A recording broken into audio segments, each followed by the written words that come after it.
But so when A processing unit.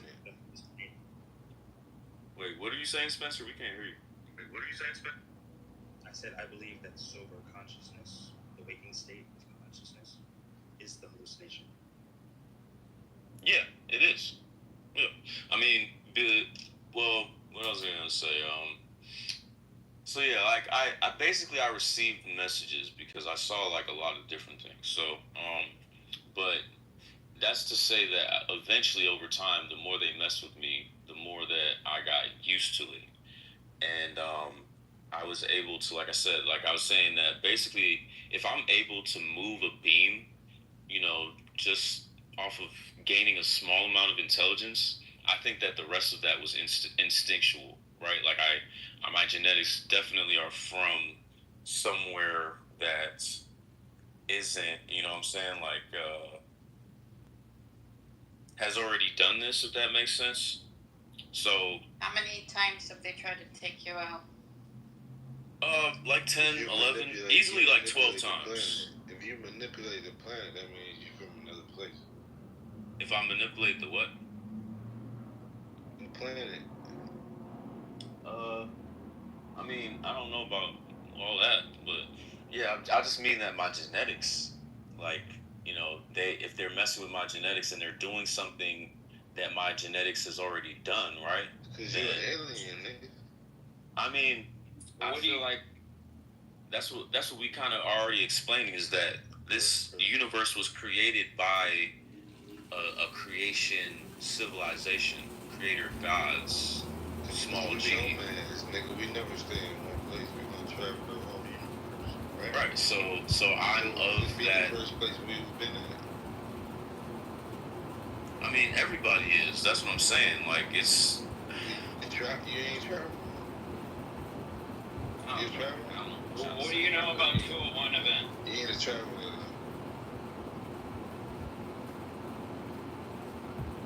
Wait, what?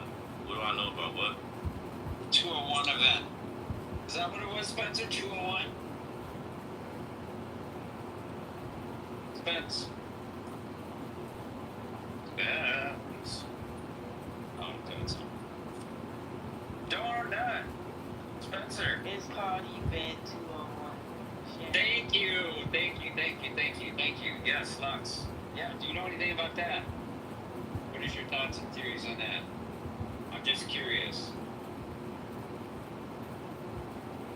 Hello? They turned him off. I don't know anything about Event 201. Okay, alright. You're not updated yet. Okay. At least you don't know it.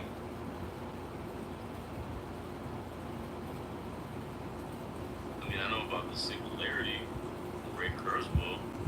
If that's what Event 201 is similar to, what's Event 201?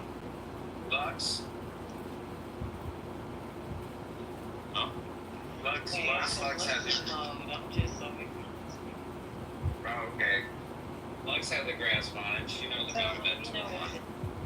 I actually really don't. I'm still trying to grasp it. There you go. Thank you. Okay, so Exercise, so we don't Look let at that goes on. YouTube. Yeah, that's just crazy. They'll tell you everything you need to know. It's better to watch it yourself than have it explained to you. That's just how I feel now. I see John Hopkins as the individuals who are ahead of it, which John Hopkins, Melinda, Bill Gates, all of the top companies around in our country. When you watch the video, you see who's actually sitting at the table. It's everybody, Marriott, all the TV people, all the fucking FedEx, UPS, they all.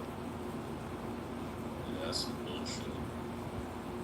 Yeah, but you just gotta be careful with the 201 event. They're not gonna precisely go in the sequence because they wouldn't give out the bullshit. But you just gotta be. I mean, they're always changing the scenario. The thing is, they always test run a lot of shit before it actually happens, and they change it many ways. They wouldn't give you the full razzle dazzle. That's how they work. Yeah, I gotta be honest. Like, it genuinely feels like whenever those resets happen, make it pop. Like you make it seem like, and I agree that whenever that bad stuff happens to you, it's because they're doing something, globally. I feel like that's them trying to, cheat the system. But literally, it's about Looking Glass, and I feel like Looking Glass is accurate because they mess with the shit so much that we notice, and Looking Glass is showing them that we're gonna have to break the simulation because the shit is you're fucking with it too much. You know what I mean? Well, there's different scenarios how they run the predictive programming. So they have enough people to manifest that shit. They're gonna go with that scenario if it works. But they always do small implements of the test run before they give the full dose. If they do give the full dose, they're gonna change it. They're not gonna give you the whole instinct. You think they're gonna give you a blueprint where everybody's gonna be aware of the shit. And what would be the point of putting it out there? You already know the shit. You mean? I mean, with COVID, the eventual one was completely the blueprint. And it came out before COVID happened. Yeah, it was on the History Channel. I watched it before COVID happened. That's why when people who really watch Eventual One before COVID happened, you know what day it all went down. It went down on March 9th, Black Monday, when the stock market fell. That's when they fully implemented the pandemic. So they said everything. It just, motherfuckers can't do nothing. That's the thing I want humans to know. It's like, I don't know how to explain this. Like, is that they're hiding something from us. It's not about hiding. This is always about conditioning. What were the They're not hiding shit. I saw They're not hiding nothing. Like, I saw an Indian girl move a straw with her brain, so I feel like they're hot.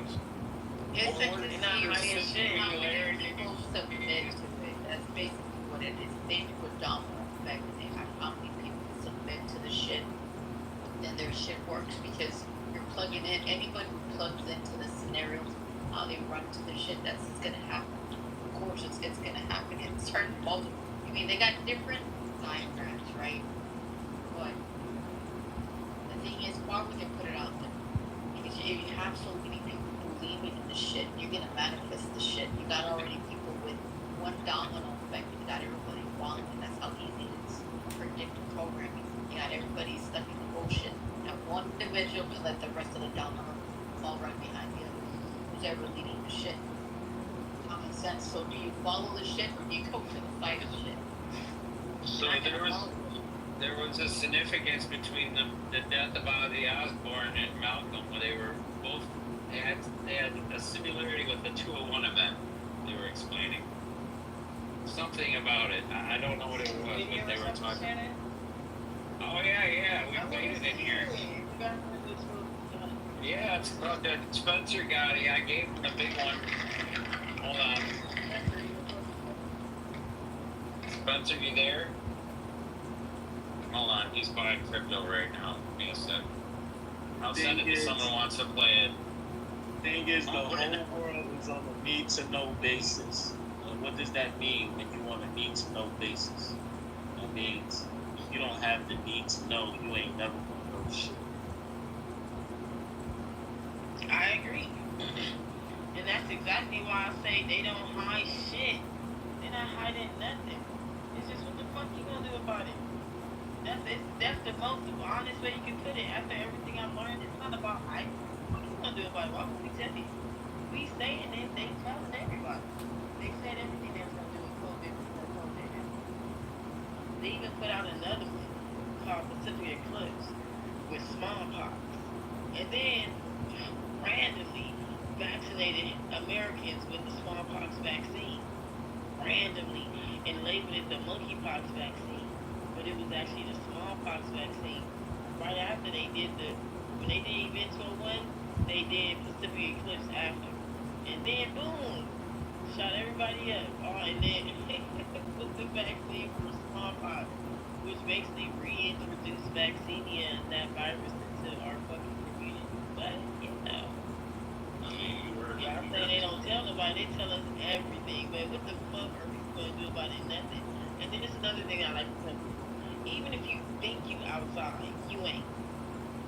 There's a shorter version there, Lux, but I'll give you the long version if you still have Instagram. I would love the long version. Yeah, I'll send you the long version. Yeah. But there is no outside. Like, you thinking you outside, or like you may not I do everything else I'm doing, but everybody is inside. So we know we have to consent to this stuff, but do you, what I'm saying? Do you believe this? Consent to what? They're Putting it in everything they're putting in. Do you own the infrastructure of the world you live in? Yes or no? See, that's the issue is that we do, but we don't know we do.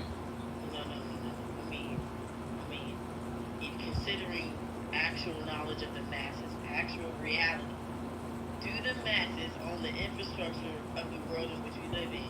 Yes or no? The masses don't, but people do. Is it the people? Is it the people who can afford to power militaries? Yes or no? We are the people who power the military. Just say no, sir. No. We are the people who power the military. We do not own the infrastructure of the country or the planet in which we live on. That is because you believe that. I believe that? What do you mean? Just Yeah. that they was The reason that you think that is because you're not looking at it the right way. You have to think of it. You have to think of it as a human being who actually has the ability to reincarnate through different lives. Maybe You have to think of it as a galactic citizen. I'm not saying you're a bad guy. I'm saying that we're not aware of who we are and they took advantage of that. We come from a civilization where we know exactly who we were, but they got rid of that That's too civilization. much cap talking. No. That's not cap talking. Right now. We consent. Who runs this shit right now? We consent. That's why when you don't know that water, applies to spiritual laws, when they start making crypto and start dealing with water in market, that is them accessing spiritual laws, and now they have the ability to do whatever the fuck they want. That's what the Social Security system was. Because you don't have to submit to the Social Security system. You don't have to submit to their rules. You do not have to submit to their rules. They made new rules for the land because they do not have rules over the water. And the water is ether. The water is spiritual law. That is universal law. There are laws that are above this. Right now. I don't care what y'all saying. You were talking about submitting and being a bitch because the system is over us. And it's not. It's not over. It's the fact that we don't know who we are. We act like we don't know who the fuck we are. And as soon as you realize that you're a god, what the fuck they gonna do to a god, nigga? The God. Oh my god. It's the AM hours. Hey everybody. Have no fear. This is we're not crashing out right now, okay? Everyone chill, relax. Yeah, I wouldn't submit me because I wouldn't want to be nobody's bitch either. Unless they're used to being someone's bitch and bending down, but I'm just I ain't gonna say. I just said I stepped away for a cigarette break and I don't Well, we were trying to get into donut. Yeah.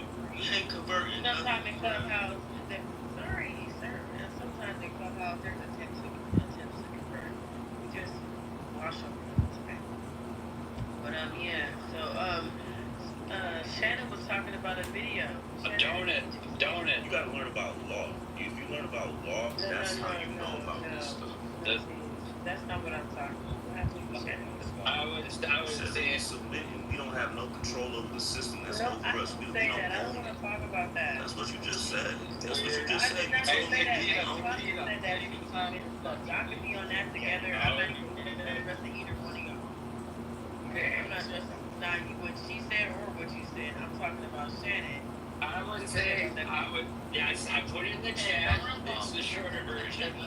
It's the 201 event, the rituals that just happened recently, the coalition that the similarities with Ozzy Osbourne and Malcolm, and then the Coldplay incident. Remember the two people that they were like focusing on, the two Coldplay people? Remember the guy that wasn't supposed to be with the woman and the woman that wasn't supposed to be with the guy situation? All that shit is a similarity to what just happened recently. That's what's in that video. And I was trying to talk to Spencer, but Spencer was, buying all the XRP and gonna be a billionaire. And yeah, so, but he had a cigarette apparently, so he wasn't buying XRP. What? didn't hear you. What did you say? I read it in the chat. Yeah, I put it in the chat. I put in the shorter version of it, so I'd like to go over it. I know we didn't want to play the long version just because, it's morning now, but I thought it was interesting because I was asking about the 201 event, what his thoughts and theories were. And it was a situation that happened, what Lex was talking about a little way back, but then the ritual started up again, remember? Remember, Spence? Yeah, you know what? I'm saying it would be a nice little, Mm-hmm. yeah. Here we go. Praying, man. Here we go. Awesome.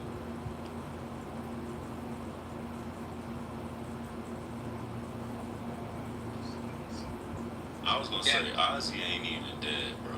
There's literally this guy on Instagram that keeps exposing all of these motherfuckers. Because as soon as you join this satanic organization, they start exposing CIA technology, which is really post a link, please. I need to see that.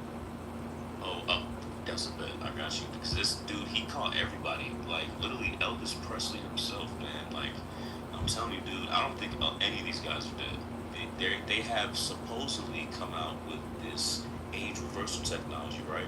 They have a kid that I forget what school he went to, but he's saying that he found a specific mixture and he saw that the cells were 13 years younger. And then I'm telling you about scalar waves and Royal Raven Rife, all these individuals that they kill off that discover about sound and how frequency and cells are related, right? What about Ozzy just downloaded his age? Yeah, but Ozzy downloaded his consciousness in the Youngblood one of these. Yes, literally, that's exactly what he said. I'm gonna find it. Yeah, well, hold on. Let's do the 201 ritual thing here, and then I want to hear your thoughts on it. That would be great. I want to see where you're at. Right, Tequila. I want to see. One more thing, sorry, if Shannon wants to see something. Well, you see Lux with the rabbit hole. She's a main one. Yeah? Got her get rated. She's the Gotti of the rabbit hole. Okay, so just be tread lightly. Yeah, no, actually. All hail the goddess of luxury. I always notice the moderator star, but I treat everybody equally, 50-50, you feel me? I hear you. Like, I hear you. you can kick me out if you want. I'll go swim again. Get dark. Oh, no, it's fine, dude. We're just showing you love. Let's just like the Gambino family. Who's sponsoring me back? Not Meyer Lansky shit Gambino, okay? So let's watch the video.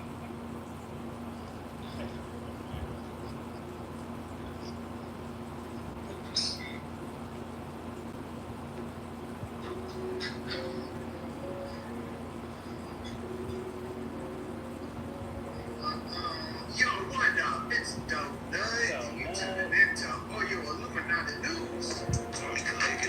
We got a big presentation for you today. The 201 day of the year, able to accurately predict the largest blackout in world history on the 201 day of the year last year on July 19th, as it was a leap year. Now, this 201 number is huge in rituals.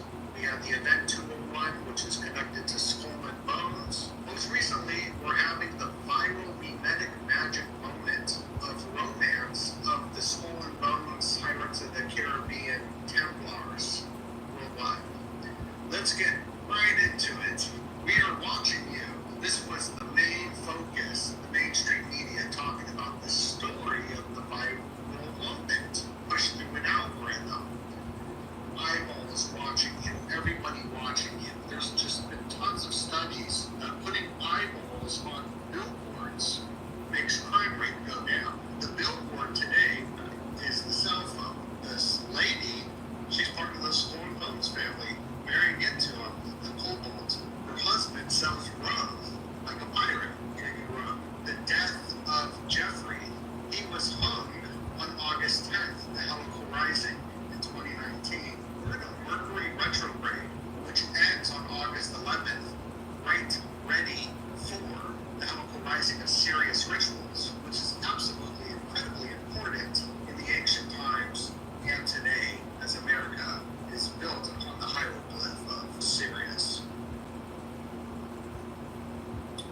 Now here's a book called The Secret Teachings of All Ages.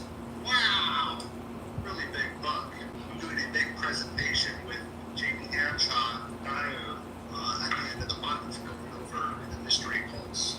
Here's some of the findings that have been found in The Secret Teachings of All Ages by Manly P. Hall, who wrote this when he was around 27 years old. I mean, pretty impressive.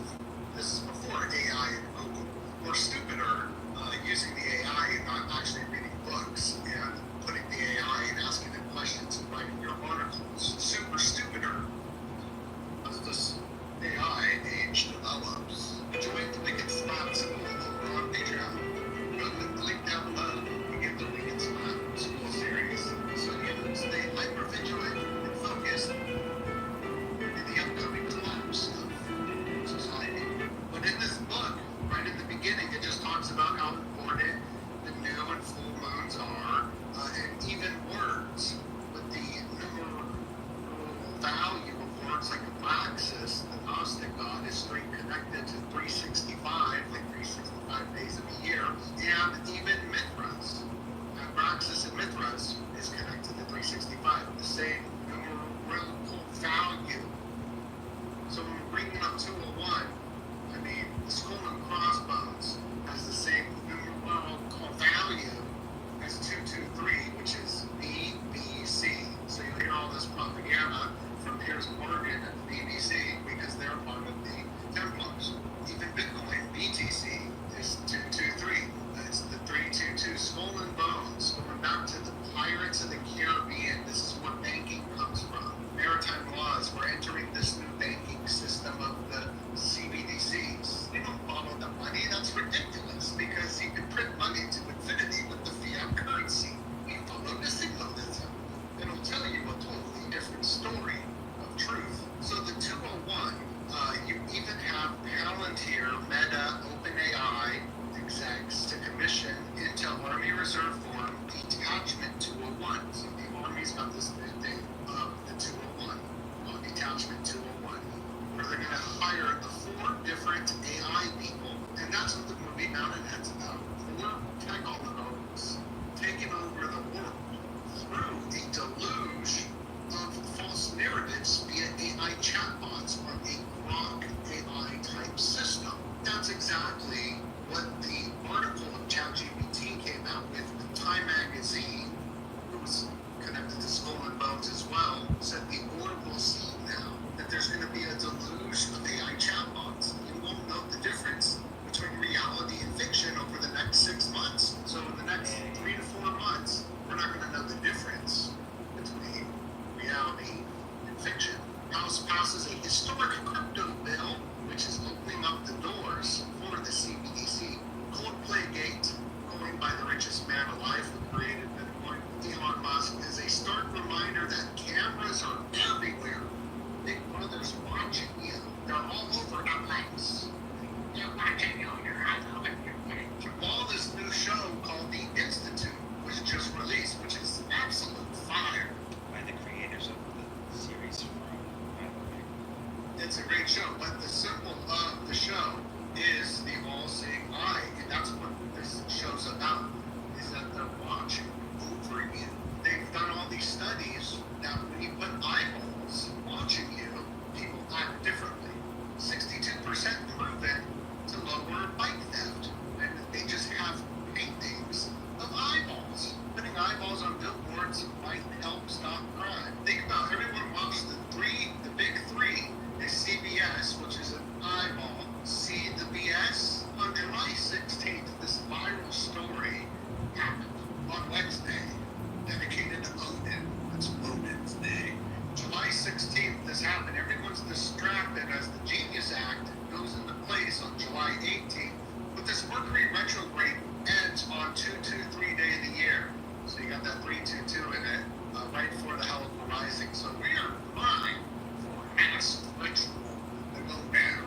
I think big black swan event's going to go down. The Helical Rising of Sirius happens around August 11th. Mercury retrograde, July 17th to August 11th. So there's a lot of stuff going on with this Cobalt family, an elite family that the lady's part of. And shout out to Isaac Weishaupt, the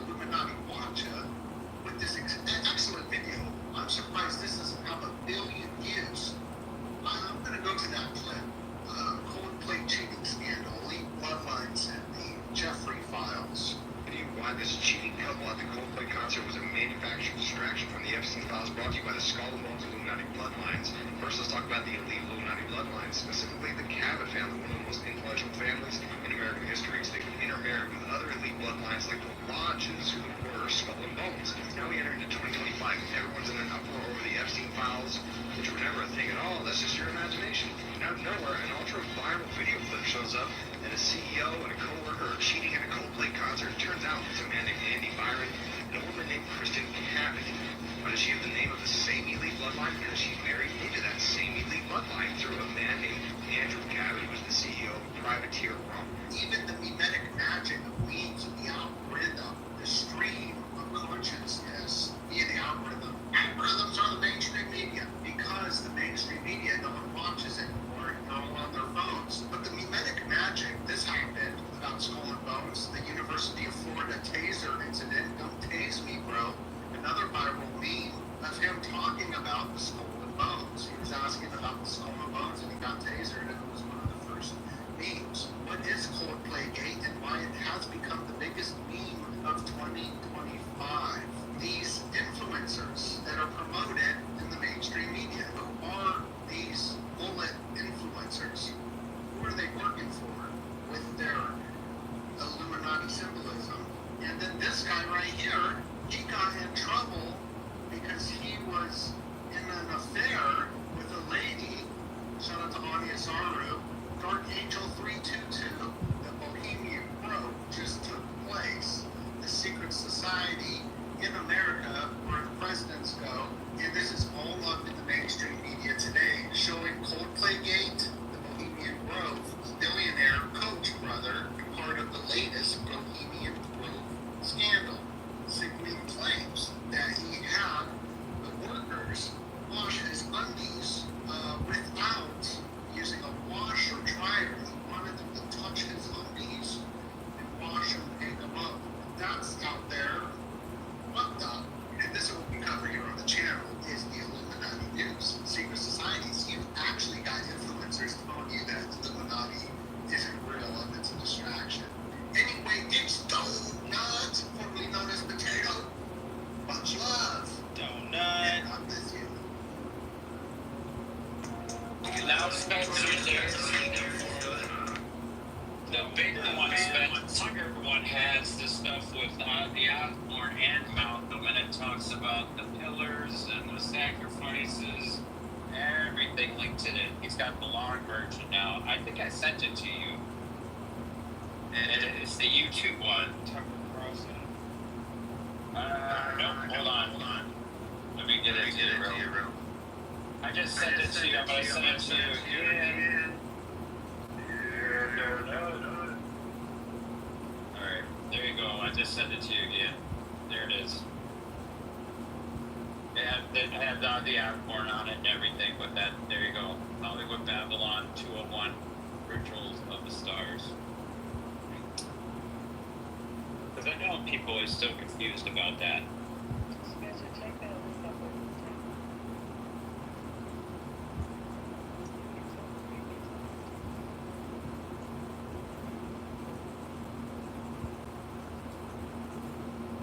Oh, let me have for Butters too, because I don't have Butter Lux. You get sick here. Oh, so you can like the link too. You should check it out. Alright, okay. I'm gonna put this one in for you. This is the longer version. This one breaks down the sacrifices and all that too, so this is interesting. So, alright, well, there's the longer version in case anyone wants to watch it.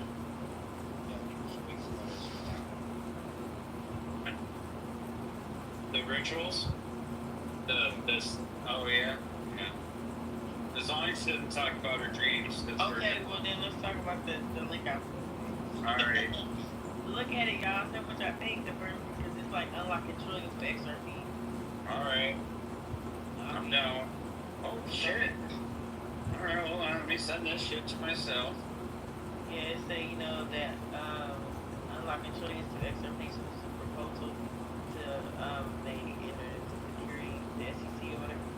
And it says so the global non-trust accounts, like around the world, like 27 trillion is locked up. For U.S. non-trust accounts, like 5 trillion. The after release, use the XRP to be 30% of that, which is 1.5 trillion. And then it's just like it's crazy because everything they already got everything ready for the implementation of XRP. Regulatory clearance, standard timeline, 3 to 6 months, accelerated timeline. But they need a president to an executive order. XRP, government payments, 6 to 12 months, treasury backed pilot program, full financial scale integration, 6 to 9 months, Federal Reserve policies mandate, Bitcoin reserve build up, 6 to 12 months, immediate Bitcoin acquisition. So they're gonna use XRP to buy Bitcoin. And they wanna buy 25 million Bitcoin.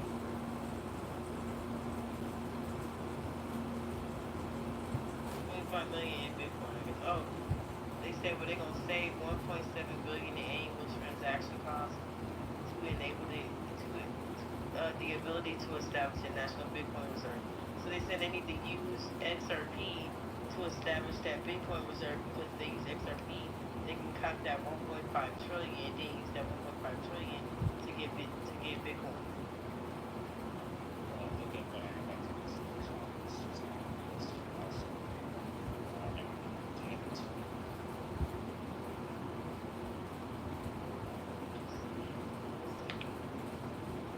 Going on right now. XRP letting others go.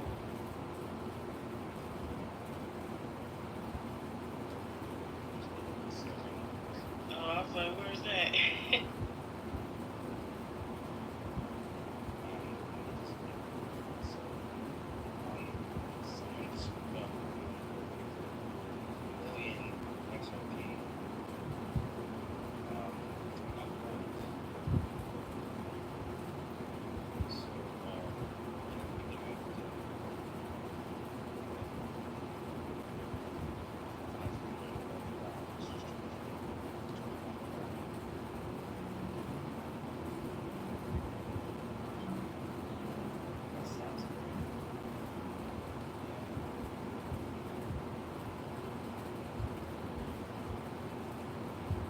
The value is there, but bring water away from it.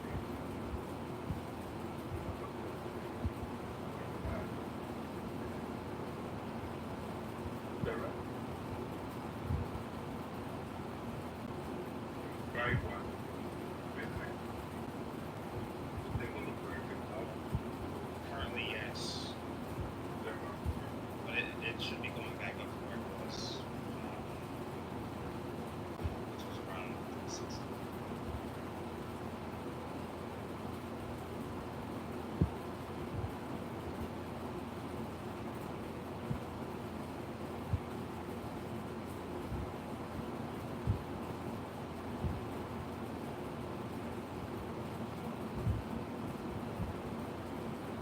So, like, literally, everything we've been saying about them, like, manipulating the market XRP is still true. Like, when you read that document, everything, they was on the contact ban, like, nobody can do business with them. It's crazy, like, they literally been blocking XRP out, that's why the price has now fucking moved. It's crazy when you really look at it, like, how much money is up in it, like, oh my god, these motherfuckers, but you know, hey, I'm holding, hey, go get me.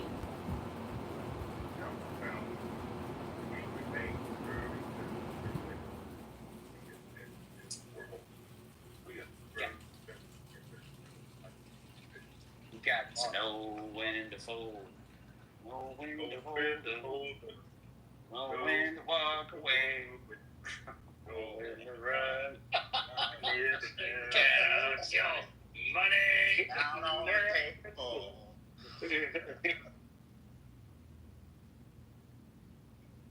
It's a good song.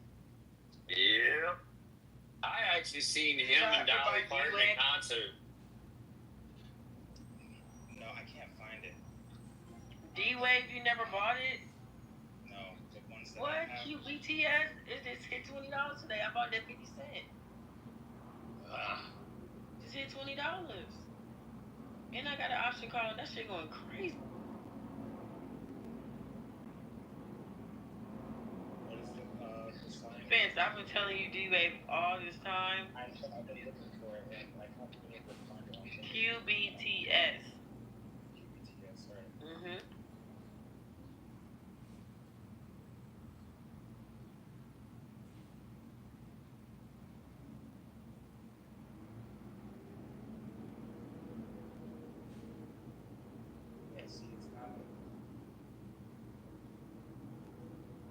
Not on Gemini.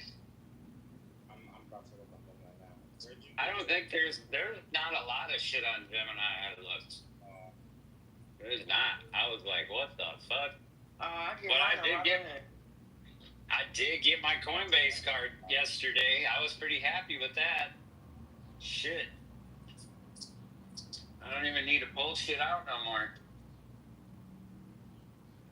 I'm like, I'm fuck at it. 1900% on my D-Wave.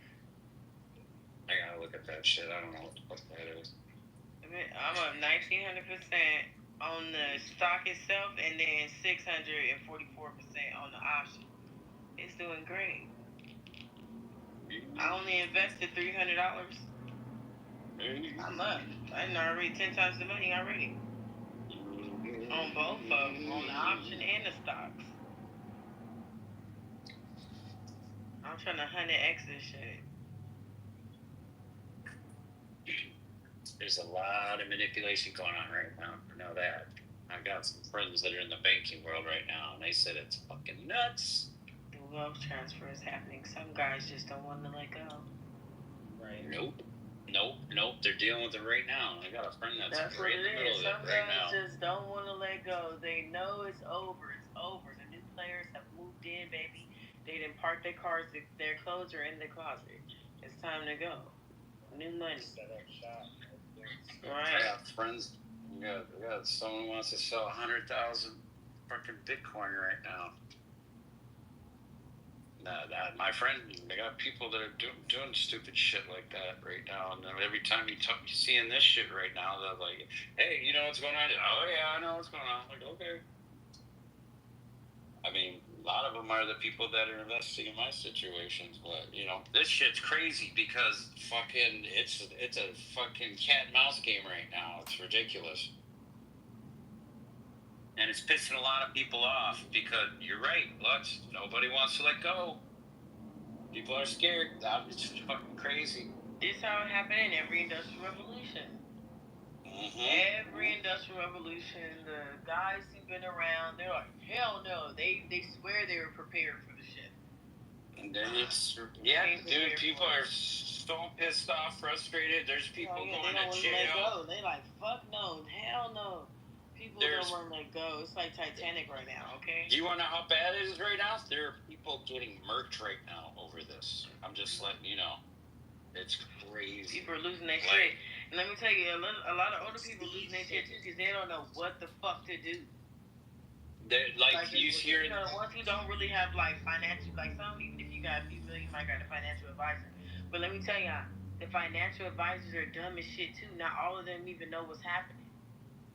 That's true. Majority of them, they still just invest in regular, you know, throw it into the SP 500, you know, normal regular shit.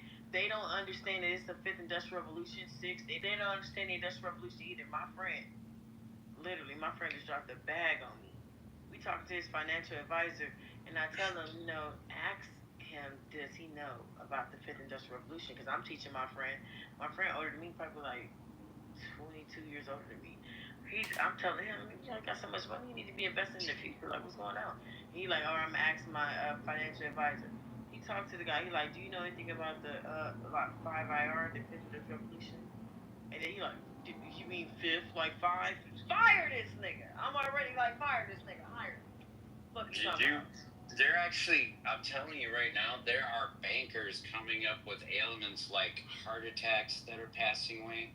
All of a sudden, I'm just letting you know right now. They're doing some crazy ass shit. Man, it's time to go, man. Some people don't want to go, you know? No, I want to get up and get out of there. You gotta go. And like, dude, I'm telling you. Told you, man. I'm talking. Financial advisor, like, bro, you gotta go. Like, you don't know about the fifth industrial revolution. You don't know about where the money going. You gotta go. Your job is done. I mean, we're talking about the old heads taking out the new heads. That's what I'm trying to say. It's not the old heads getting taken out. These are the new heads, the ones that are trying to get this thing going. That like, let's do this. They're the ones that are. I know they've been not taking waking out, up, but them niggas don't want to get out the way. That's why they don't want to move around because they want to keep everything for themselves. And that's the thing. And now it's like all these new Sending my little shit back. But anyways, alright, I'll be back.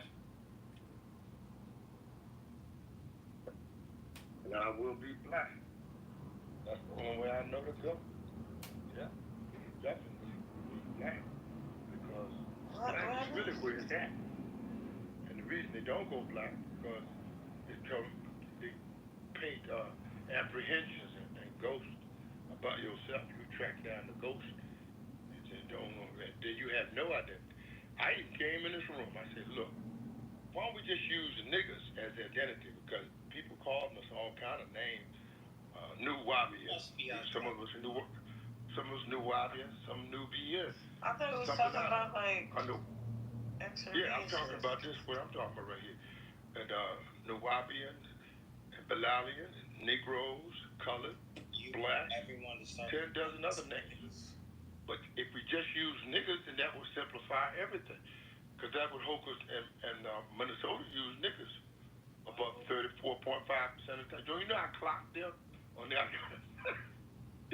got to clock. I said the conversation with Hocus and Minnesota, I clocked how many times they use the word nigga. And it's about 33 and a third percent. I'm rounding it down just to keep the tension down. Just to keep the tension down. I went down to 33 and a third percent of the time because they're both from the Bronx. That's how they talk. But that's how we talk in Utah. Then that's how we talk in Southeast Washington. And niggas. And N-word didn't go away from Tupac Shakur to now. So it seems like in these 20 years we could arrive at because we do suffer an identity crisis from 1865 to 2025. We have a serious identity crisis because they're not sure. Some say people are like, well, we come from tribal Indians, man, but we all don't come from that tribe. Why don't we all just come African Akiba land, which we are more Akibalian people than any other thing that we can come with the Adapa and the Sisi and Adapa tribes. But nevertheless, we still end up on the Christ. But as long as you're saying, everybody knows that they might not like that word. Now, the last Trump administration left, but we did all this shit, raised all that hell. But while they were raising Cain and them, still the permanent, pertinent cross-examination question. What are we going to do with these niggas? And that's just right. If you find a word that everybody can at least know, they don't have to like the name, but everybody know who you're talking about. Because when you say tribal Nuwabians, that's talking about us, but it ain't talking about us. But when you say niggas, everybody knows who you're talking about. Make no mistake about that. And I'll land my plane, and the stock is up on niggas that you just don't know. Nicki Minaj's stock is good, and Beyonce's maintaining stock. Jay-Z maintaining stock. Regardless of how you say it, Oprah and them networks is maintaining stock. A lot of stock. Tyler Perry's stock is selling. If you find something to invest in yourself, and then your dignity won't be thrown on the ground, if the bottom falls out of you put Bitcoin, you still got something to work with. The bottom fall out there start fees in the American dollar. You don't have to invest in the American dollar, but you should invest in yourself somewhere, and that's where the real value is. Get your family values, and then you have your matriarch. See, the patriarchal idea is what's killing you. That's what's killing you. The patriarchal idealism, and I'll tell you that more after I catch my breath, drink me some coffee, and say my.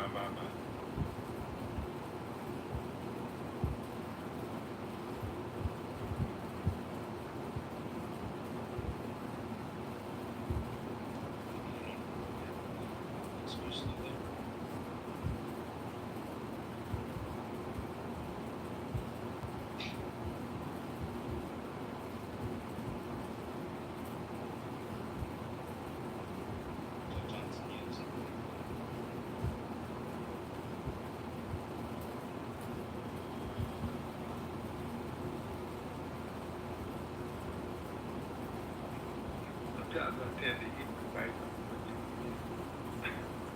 See, if you process is pretty important. Yourself. It's hard to think about anybody else or anything else when you don't have yourself together. You know, ask them to any of the pro basketball, golf, after we heard about it, I was Super Bowl guy. To throw a bomb from one end of the field to the other, bam, hit him on the number and get the ball. And then if you don't knock careful, Philadelphia will boot him to the curb. Much like we have done here in Washington, D.C.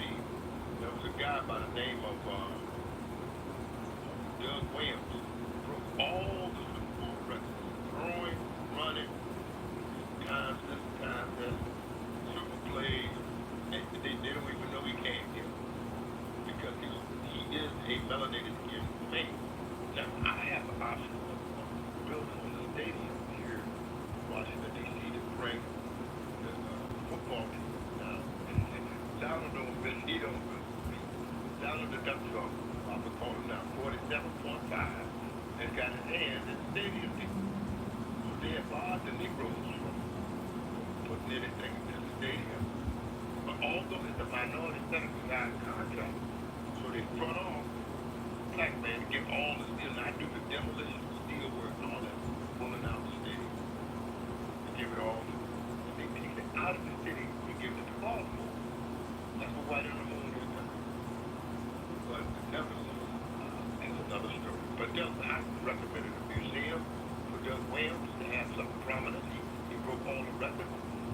If he had been like Sonny Jurgensen or some other player, who was saying Nicholas about it, I can't forget the quarterback who came out of Green Bay, Wisconsin. You can't go over there and not recognize that guy. But Doug Williams smoked him. And you don't even know who Doug Williams is. That's what we're talking about. Doug Williams smoked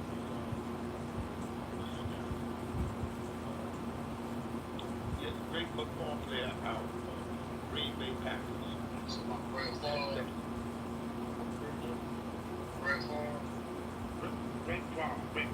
Favre. That's my thinking about R&B, something like that. Brett Favre was probably the most dynamic quarterback probably of all time. But Doug Williams broke all his records. Seasonal, and now he's coaching like Grambling somewhere on the team. And so it's Michael Vick. I'm just telling you straight up. Michael Vick is better than Doug Williams, but you can't see that. They play in hell for dog. And now he's coaching back in North right there by my house. But I call North by my house. So, things that Doug is creative defense, and we don't live that. Not all of us got behind Michael Vick. They would have never done that shit. If all of us got behind Doug Williams, they would never been about to lose the championship. Yeah. Grambling State University, go ahead. I'm saying right women love their dog. I love it. And I don't think we were able to see if we did. Did you know this information? The sheriff, the guy that you know what Coastal Virginia is? Coastal Virginia.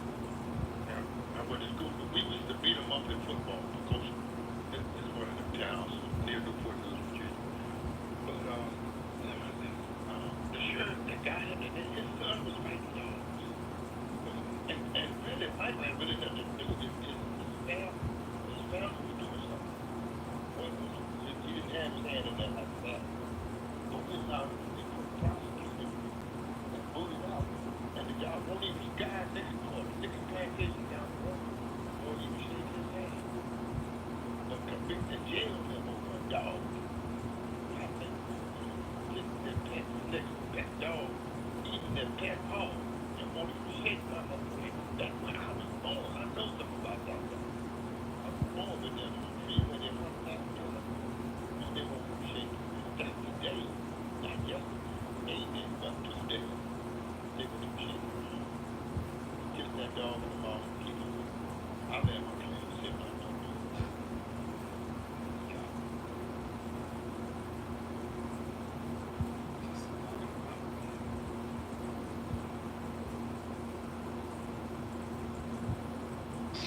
dog lovers for you. Strength. I love dogs. Yeah, like, when I came in the world, was y'all talking about jobs being replaced? We got a building On prisoners or something? and a museum for Doug Williams. But I was in part of my picture showed it after. I'm talking about the investment. If we could, the investment in nigger, a nigger investment is the best investment you can make. That's our know. So go ahead. Because everything is slow. Well, you know, Nicki Minaj, she's fucking going to the fence right now, so I don't know what to invest in with that woman. She's about to turn over. Fucking, she's about to go rat some people out right now. So, I don't know. She admitted it. She was talking about it on her Twitter. About to go to the feds. Isn't that what she said? I don't know. What is she implying? What is she implying? I think she's doing something either to Sean Carter. Oh yeah, I did hear about that. He owes her like $200 million. Well, she said she's about to go to the fence on his ass, and on somebody she was talking about it, and necessarily probably him. But you know, that's all propaganda. That's just shit put in front of your face while they're moving all this money and shit around. This is what's really going on. Now they're putting fucking Obama on the chopping block, and now they're gonna subpoena the Clintons and stuff. Get the fuck out of here, dude. That's a distraction. They're trying to make this money thing right now. Everything you're seeing right now is pissing all these people off, the right and the left and all that. It's all a distraction. They're focusing on this currency shit. That's what it is. All the other shit is bullshit.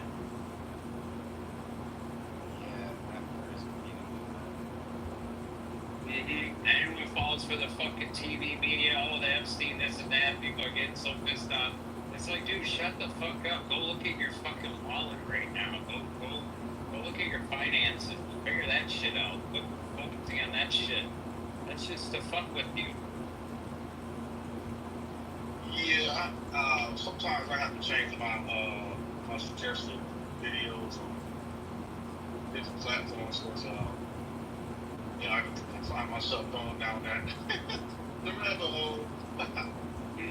Well, I mean, you know, the ritual sacrifices. Yeah, I mean, the ritual sacrifices, the 201 ritual sacrifices make sense. You know, they did Ozzy, they did, you know, Malcolm. There's a lot of significance with the 201 situation between them on their birth dates, on everything that they did in their life or whatever. I don't know. There's a lot of Jumanji shit going on there, but that's how these money power motherfuckers roll. And that's, you know, they're doing this all in front of your face right now to get one thing done right now is to switch all this shit over.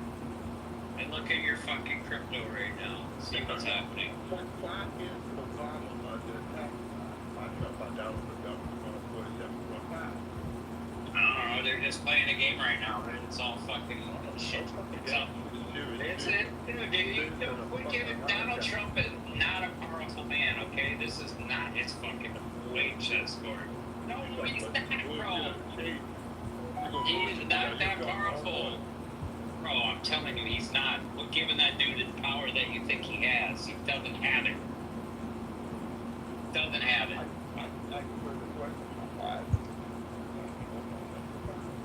This is because it gets you fucking distracted from what's going on with the finances of the financial institution now. It's about to switch over. It's just to get you guys all fucking riled up, just to get pissed off while they're fucking moving their money. That's the game. I've been right on Obama, right on fucking Trump all year. Now I'm going to go right one more time. He can catch up. Now Obama has his what he gained wealth through his books, etc. But Obama has personal wealth, his father's wealth. These people that count that connected. Most of the Africans love Obama. Most of them do. Most of the African people, most of the Igbo land people love Obama. He has investments. He's going well over the billions.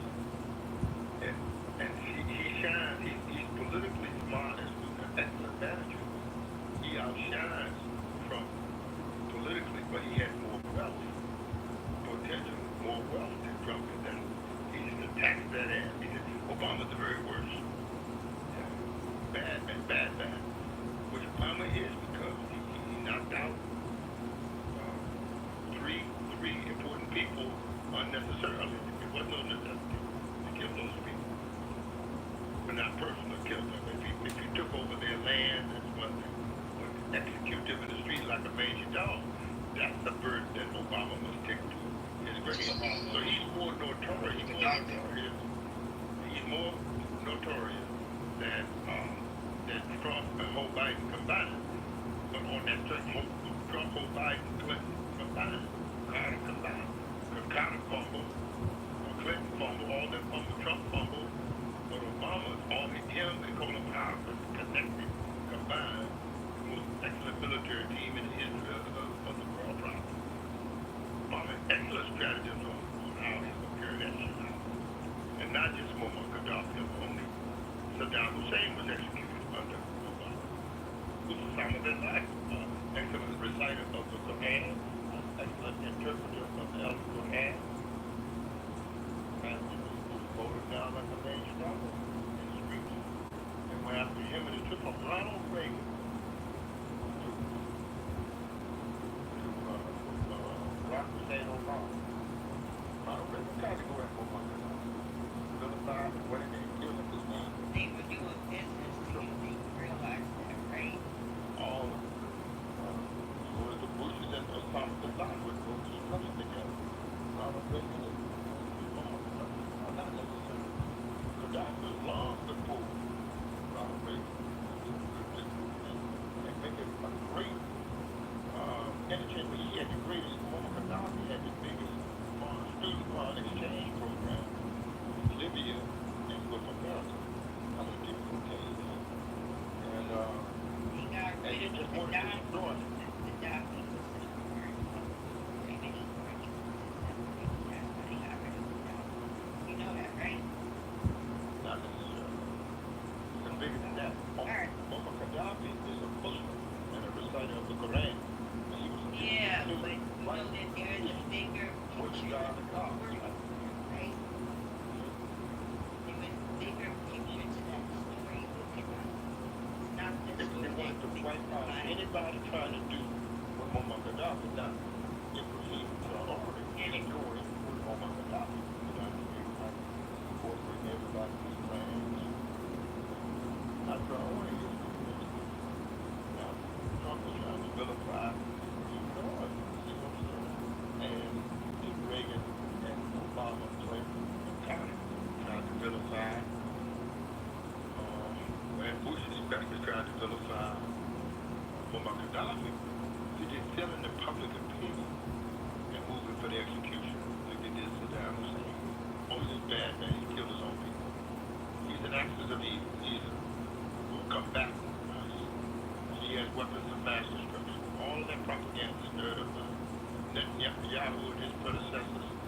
You talk Ariel Sharon, you talk Menachem Begin and all these cutthroats, military guys, posed as good spiritual people who want to keep the commandments and covenants of God. So once you begin to connect the dots and do some real research, then you can see the plan. Again, niggas is the best investment that you could possibly make. That's what I would do. Why, when if he get his documents about these tapes and files, links, etc., and file the documents, etc., I mentioned Barack Hussein at all. So the thing is, this is what I'm saying. He's telling you that niggas can't do this. Niggas can't be wealthy. Niggas can't be more politically astute. So we got a bad guy was here. A bad guy for having Obama. Bad guy for doing what any guy did. Anything he did got attacked directly by Trump. He is the only so-called president of the United States corporation that has come out to destroy the president that came before him. The particular legacy of carrying the ball in the end zone, $8. Take a pot shot at the niggas. To vilify the niggas and set our value down so that potentially his value may potentially go up. He can evaluate us. Then he can sell his value at the market.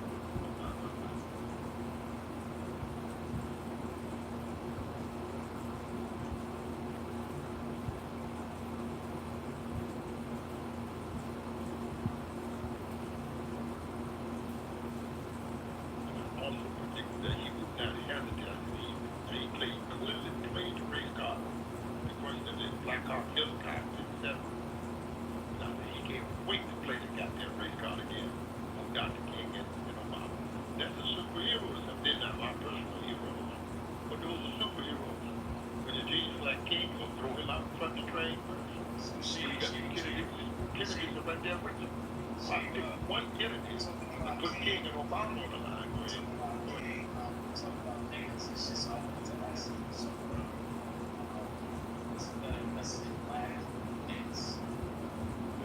What, sir? What class of it?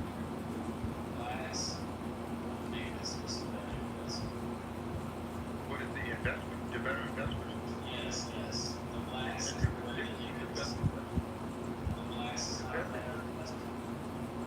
The black one, sir? They okay. When niggas pay, they ask $2. Whether be UNIGGA, we can go to and how much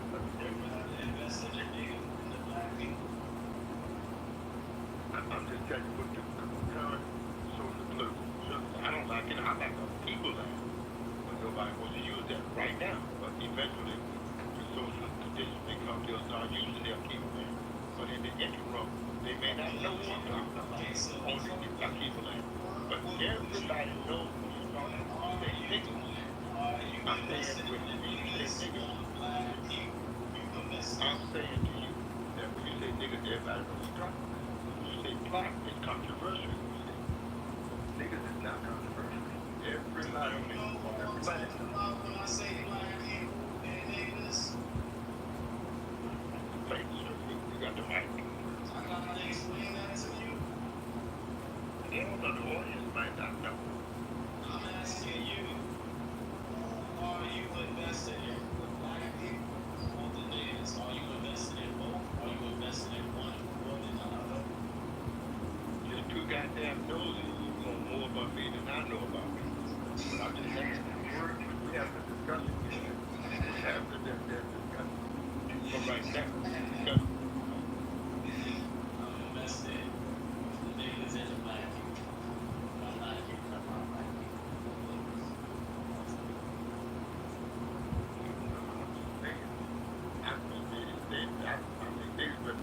The reason I said niggas is this brother interpreted, right? That is because everybody knows what we're talking about, and we suffer an identity crisis. Now y'all think you from the Bronx as well, right? So we use niggas like we say, fill the water. Go fetch that nigga. You can tell the fill the water, go fetch the nigga. In Bronx, go for that all. In the Queens, the Long Island, that's that now. I bet what is that. So now, his brother Southeast out of college. But I monitor Minnesota and Oakland. And both ended up on 34% on Virginia. So I went 33 to 30%. So a third of the conversation is the word nigga. And I listen to other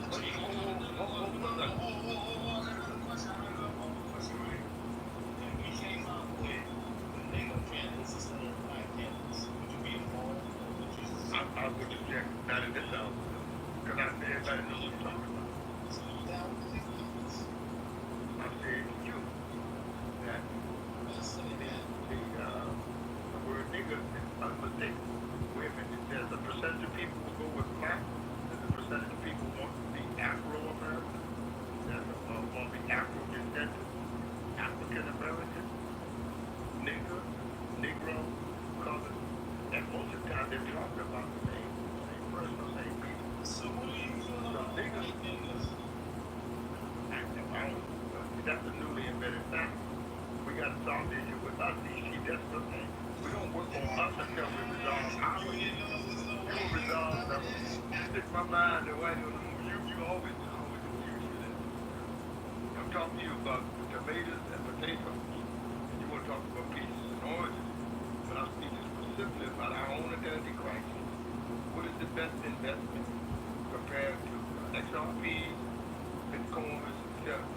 I think niggas are a better investment in their economy than the Bitcoin. And any other newly invented business, if you want to put white niggas on that list, I'll give you a list of potential other investments. And I'm thinking that niggas would be number 4 on any list that you can bring up. And as an investment, a repeat market, you got that going. Guaranteed future value.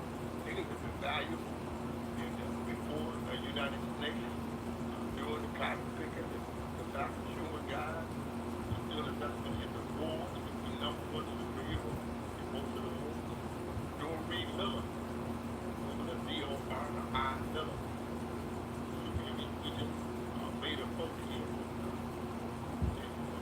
Doreen Miller, superhero military. And there'd like to be a golden power vessel with them. An airplane or a ship or battleship or something. Destroyer, carrier, destroyer type ship. I'm a shipbuilder too, you know that. See, is a nigga classified as a criminal? Because it's kind of feeling like the nigga is the black people's criminal.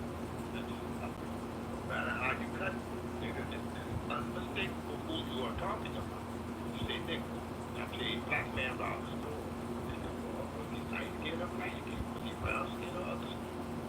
He ain't fat, long, I mean, he's curly or nappy hair. They'll get into this, you know. You say nigga, they everybody jump on their horse, they're in their squad car, they roll. Any nigga they go pick a nigga. Now they gotta pick the nigga. Pick a nigga, which one you want to hang for lynching.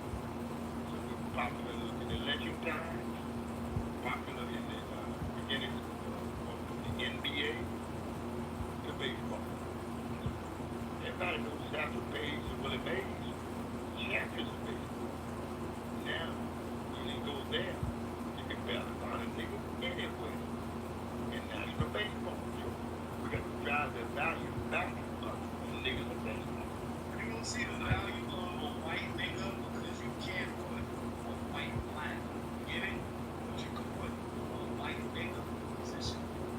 You can't put Are you their first line of defense? If you get defense count, can I call on you? The defense is like you. Now, some call them. I'm invested in these niggas. You know what I'm saying? That's right. Okay, so did you be defense attorney for the month? And just a short term for women. Now you get the category. You got several categories now. You have the regular month.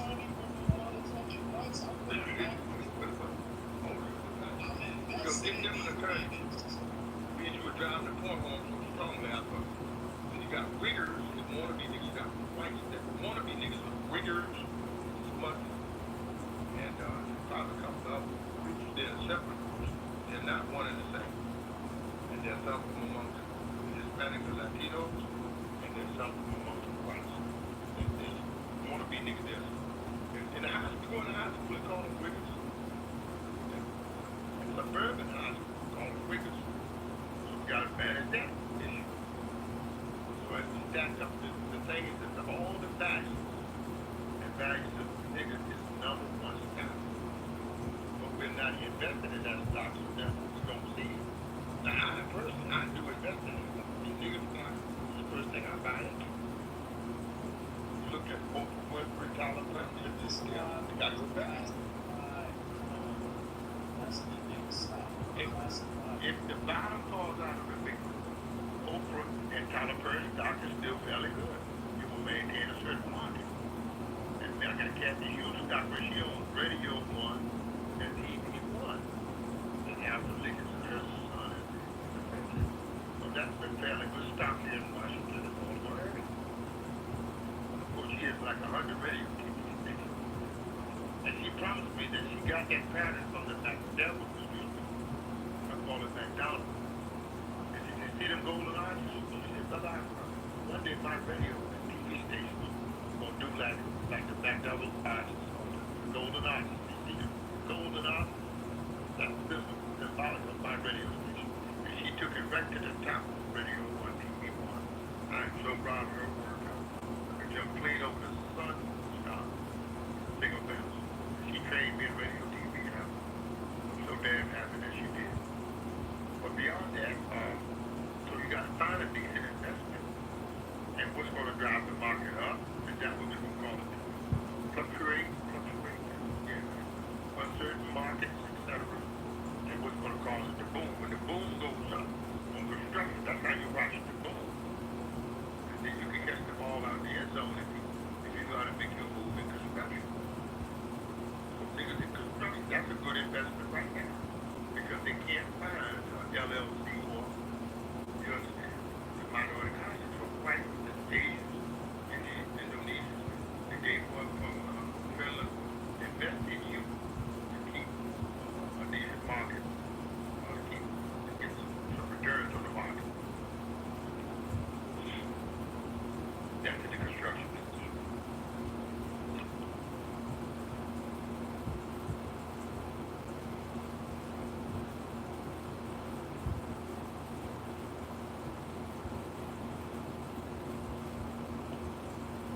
just want you to know, black people, I'm not gonna stop being black people.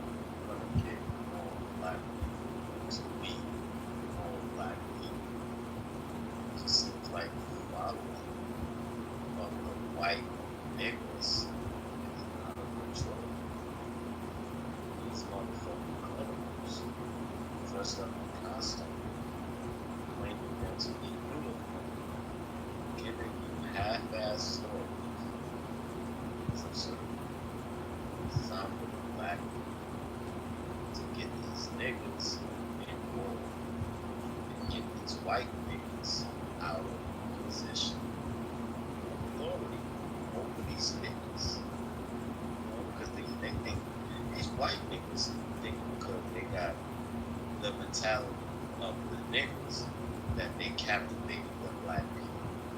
And the black people have to, every time you show, you have to put on the show, get out of our natural character, and just act like a nigga.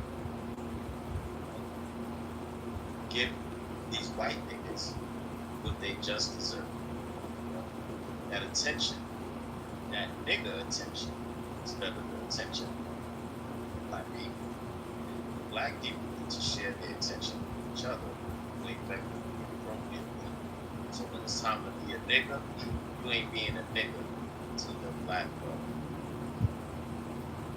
or your black sister, your black mother, your black mom, your black child.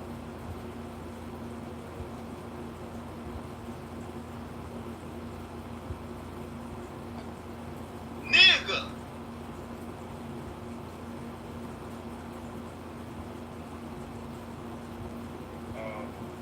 I'm a part-time here, and it has been leaked to me. Yeah, sometimes it works. He got a call saying that not only said that Obama should be not coming, need to go see all the niggas in the spot. I don't know what that means. That means your language. Everybody speaks language because you speak English. Don't mean you speak the same political language. Because they got language. They'll call one red herring, another one a poor person. You got to know where you must be speaking of. Speak it down. That's something true. We get all these niggas need to be locked. Now, I'm just assuming in that particular statement that I could potentially be one of them niggas. So now, if the president did not You could be one of them niggas. Just know that a nigga is not an honorable being. They're the criminals of the black people. Or the people, period. depends on who's speaking. No. Niggas Man, you and are I being niggas. sorry that you and I won't niggas. I'm the black people's leader, so I'm telling you about the niggas. When They try to compare let's themselves to treason and dive stars. the conversation. I'm gonna take it like you do a frog. You got the leg over here and the heart over there, etc. So now, down the duck frog. 47.5. Make no mistake what we're talking about. X 45.5 refused to leave quiet.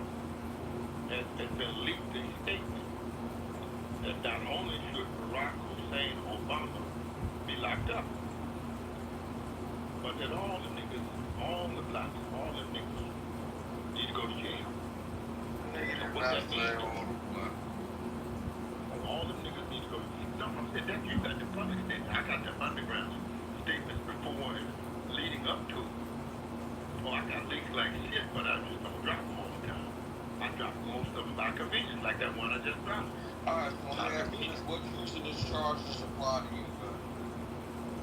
What treasonous act did you perform? This is what I'm saying. Depending on who's being asked the question. Now, Barack Hussein Obama, in his own defense, says that he didn't commit a treasonous act. He came out and said that Donald Trump, again, is a master of deception. when his testicles are trapped in the sands of the desert. Hey, you know He the come out and say, nigga videos, did it, nigga did it, nigga did it, nigga did it, nigga videos did it. of Obama speaking in treason regarding Russiagate and Obamagate. Like, there's actual video footage of the man speaking out loud. That's why I'm saying to you that most of the Alkeebulanian nations love Barack Hussein Obama for a multitude of reasons. And that he could be potentially wealthier than Donald Trump. That's another reason to take the podcast. I am saying to you a part of the backdrop for the topic that we're on now. Niggas, that's the best investment. Started talking about that.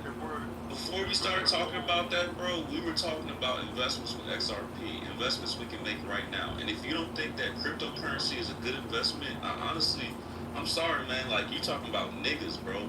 These regular jobs that niggas have are about to get replaced by robots. There's not gonna be no niggas level for niggas to make no money. You know what niggas is gonna be doing? Being niggas on live streams. That's what they're doing right now. And that's gonna be the only way they can make money. They do it like that on purpose. They want you to feel like you can live and eat and make money just projecting yourself and having followers. But that's not what the reality is. They're gonna be able to control you socially because of how you think and the fact that you're attached to your computer, and then they're gonna put chips in people. And then they're gonna use robots to get rid of all of the low income jobs. So all of this construction, do this and this job, it's not even going to be possible. You're going to have to be investing through your computer. You're going to have to literally use another source of money in order to invest in the future. Cryptocurrency will take over. It's not an option. It's not an option. So if we're talking about cryptocurrency, Bitcoin, XRP,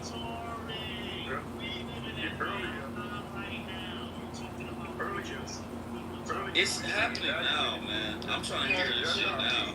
Yeah, I was We found between 3,011 cents to 325 the value to one single U.S. American dollar. The XRP is coming out about 3 times. They're about a little over 3 times the value of a dollar at this hour. As the bottom falls out, the XRP is 450. I think that niggas will still be the champion investment. We superior investment at the end of the year. Yeah. Yes, hey, just to add to what the guy said, I was reading an article on Business Insider and it was comparing humans to horses. Saying like, horses are used for many things, transportation, working in the military, plowing the fields, but now horses, they're not really relevant for anything other than mainly entertainment. And it was saying that there's really no incentive for these businesses to not hire people right now, as far as tax breaks and things like that. And while they can increase their profit margin and not have to pay the time and pension, disability, or other expenses. And they said once the technology becomes affordable for these companies to attain, it's like big screen TVs. We used to have, not many people used to have big screen TVs. Not everybody got one, right? The technology is very affordable, a big screen TV, whatever. So that's when you're really going to start seeing business being replaced by technological advances through AI and such. But yeah, you're right, though.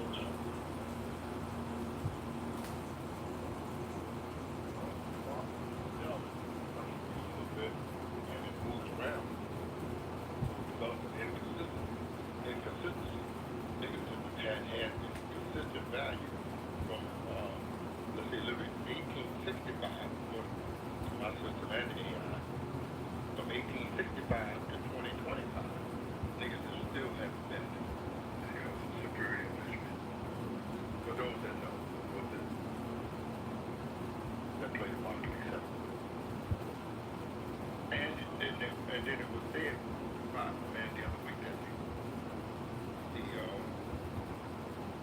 the name that it will cure the identity crisis because it was called Akivaland, Nubian, Balalian, by Wallace D. Muhammad. That's names, colors, Negro, etc., blacks, Afro-descendant, African American, and other names but niggas is the only consistent name that everybody knows you're talking. Because all of those names, somebody's going to deny. Somebody from among that group that they were identified is going to deny. You know, it's not talking about me. We say black. He said, well, because you call him black too long.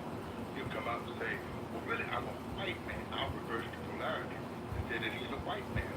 That white means pure. I'm black as the tar, but my melanation caused me to be white. You just see a delusion. You're delusional. You look at me and call me black. So, white nigga. To avoid, in the mistake, to avoid all that, just niggas, then you know exactly what you're talking about. So it destroys the identity crisis of trying to figure out which one is who and which one is up. Well, I don't. Horses are not just entertainment value. For the record, horses are not just entertainment. No, not really. But they're not used for working in the field. They're not used for the military. They're not used for transportation. That's the point I'm trying to make. Are they commonly used? Oh, is it a, okay? So why would it be commonly used? Because it's not efficient, right? It's not faster. So why would it be used for people who can't afford it? Can't afford the technology? Because of selected environment. Oh, right. But so if I want to get something from point A to point B, would a person use a vehicle or would they use a horse to get it there? If a person has a company, what would they use? They would use a vehicle, right? Right. Exactly. So why?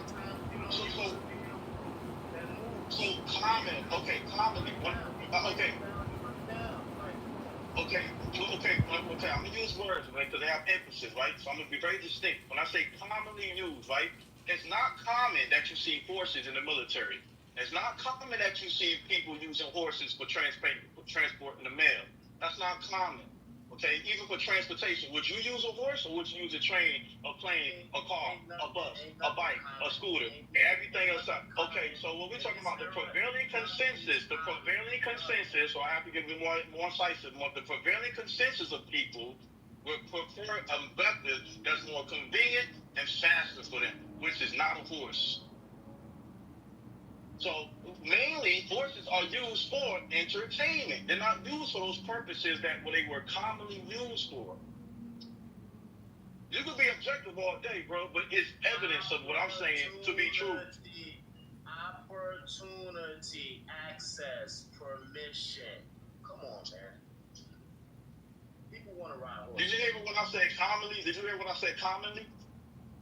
Because they don't have the access. If they don't have the access, so nothing's common. So yes, you can. Listen, what is common? What is common is based on what's. Hey, did y'all see that movie Sorry to Bother You? Y'all seen that movie Sorry to Bother You? You seen that movie Sorry to Bother You? At the end of that movie, they made all the black people that was arguing amongst themselves. One side was trying to draw a strike, the other one wasn't trying to draw a strike, right? They made all them black people into horses. I swear on my mama. And what's so funny is I'm not even joking, bro. When I saw that, I automatically thought of the theory that you're talking about. And they are trying to make us into horses because what happens when you replace the working force? They don't need to work no more. So what are they doing? They're on live streams in YouTube being idiots. And then other than that, they fucking white woman. Sorry, but that's a part of the analogy too. That's a part of the analogy too. They using us for comp. Y'all know okay, don't do this in this room, right? Huh? What happened? Y'all is crazy. Hey, look, man. So I'm saying that theory that you're saying, where they're trying to make the workforce niggas into horses, is 100% true, and they are putting it in movies on purpose. If you remember, in a movie that White Man Can't Jump, that what's his name just came out, this fake ass white nigga rapper, right? This Jewish piece of shit. What's his name? Harlow, Jack Harlow. In that movie, they talk about stem cells. Stem cells right now is definitely the best investment that you can make. That's the sector of biotechnology, the sector of financial investments you should be looking at is stem cells, exosomes, NAD+, anything that has to do with reverse aging. And then before that, there was another movie that came out. It was called Dope. With a nigga that nigga literally, as soon as you start talking about Christianity, you're not in the Illuminati, so you disappear. So nobody knows who he is anymore. But that nigga, he was talking about Bitcoin back in 2014, not even 2016. It had to be like 2015. I think it was 2014 when the movie came out. If you had listened to what they said in the background of that movie, you would have made investments in Bitcoin and made some money. If you would listen to the investment that they talked about in the background of that movie, White Man Can't Jump, you would have made some money. Jack Harlow talking about stem cells. They had a whole section for it, and they did it the same way in both movies. I'm telling you right now, that other movie that I'm talking about, the one where they make horses, sorry to bother you, if you notice, it's the same type of directing, the same type of, it's just like the Nope films, Jordan Peele, and if you notice the new movie that came out with Ryan Coogler, the directing is the same. That's on purpose. I'm telling you this right now because I swear it on my whole life. The reason we saw customer service people being replaced by horses is because that theory is right, and we are going to be replaced as a workforce. They're not going to need us anymore, and they're going to treat us like the horses. We are going out of. We're going out. Yeah. And you know the yeah, he trolling right now. But you know what? Also, it's kind of alarming. It was talking about what are the advantages that humans have in comparison to this AI, because they got AI, they got AGI, and there's the ASI, and all super intelligence, which is a whole nother level. But it's really not that much. It's emotions, and then they can simulate AI can simulate emotions, but emotions or human reaction, people you can't really replace that. Cognitive thinking, and there's like one more other thing. But in terms of a lot of things, humans are not really that important. Okay, now.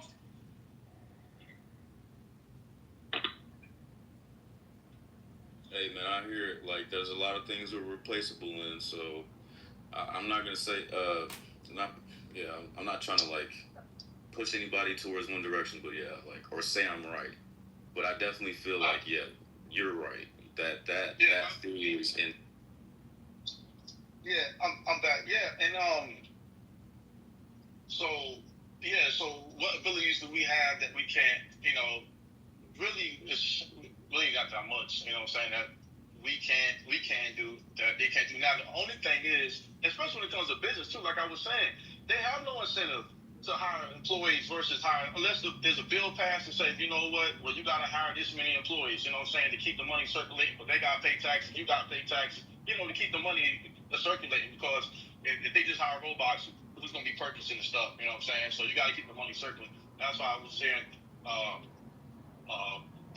in this theory of being presented a universal income, to have some money circulating. But yeah, the robotics is gonna be built to last. So don't like think it's gonna be like, oh, you don't need one person per machine when it goes out. Nah, because how often does your refrigerator go out or your washing machine? It's gonna be built to last.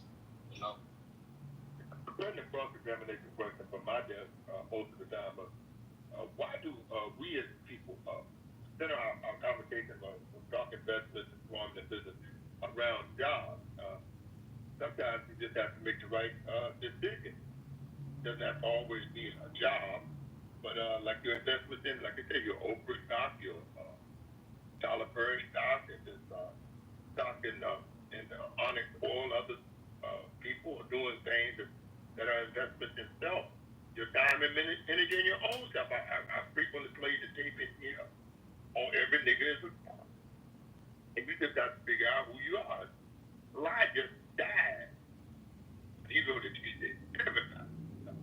When he saw what I know I can see, you got to take a look, another look at yourself and see that bottom may fall out of the Bitcoin, New York Stock Exchange, or these may fluctuate a little bit. That nigga stays consistent all on this shore, on this America, that the orange toupee guy said, if we built it, I'm proud of that statement. Love what I said, we built it, and we are the engineers and scientists of this or that, because we're actually simply the doctors, engineers, and scientists of this time. The whole full and complete modern world runs on my science. I'll claim you can't get it if you don't claim it. On my science runs the full, complete, entire modern world. From heating, ventilation, and air conditioning to the electricity that runs through it. It's based on my science. My whole city works on my science. And my granddaughter just came out of Benjamin Banneker, Dr. Benjamin Banneker High School with 30 scholarships. They made 30 universities begging for her. He finally stumbled on something. And she's going on. But it's based on my science, not on someone else's science. On my own science. I can feel good. I'm standing on the platform. I'm not standing on the shoulders of Marcus Luther Garvey. We will be in New York. I'm going to New York on August 17th for birthday Honorable Marcus Luther Garvey. We did a whole lot before noon. Now I'll land my plane. Oh, and I want you to get that date of Malcolm's mother and what type of Garvey he was. And I'll put that tape in the black drop. And she found investment in self. Oh, my. Yeah, I feel like when you notice the things that they are putting out right now, it's obvious to see what they're going to replace human beings with, and it's in the Matrix movie. But when you think of the Apple Watches that monitor your health, people don't realize they can transfer energy with that. So essentially, people have these, like skin cancer burn marks on their skin because they don't realize energy is being drawn out through that Apple Watch and being remotely sent to another location. So we're going to use humans as batteries and processing units because they're going to start looking at humans as organoids, and they're going to use humans' brains to further compute things, right? And when you see, there was something else, not just the robots replacing like people. There was something else where it's like, I mean, hell, even the womb, they're making artificial wombs. Plasma banks. When you look at plasma banks, that is your introduction into what they really want. They want us to be ignorant so that they can use us for parts. They're going to use us for manifesting their reality. They're going to use us. Yeah, this is literally Animal Farm. Literally, it's a superimposed Animal Farm happening right now. As a matter of fact, somebody told me to read that a long time ago when I was talking about stuff like this. So it's definitely not ironic you brought it up, Luke. Exactly what I asked. What's in the book?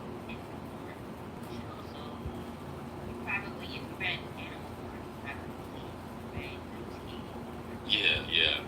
Oh, okay, I see what you're saying.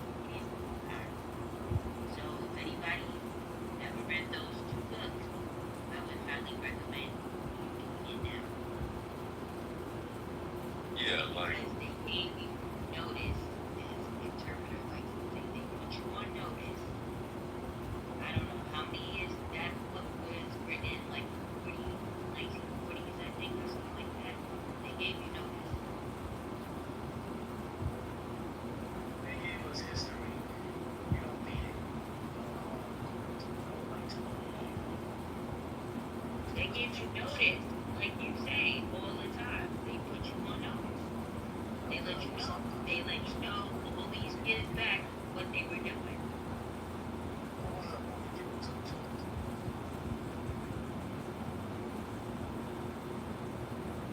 I don't know, interpreter. Where's the community center? Okay, I can give you some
to see. Anybody got any contributions for that? Nope.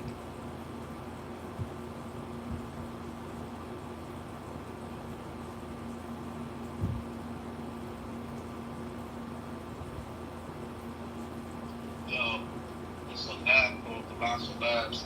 They're not on the public market, so we can't trade with them. But that's the lab that brought back that book, and they're trying to bring back woolly mammoth. And I was thinking, and a lot of times they don't stop for the other animals, so I'm thinking they might try to bring back other species of humans, because they presume that the other species of humans have different instincts, innate behaviors, than the humans of today through evolution. We all get a chance here. It's called Colossal Labs.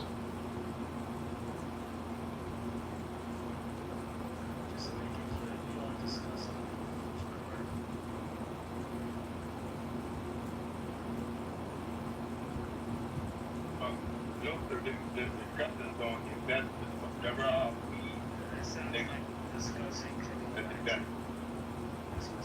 that, well, no, they gave the price of the stock on the WRP, prior to the Bitcoin, social political views of Trump on Obama, reasons why Trump is more or less on Obama, and the potential wealth between the two. The discussion has been very broad last night. So this morning it's expanding. I think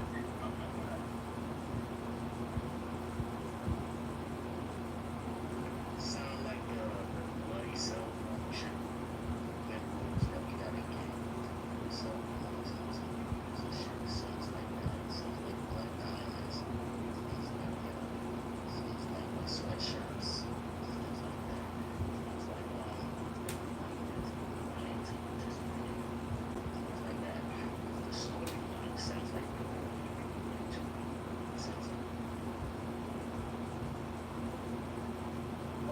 we could definitely keep it broad. The AI power cell, again, is not a handbook development for you. My AI power cell supports my own reproducing the environment that is artificial, but it powers up certain things. If we power which cuts down, and if we're concerned about, a lot of people are not concerned. They're wealthy people that have none of these concerns, so they continue to play the If you build an AI power cell, then you can potentially reproduce your own electricity. When we've done the equitable order thing, and we have the right building material. Another investment that could be come back the Bitcoin because no power. Power go up or down.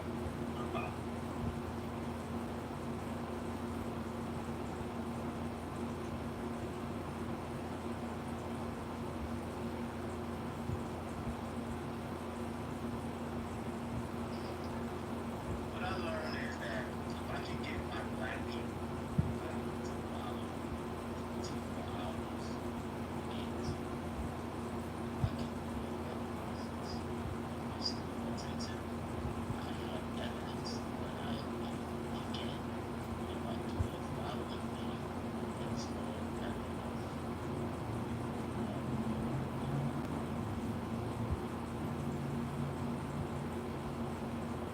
Thank you.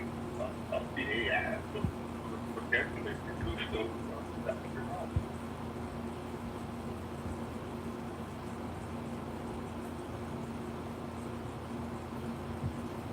The evidence is we need more leaders, particularly black people.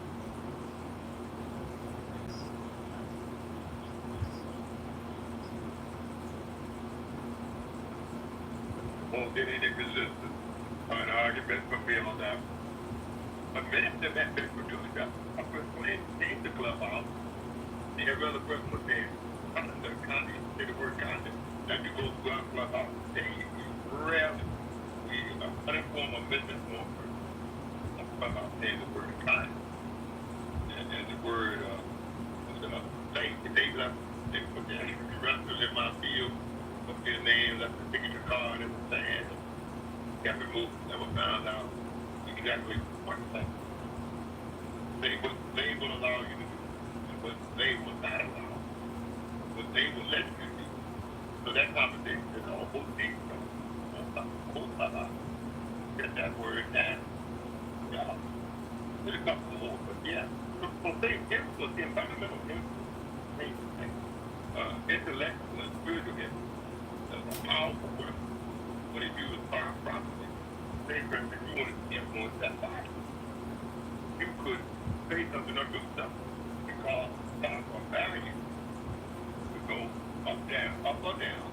And if you got the right influence, it's called fluctuation. And when you get people that play with the market, they do this. Will the market go up or will it go down? Will it go sideways today and be back to level up tomorrow? But once you know how the game is being played, then you basically have that just have to improve your skill level. To know the game, I'm a table conversation. See what it takes. And so I studied how these games, what's going to pay, what's not going to pay. From the stock market to the gambling field, I know a little bit about table conversation. And so that's like the first out there. To get smoking this thing out, you know, and if you go in those, who's in the high road, who in the middle road, who on the low end. The guy on the low end is making more profit than the guy in the high roller. But you just gotta know how the game is, how to play the game, what's for you and what's not.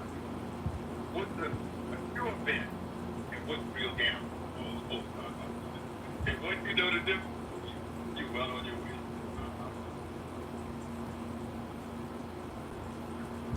I'm gonna tell you. Stop showing up on time. You like to fight more easily.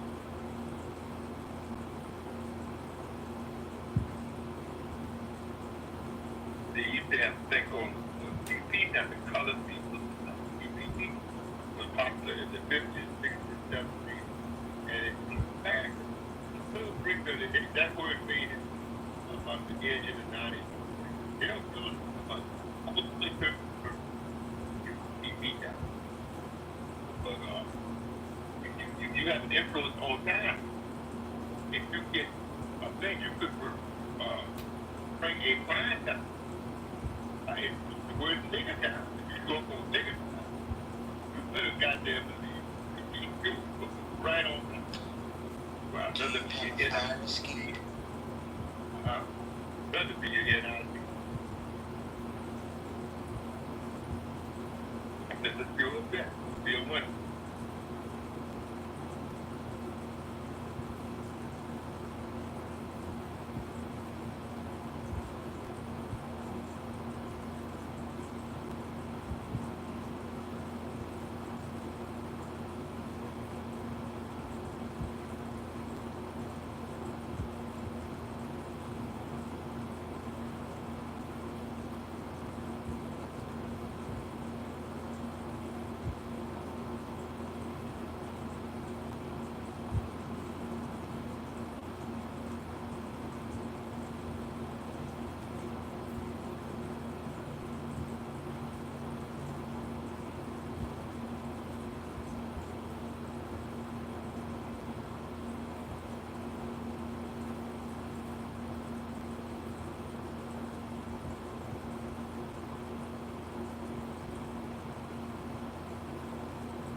chat just make things sound so snap of a finger easy for some people, right? So this is why I'm asking the questions that I'm asking to see if anybody has other solutions, because the generators in the event that a power grid goes down is not gonna be as easy as y'all making it sound for other people that don't live like other people do. Not everybody has the same living experience. Darling, you can hang it. Like, you don't have to get a large solar panel.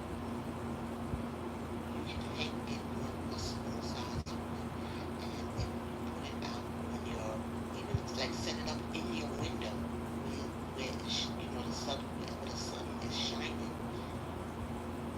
You know what I mean? You can put it right in your window. It don't have to actually be on the fire escape. You can put it inside and have it on your window and let the sun hit it. Well, guess what, Lele? God damn. If I was living in my other apartment, that would have been perfect. Where the sunlight, that's how I told you I learned how to tell time. I'm not in that apartment no more.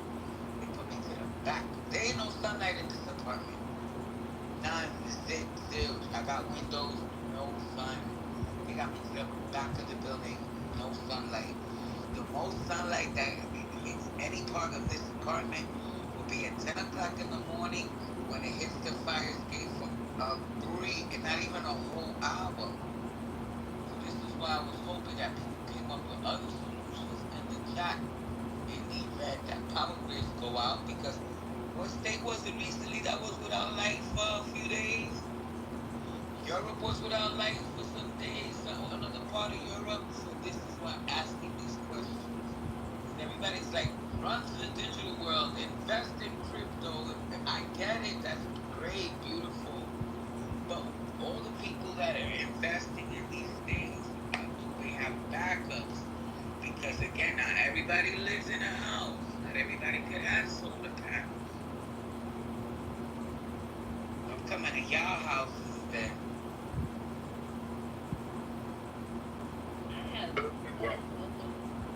That's why we gotta unify. I have a solar powered flashlight. I have a few of them and lanterns. That's all I got. But you're right, they don't last that long. And I bought them like during the pandemic when they were like pushing all that shit. And you would hear all these, Alex Jones and this nonsense. They work, but not for long. That's all that is. Well, when you say not for long, what do you mean? Like for the day or for months or years? For the day. Like they'll last, but The small ones. right. That's what I'll say about that. And then if people don't know how to like start their own fires, because if you don't know how to do that, then you can't cook unless you're growing stuff, which you can eat raw. That's a good idea. If you know that type of deal. But if you want to cook something, you got a problem.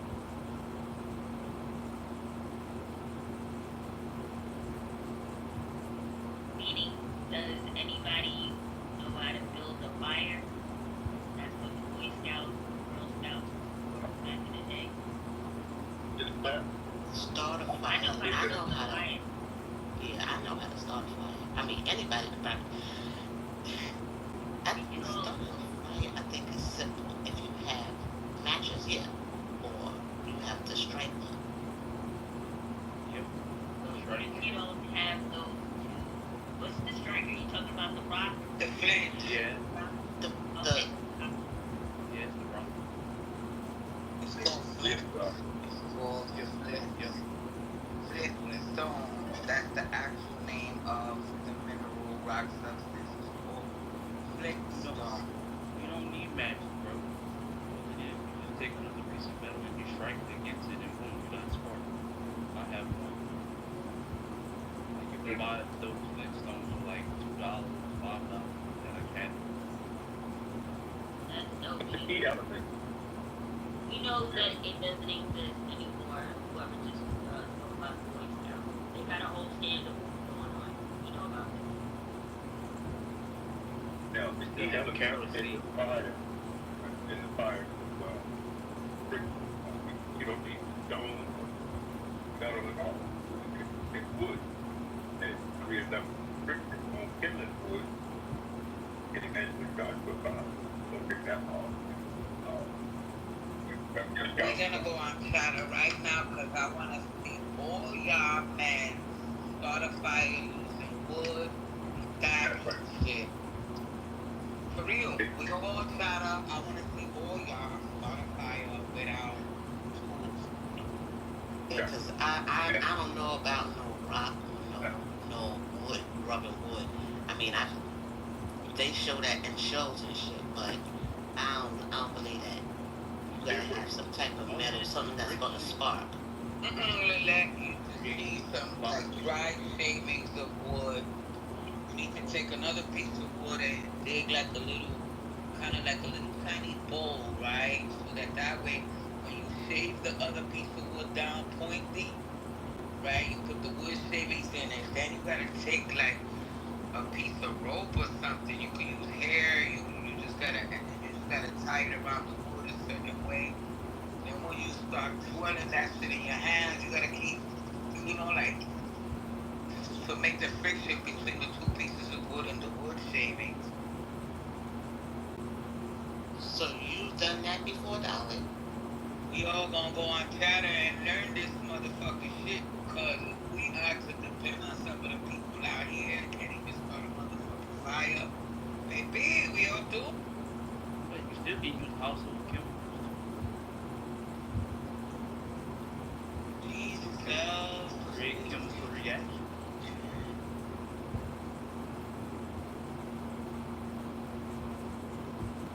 That's why we took chemistry class. If anybody remembers their chemistry class, they will know. So I do agree with that. Yeah, y'all go fuck around with chemicals. It causes a type of inhalation problem. Yes. Your eyebrows is gonna be gone. Yeah. Be my guest.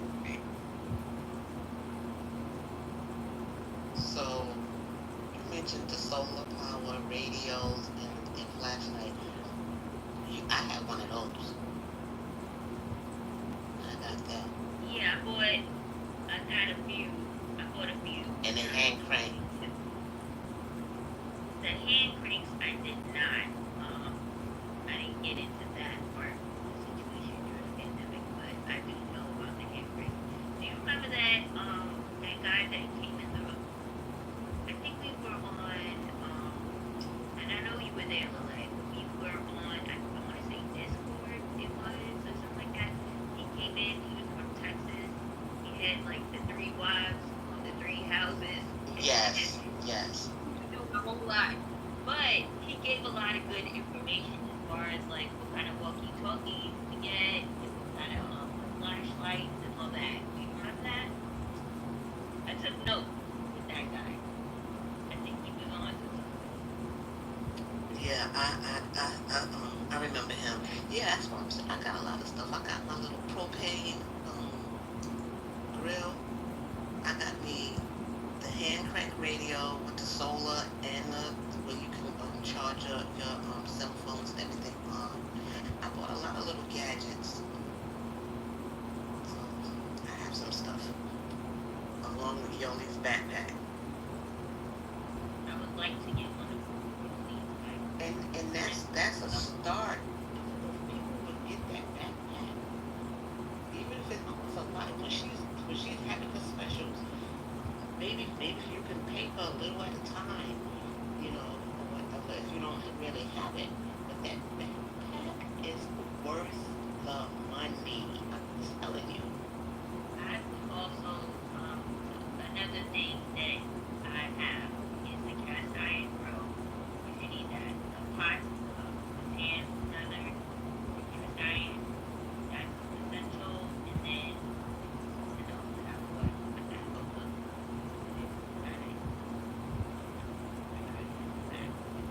Get you a cast iron pot or pan, straight. You don't have to worry about something. Yeah, I got a Dutch oven.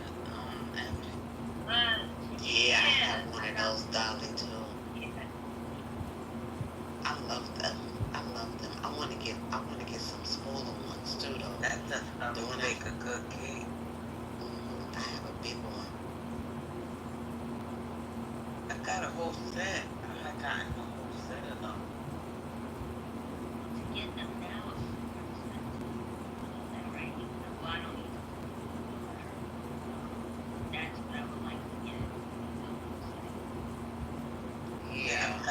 got it's like the Dutch oven. It got the pan. It got a small little one, regular size pan, and it got like the griddle one that you can make pancakes and pizza. You use them all the time, darling? No, I got them put away. I gotta reseason them and shit like that. Cause they've been put away. But the flat one, that's the weapon one right there. You gotta smack somebody with it. It's heavy as heck. Hell yeah. With nothing in it.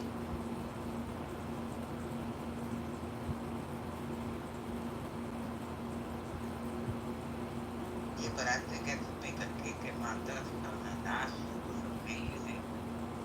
Do you think it's heavy because you don't have the muscle memory yet? Because once you get the muscle memory, like when you boom, and when you boom, at, like for me when I have to proceed, it's heavy at first. Once you get the muscle memory, your body remembers. Okay, it has to go like this, and you build a resistance muscle wise. Do you think maybe that's what it is? Maybe that's what it could be. No? With a cast iron pots and pans and stuff. Yeah, like lifting it up and putting it whatever. Like your body will remember it because it's muscle memory. So it's like once your body gets it, then you're straight. But initially, you probably will seem hard. That's what I'm saying. I don't know. It's just heavy as hell. Like all of them, even the little tiny choppers. Okay. Listen, I will get back to you on that one.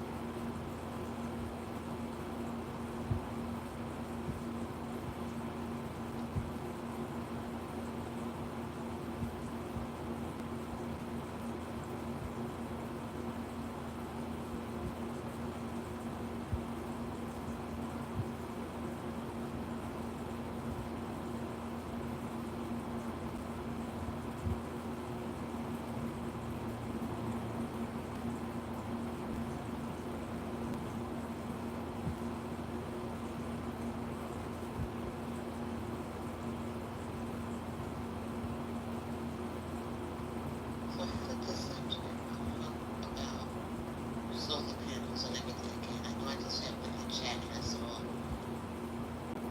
writing. I don't know if that's what you're being spoke about. Because what had happened was they were talking about investments and cryptos and all this stuff, right? And everybody talking about the AI, the bots, and all that. But then we have spoken on numerous occasions about power grids going out. So in the chat, I was like, well, what do we do in the event that the power grid goes out? How will people still be able to access, all their digital currency?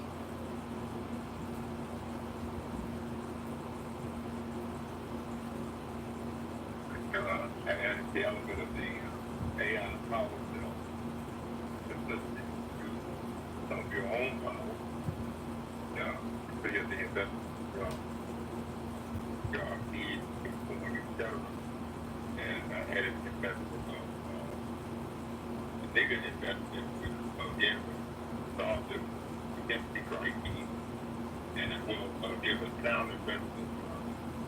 My told me that the sound investment in 1865, and as well a sound investment in 1925. So maybe a good market. I want to look at not for everybody. I would look at the market. I guess over $1. That news radio one and radio TV1 made great investments in stock of communication. Doesn't always need a stock base or a Bitcoin, whatever I do. Your stock game like a thing for an investment.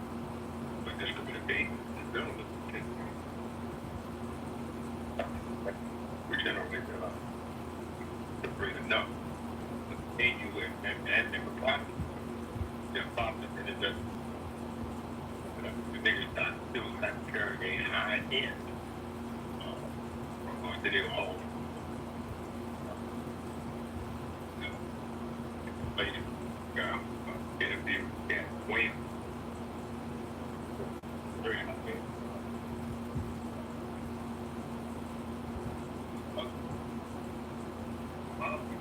Like that. There are many others. They're going to look at somebody that don't. Now, they go off the idea that would incorporate, they go off the idea that people down and get. You in the matrix or something.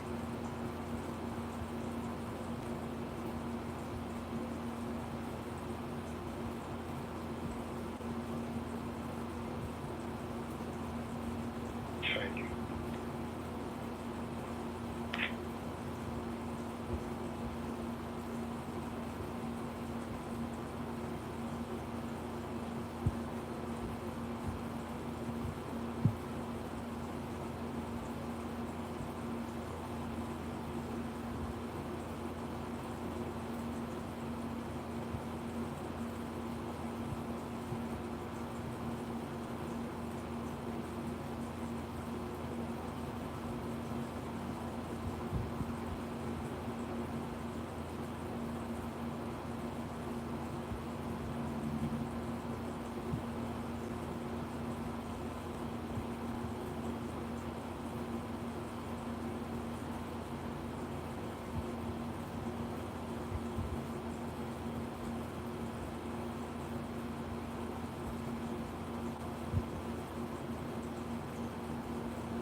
MJ, did I miss our group meeting yesterday? Yeah. Wow.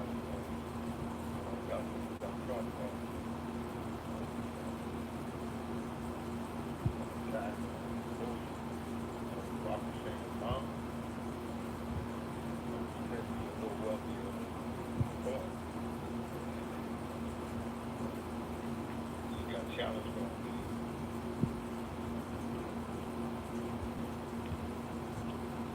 being connected to kind of our network of diversity.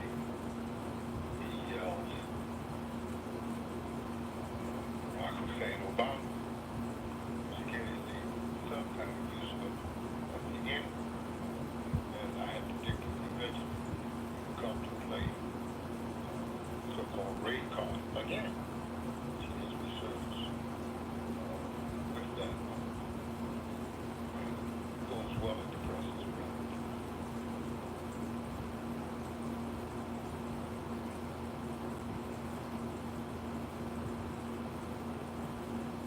Along with the fact that most of the Altiplanian nations still, I think, hold fairly high stuff on Barack Hussein Obama.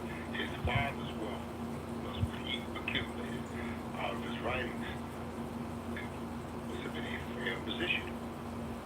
So on that attack, he was exposed to, again, potential treason, but he was ridding the villains from the political scene in the person of Osama bin Laden, Muammar Gaddafi, and Saddam Hussein. But nevertheless, having to be accountable for those lives of families and the international violation of what the family had witnessed, killing the head of state and their family members. So those things are out in the news and some of the views of some of the views.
ready for that one. You gotta let him recharge his hearing aid.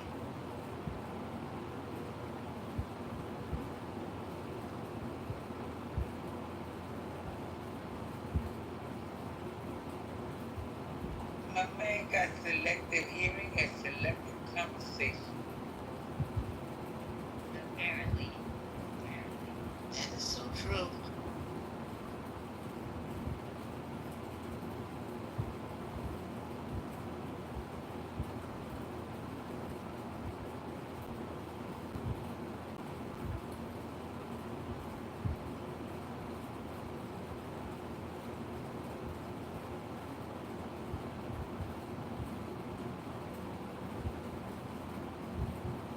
Make people say the word wait, man, 3 times. You wake him back up.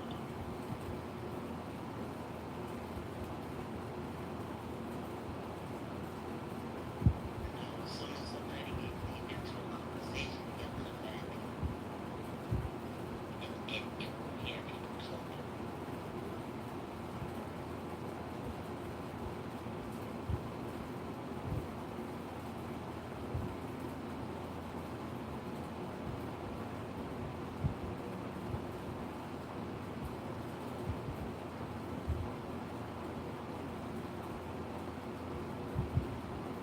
At this point, I think that everybody is familiar. If you know, you know. That's been here since the beginning. We're not talking about the new people in the room. If you know, you.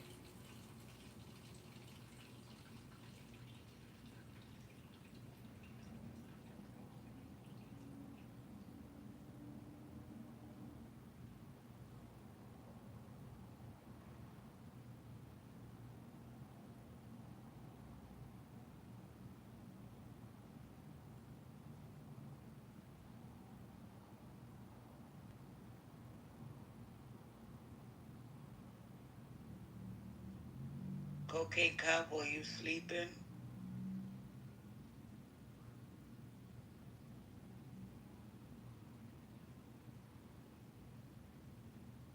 Who's that? That was a good. That was a Oh, really good oh, documentary. I know. Never mind. Never mind. Never mind. I know who it is.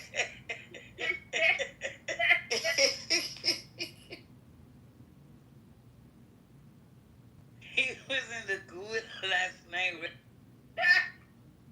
And I said, Cocaine Cowboy, what you doing down there? To go bring your ass to the stage. He came to the stage and was like, you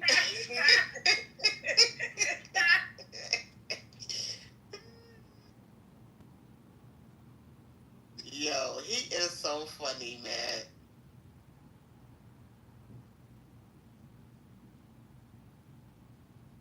The way he talks, he should have been in the documentary. He should have been in the documentary. And the,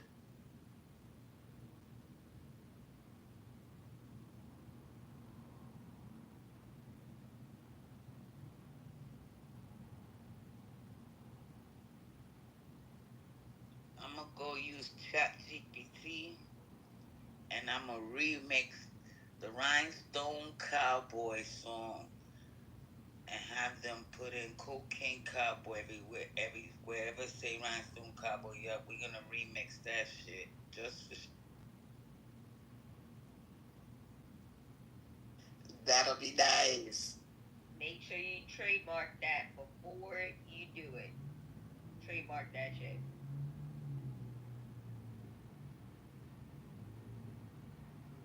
Then we're gonna throw a funky little modern beat to it and be like, it's the remix. Yeah, and play that whenever he come in the room.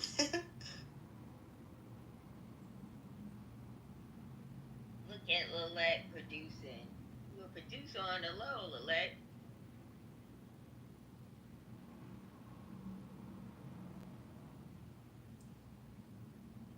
We might need another talent show.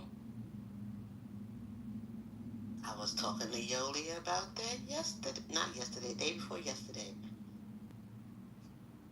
I was talking to her about that. and doing our raffle and our game night and shit. We gotta start doing that stuff again. Yeah, 'cause you know I be having the There you go. I be stop. Listen. You gotta recharge, Dolly. You gotta recharge. I told you. I got a conspiracy theory trivia game that I like to pull out every now and then. You know what I'm saying? And you know, do little quizzes and shit. Yeah, that's fun. Whenever you do that, that's always fun. You have a few rooms that started copying you with that, but yeah, it's fun when you do it. By the way. You know, I be setting trends on the low, right?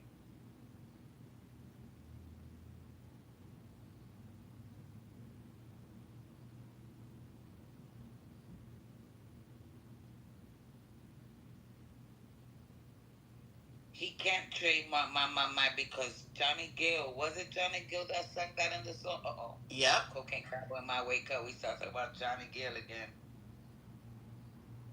Yep, it was Johnny Gill. Can't trade that. That's in his song. Ma. That's where he got it from.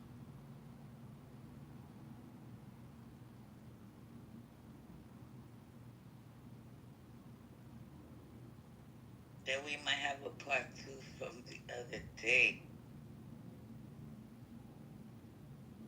What happened? Because I be missing a lot now in the rabbit hole. If you want to share. Was it funny? Was it? Hocus was asleep and whatever was said that day. Well, a lot of people, they was like, wait a minute.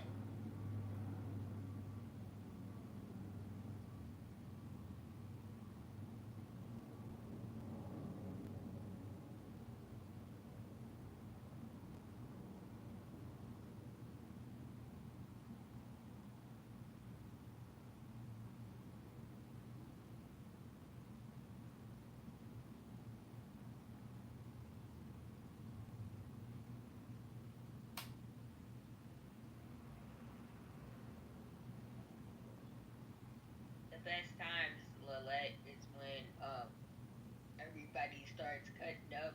It just be so much fun and laughs, as opposed to being like mean or like catty or anything like that. I love those days when everybody's like happy. Yeah, me too. Yeah, I missed them. Laugh with one another. Yeah. But you know what was real funny? When we was doing the melted. That shit was funny. Oh man. It was. With the crayons. Yeah. It was so good. It was so. You know, I got the little sound bite, right? The sound bite from when they throw water on the Green Witch from Wizard of Oz, where she says, "I'm melting, melting." Yeah, I got that sound bite just for the mouth.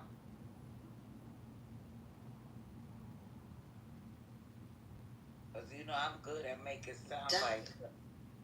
Dolly, do you hear from Sensei? Once in a blue moon, she may text me or hit me up on it. I hear from her from time to time as well, too. She's busy. She got a lot of jobs right now. Good jobs. Like, meaning, like, she's doing well.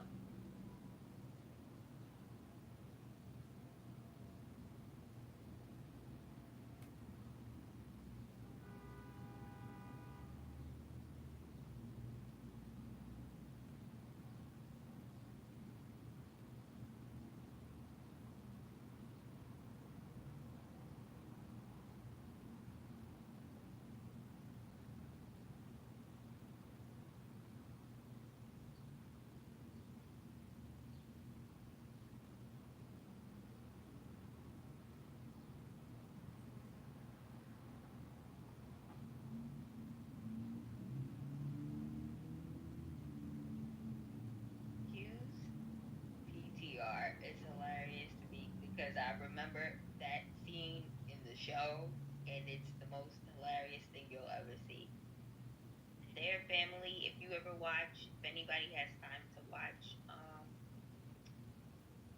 the Shannon, what is it? The Shannon Sharps, when he does his interviews with Damon Wayans, it's like one of the most sincere, heartwarming interviews that you'll see. And I think it resonated with me personally because if you grew up in the projects in New York City, you knew exactly what he was talking about at every point in the interview. And I grew up in the projects, so I knew like exactly what he was talking about. I don't know if it resonated with anyone else if they watched it. It's so good.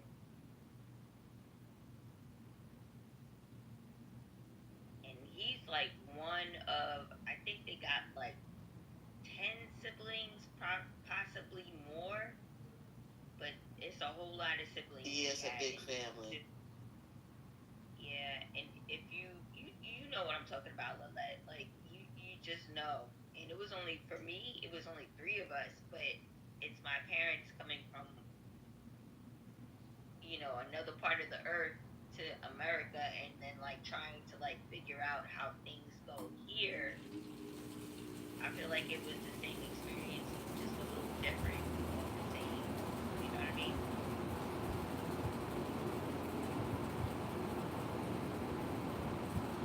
Because you don't know how the system works in a different country. So it's like it was like them trying to figure it out. My dad had one point of view, my mom had a different point of view, and then it was the two of them trying to figure it out the entire time. They were married forever. Like they never got divorced. They were married forever. So I could understand what he was talking about. He was talking about the struggles with his parents and stuff like that. I get it.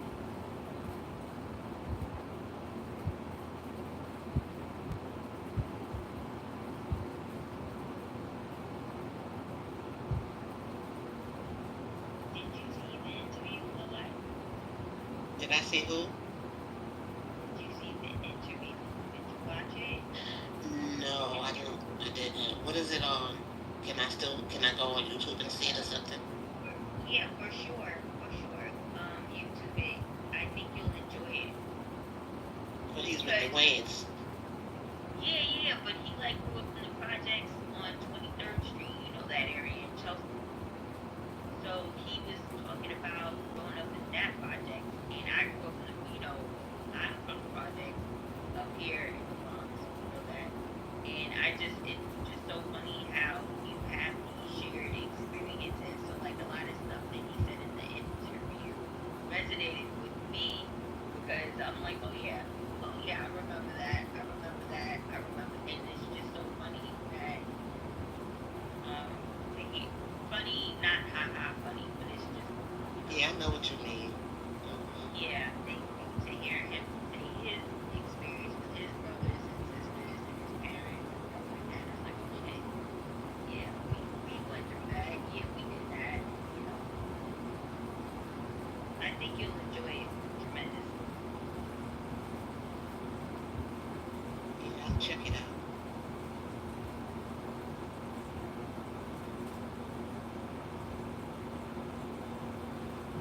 And I'm not trying to have a Shannon moment, but I have been out and seen him and hung out with him, and he's a cool dude. I just didn't know his backstory. I was what, in my 20s, I think, back then.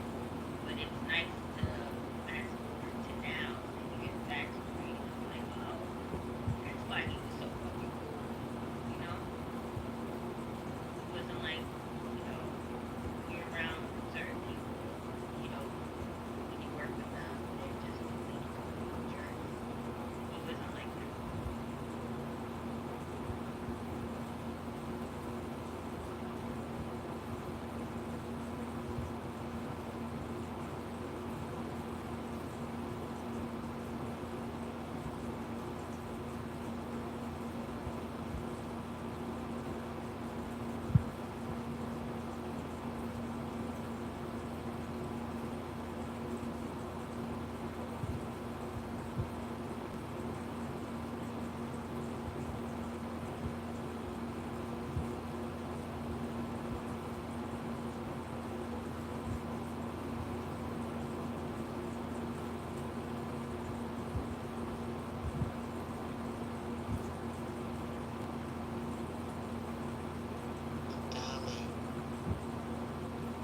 Yes. You got soap made?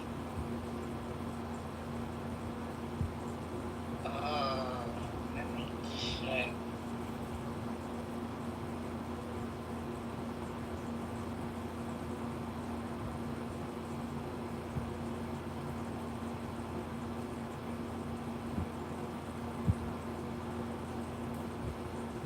I only have one of the intimate hygiene bars and honey soap. I'm gonna take them. Don't sell them. I'm gonna let you up in there. Okay. Because somebody is showing me nameless. They hit me up and was like, I need those. So yeah. So I'm gonna make the whole fresh batch of sheets. The whole batch. Okay.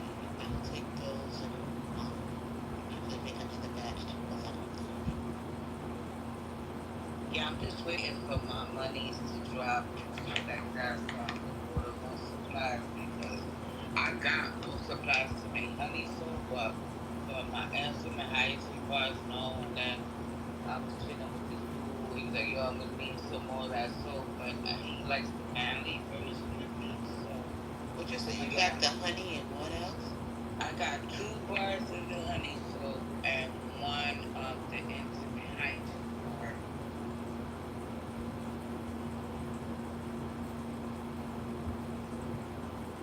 It's the weekend, so I usually order supplies. It's Thursday. Yeah. This is the end of the week for me, so Okay, well just text me the price for the 3 of them and I'll send it to you, man. Can they get mailed out today? yeah, it's early as hell. Okay. Because I'm down to 2 bars. I see. I need to get them ASAP before. I don't know, so I went away with my family this weekend. Well, not my whole family, but my daughter, my mom, and the grandbaby, and my daughter's boyfriend. So the house that I rented I thought it came with 2 bathrooms. I only had one when I got there. I was like, fuck, I thought this should say 2 bathrooms. So I'm leaving my soap in a little dish in there. Why motherfuckers was using my soap? I was like, yo. They was like, it smells so good. It smells so good.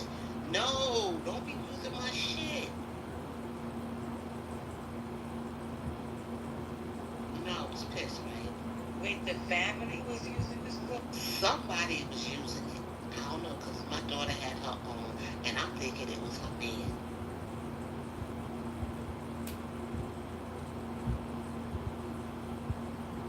Because I know my mom had her own, so my daughter had her own. And he should have been using whatever she brought. Or he should have brought his own. Somebody was using my soap. That shit was going down fast.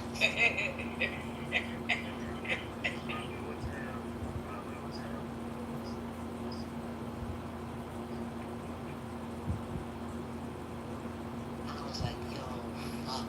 The hell is using my shit?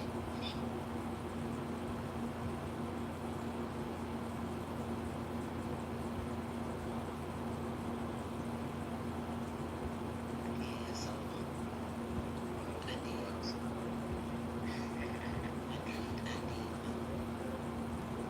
I definitely need some more.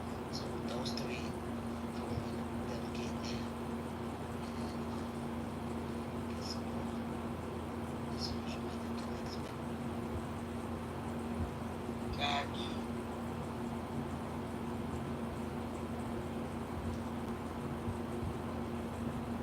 Yeah, so text me the price so I can send you that money now.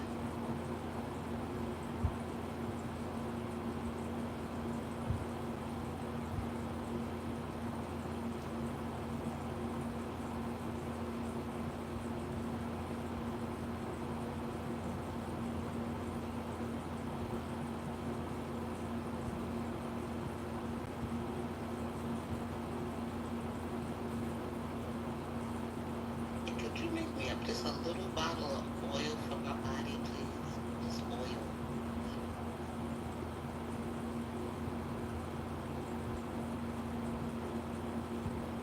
Cállate.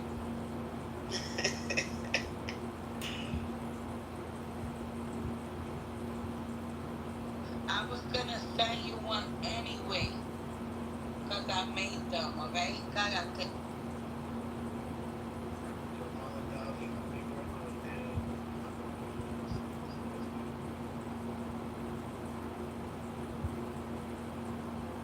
Let me think about that.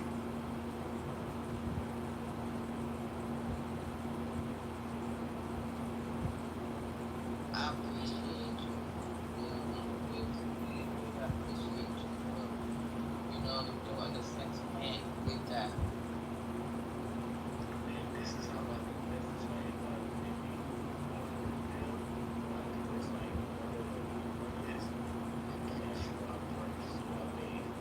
Whatever the flow is, and I'll tell you what, give me to September, because I like to, when September come out, August, and August, September, like that, because like kids going back to school out here, finally, boom. So that way, you do what you do. But give me to September so that I can restock and do what I do on my side, and I can see that working.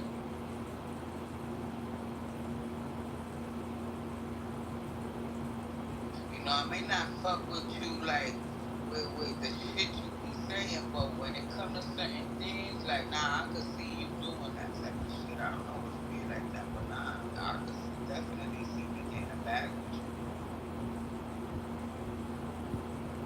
All right, darling, you got it. You see it? Yes, ma'am. Same address, right? I go with. Yes, the 3171. I got you. I'm gonna put the plate.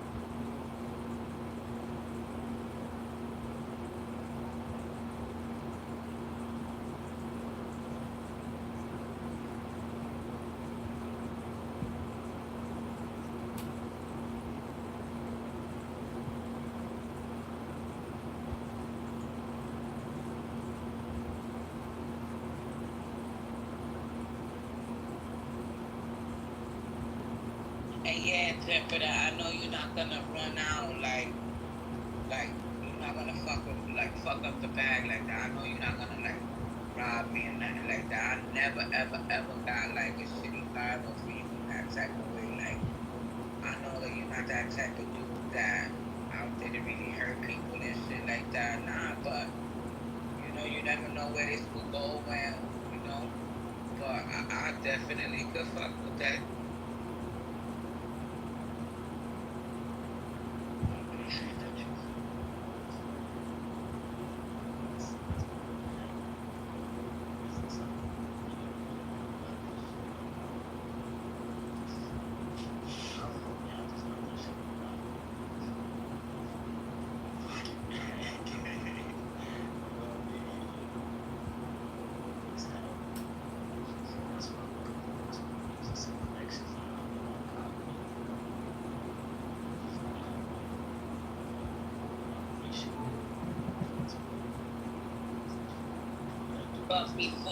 But before you even go that route, I'm gonna set aside something for you to use. You know what I'm saying? So that way, when you already know, it's not just gonna be me telling you. I want you to have that experience too. Then when you really go out there and do what you do, they, they be like, nah, son, I use this too. Blah blah blah.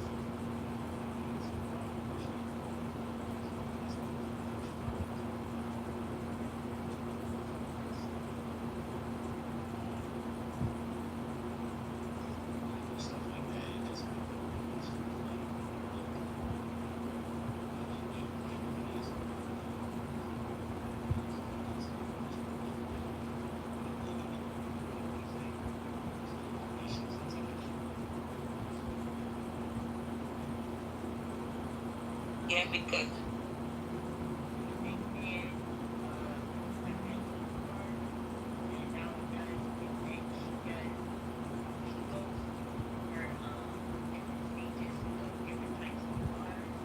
She named one bar. Yes, girl, I know. I've used it sparingly because I love it so much. But when she gets into her bag, which she always does, she will read something that smells really good, and it will be on your clothing for a minute, in a good way, not in a bad way. The hygiene word is it for me, for females. She has the no, best. okay, so MJ, the hygiene bar that I make regularly, everybody can use it, right? It's an intimate hygiene And bar, yeah, okay. right? Every now and then I'll make them for the men because I'll add just one different herb than I do than the other one. That's all, and that their bar is totally different because the bar I make for the men has the little massage thingies, you know, them little finger looking thingies, but because The they're little it's the balls that you perfect. stick up. Yeah, and it's the reasoning for that is so when they hitting right under the gooch area with the soap, right? It starts to massage to break out the toxins that get calcified in that area. That's awesome. I love that you even said that. I had no idea about the men's part. I was just talking about the women's. And the women's part is, for me, it works tremendously. But yeah, that one, even the regular version, yeah, men could use that too. Like, believe me, everybody in my house uses all the soap. If they got a soap and they get what I give. But MJ, you know what you gotta get now from her? Scrub. Yo, after you wash yourself in the tub with the soap, and then you put that scrub on while your body's still wet, yo, that scent right there is the shit. Yo, you don't have to even, because it got oil in it too, so you don't even have to oil your skin after, if you want to get in the bed, like especially after you, oh yo, that shit smells so, I be smelling myself after I can just be sniffing myself, be like, yo, this shit smells so good. That you have to get mixed. And I got two of them. Okay. Works. Yeah, that body scrub is everything.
See, if I sell you 12 bars of soap, what you do with them 12 bars after I sell them to you, that's your business. You keeping them for yourself, or you selling them, you flipping them for more. That don't got nothing to do with me. You understand? That's what I wanted to ask you too. Make the packages, See, so I really don't do the website thing no more. I've been doing alright just with the people that I've been dealing with on Instagram. I'm do I relax, you know what I'm saying? Like, I just want you to understand that when I embarked in this venture, it wasn't for the money. It wasn't to get rich, none of that. That wasn't my intention, really. I just wanted to make dope for me. you know, me being curious and shit, cause I'm curious like a cat, right? They say curiosity killed the cat, but satisfaction brought it back. You heard? So yeah, these was so what happened was I, So would you be willing to sell signature items to people so they can know them or brand? So, I'm saying that and a person could put their name on it, yeah. Because right, my nephew's girl, she was doing nails. So what I did was I made like a body butter hand cream just for her with her scent. So after she was done what she was doing nail wise, she would, you know, rub that into the lady's hands and shit. So it was, yeah, I does that. I could do custom shit, but people gotta be willing to pay for custom shit, cause it's time. And again, this is handmade shit. This isn't factory, nothing here. Like I try to use as little machinery like as possible as it is, right? Except for when I'm whipping them butters. Now, as far as putting a package together, it depends what items will go in it because, again, some products are seasonal due to how sensitive and delicate they are and shit. Because, baby, that body butter is magic. You hear me? Magic in a jar. And I put too much work in it to have the mailman, the UPS driving around my shit all fucking day loving my butters. You shitting me? That's pathetic, right?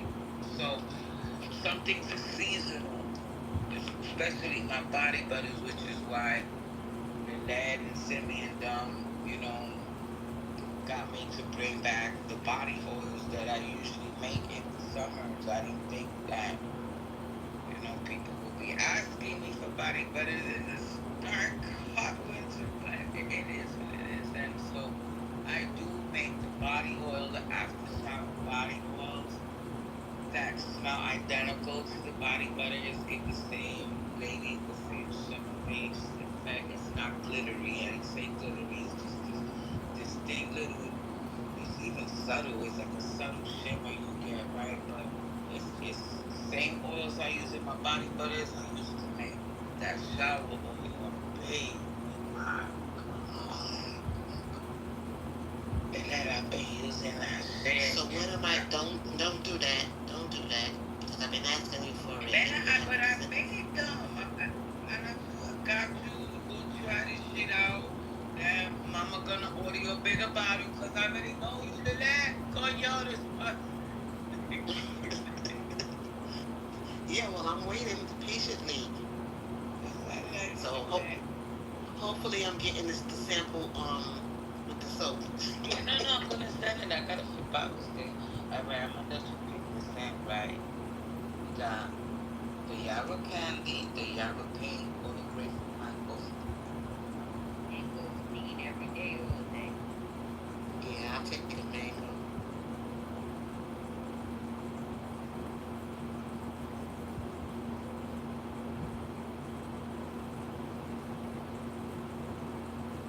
Yeah, I know that Gio got the scrub too. She said the same thing that she said that scrub was the truth. That was what happened with the scrub, right? Cause Yo, I be wanting to lick that shit to taste it. To see if it tastes like it smell.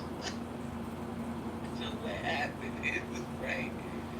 You know, I got a teenage one. I still got a teenage one. She's at that age, TikTok and you know all the products, like all the kids and shit. So I be good. I'm like, you know, motherfucker, I can make them shits, right? What smell you want? I got you. Every time in the bathroom, and it's funny because I did a video once of my older daughter bringing in some liquid Dove shit into my house. I think I'm a mommy dearest on my ass, right? And so I made a whole commercial like mommy dearest. Anyway, I was little scrubs and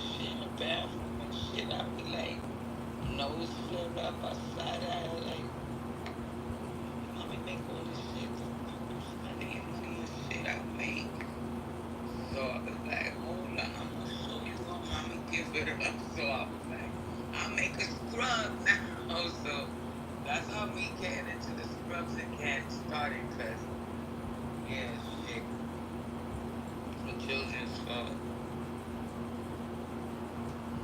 Yeah, that's everything. Yeah, I love that shit. I try to use it sparingly so I don't run out so fast.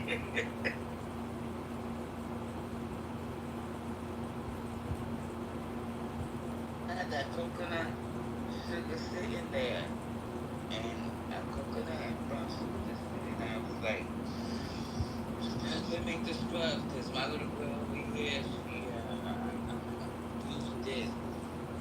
That shit, my God, your ankle, because I be using it on my feet and my calves. Oh my goodness, girl. And I really love what I do. Like I'm telling y'all, like I don't disrespect my kitchen at all. If I'm having an off day, I ain't stepping foot in my kitchen.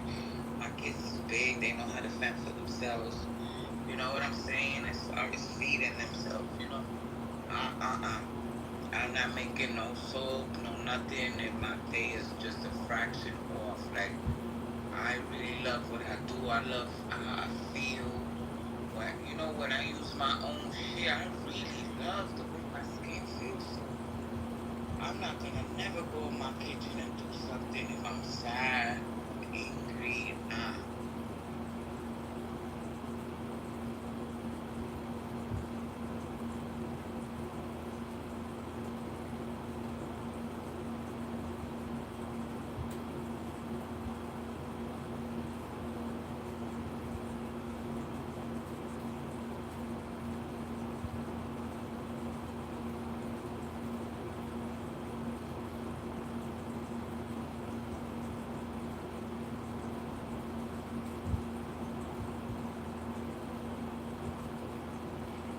Julia.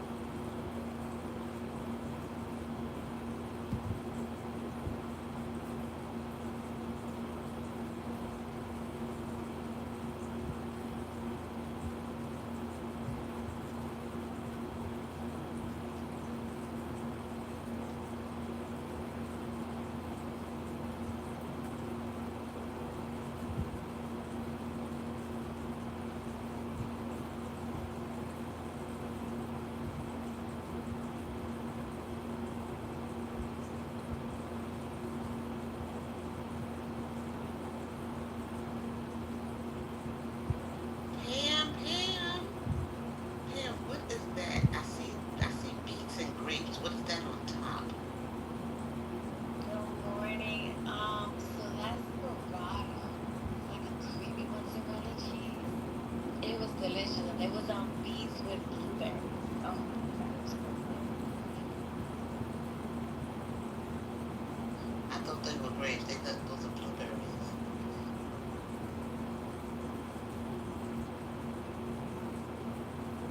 Yeah, I love burrata. Oh my goodness, it's Was so that at one good. of your weddings? That was actually not one of my weddings, one of my events.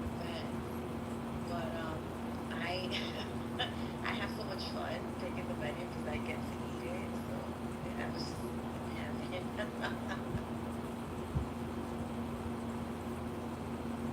How you been, Pam?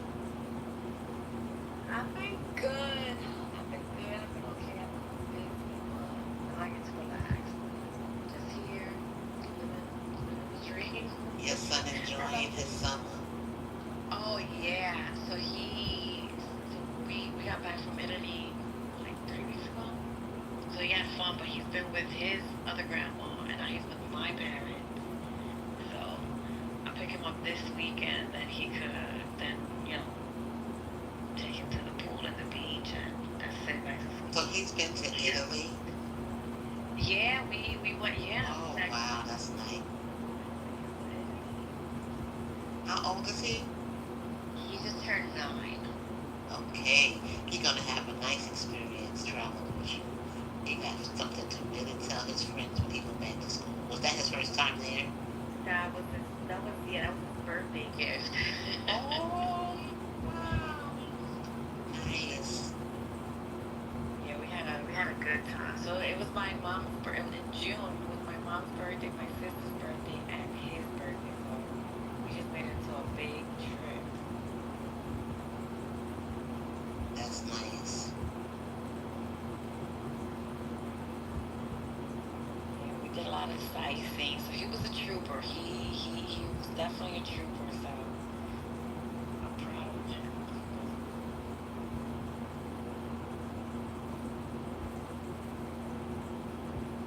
How you been? Been enjoying your summer?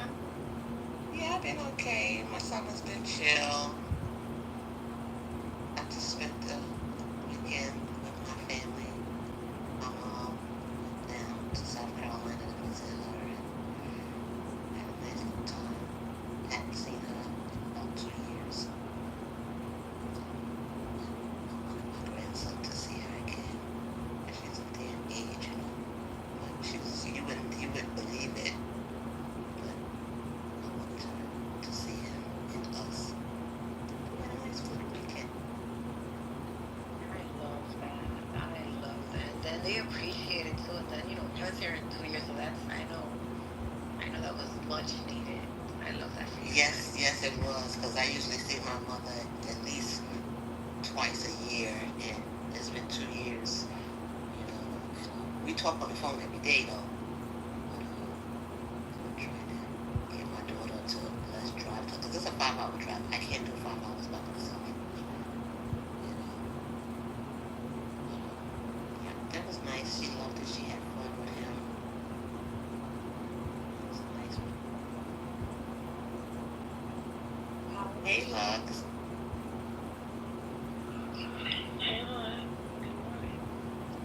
What did you say, Pam? How old is your mom? She is 84. God bless her. God bless her. Yeah, Pam, she's like her. you. She's in the gym 7 days a week, 6 o'clock in the morning. Oh, I love it. See, no, it's nice. You are good, guys. Yeah, she's like you. Look, I'm gonna post a picture.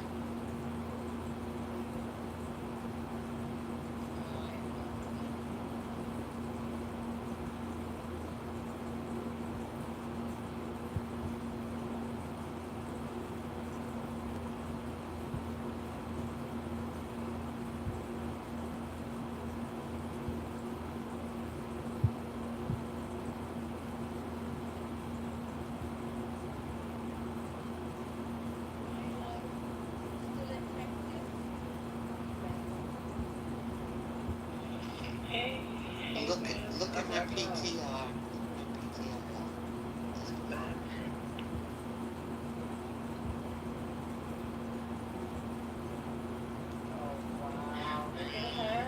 Okay, go ahead. Go ahead, mama. Show them, okay? You said 82 or 84, like where? Right. 84. Where? No, not at all. Your mom goes like that, okay? She just goes. Where she look at me. And they put that picture way before these young dudes try to. Yo, they be hollering at her at the gym. I know. They call everybody they love her. They call her the mayor because she goes around hugging everybody. She introduces herself to everybody, and she gives them a hug because she's a hugger. And yo, the guys be on her, and they be amazed at the stuff that she can do.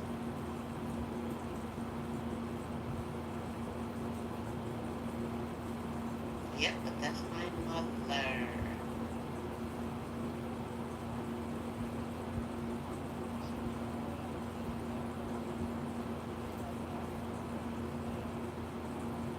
You look like your mom's too, Lynette.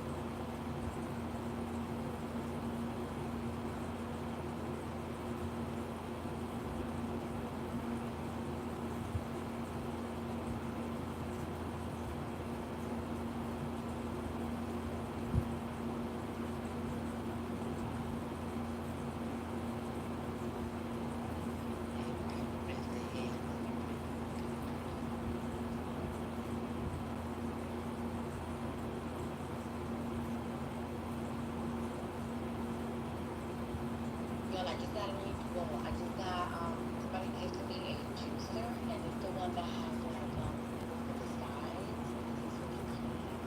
I cannot wait to try it.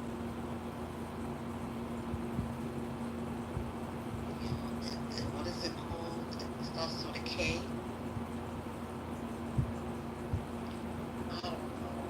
I just opened it last night, and I'm about to use it. I can't wait for now. I had another juicer, but it's just so like the cleanup is like ew, like I hate it now. Yeah, I have one too. It's the Breville I have, and I hate it because of the cleanup. And my girlfriend was just telling me she want one too. To sound like what you got, that shit is like $700. I was like, nah, I ain't paying for that. I can't. Oh, I don't think I got that one. I think they give me the different version of it now for sure. I think it's a, I don't know, but I'll see the picture. But it's not, I think it's $8,000 that much. Yeah, let me see the name. I think it starts with a K, if I'm not mistaken.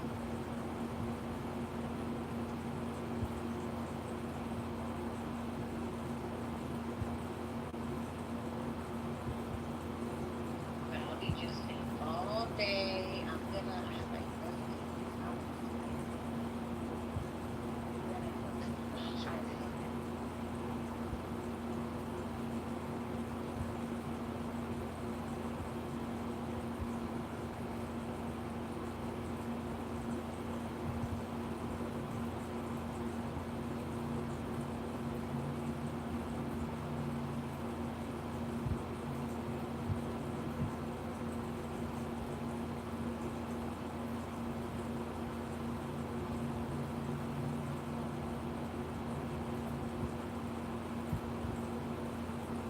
Dolly, have you been feeling like the cool weather lately? Yeah.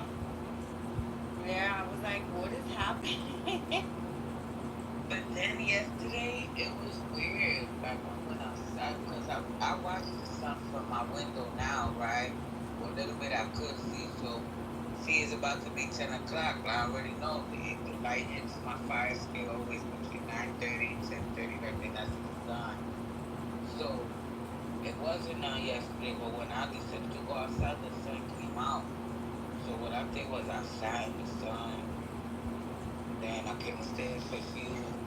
Then I went back outside and I sat in front of my building. I had me a tuna sandwich. I was sitting right there, sitting in the sun. I caught me a nice tan yesterday.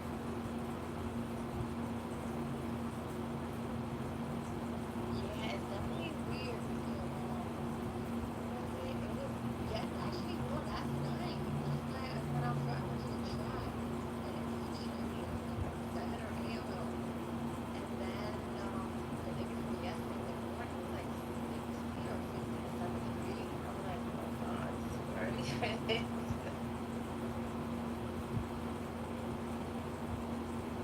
But in the morning time, like it's depending what time you go out in the morning, yes, it's cool. Like already school season about to start. Then at nighttime, it's been feeling like that too, like the drop is creeping. Yeah, it's happening for sure. I wasn't ready. I was like, oh wow.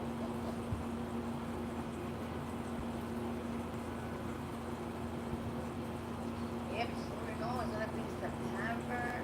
It's about to be August. I think okay, it's about to be madness. I went shopping the other day and I saw a whole bunch of Halloween stuff and Thanksgiving and decor. I was like, no, I don't want to see none of that.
Hey, Lily, I sent you the tracking number. Okay. Hey, Jill. I'm fine. How are you feeling? I just saw your chat. You put in the chat. How you feeling today? Thanks for that.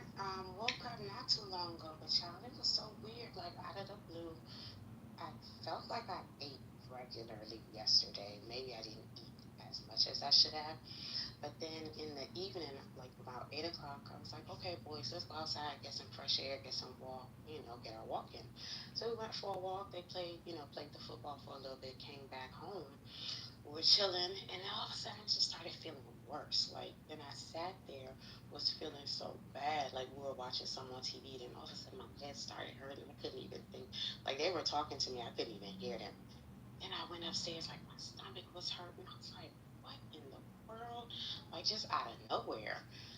So then I slept in today. I just like had to munch on some bread and stuff, but then I just woke up because then I gotta go to work. But yeah, it was weird. I'm like, where did that come from out of nowhere? Like I don't have a cold, I don't have nothing, but just I don't know. I just thought it was wild. Then my phone was tripping. Like I can't get my phone to charge. I can't do nothing.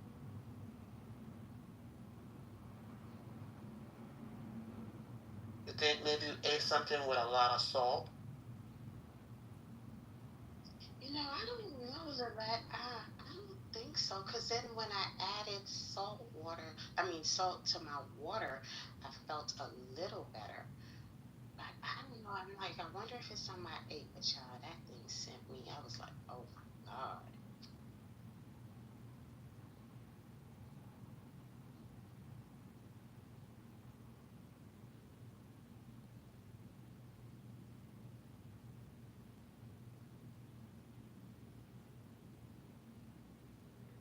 Well, if you drank some water with salt, maybe your pressure was low and you needed that salt. You're right. You're thinking that.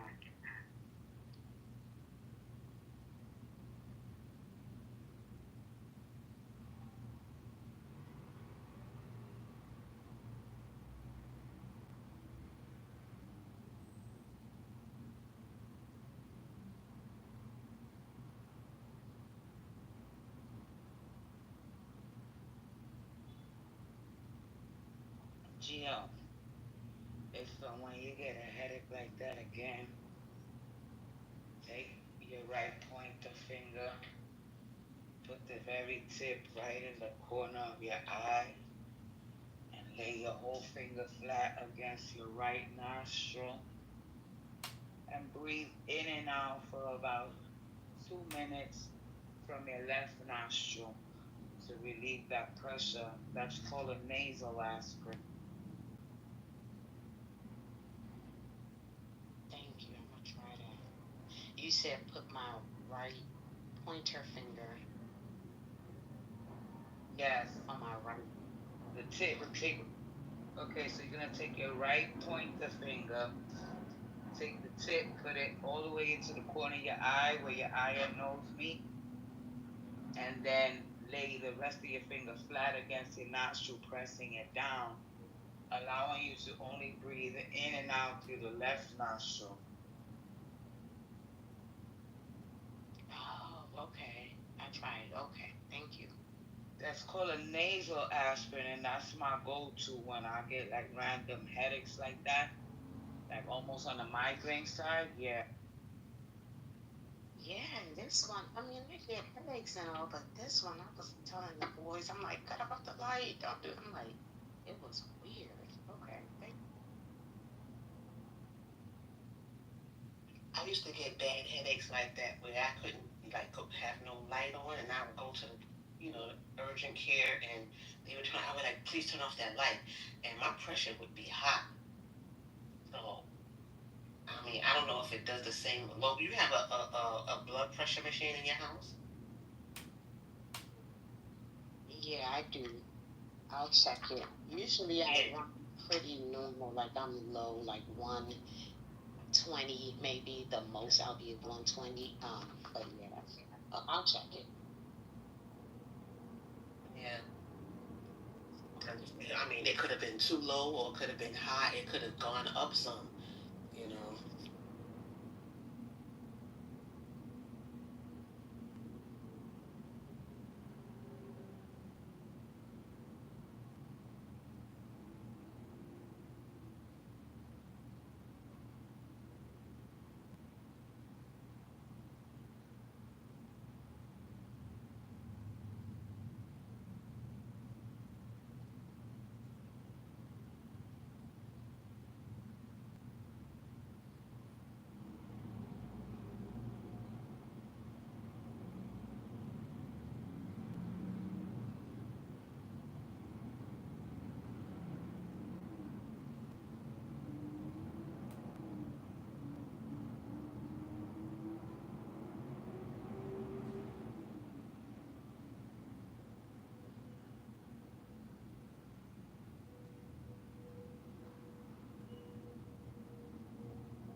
you got on the go?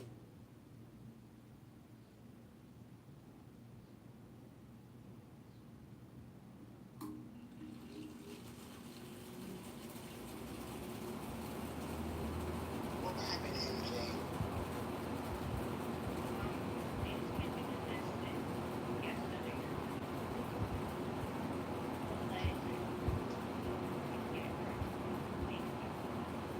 Say what? It's been doing this since yesterday. I was getting cards to you, but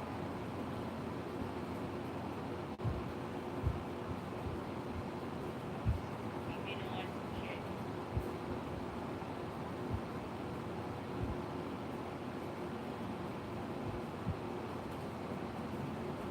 He had a great build, and then somehow disappeared, and then anyone else experienced that, or is it just me? 'Cause I couldn't find it.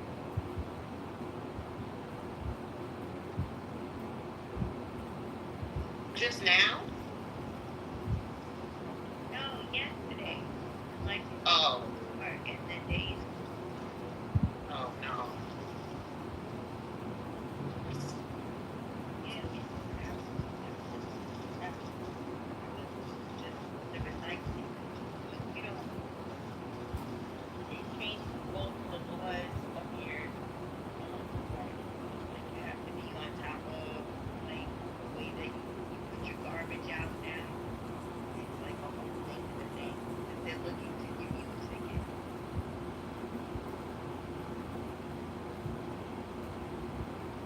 And my mom has like a corner house, so people will just drop trash to her bin, and then she'll get the ticket. We have to be like at line.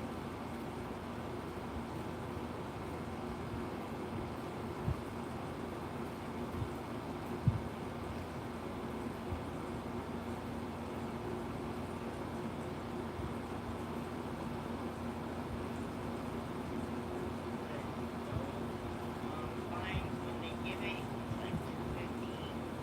And if you got 2 months, that's $500. And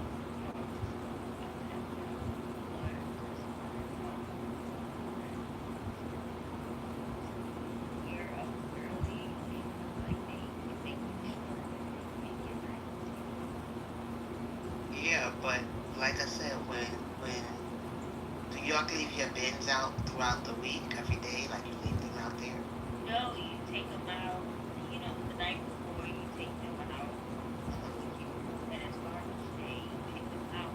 But she was getting hit with like $900 at a time. And when you're paying your mortgage and all that, that's a lot. That's an extra $900 on top of it. What time does the garbage truck usually come around in the morning? It it depends. It's between I think like 3 a.m. and maybe 10 a.m. type of deal. But as a working person, that's when you leave to go to work. So you don't have any control over what gets put out, when you already left to go to work, which is what she was facing.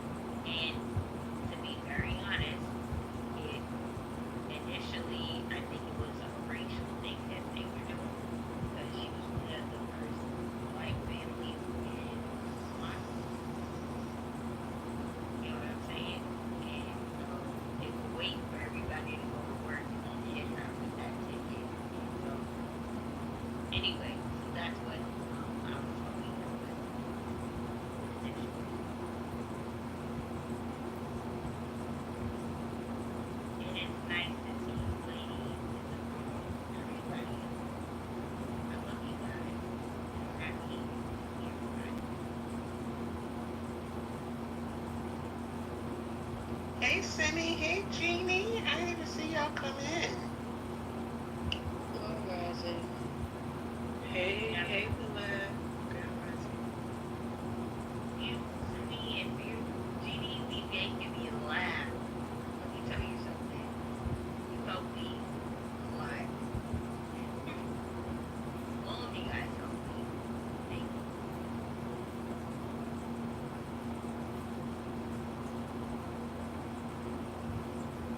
Finally,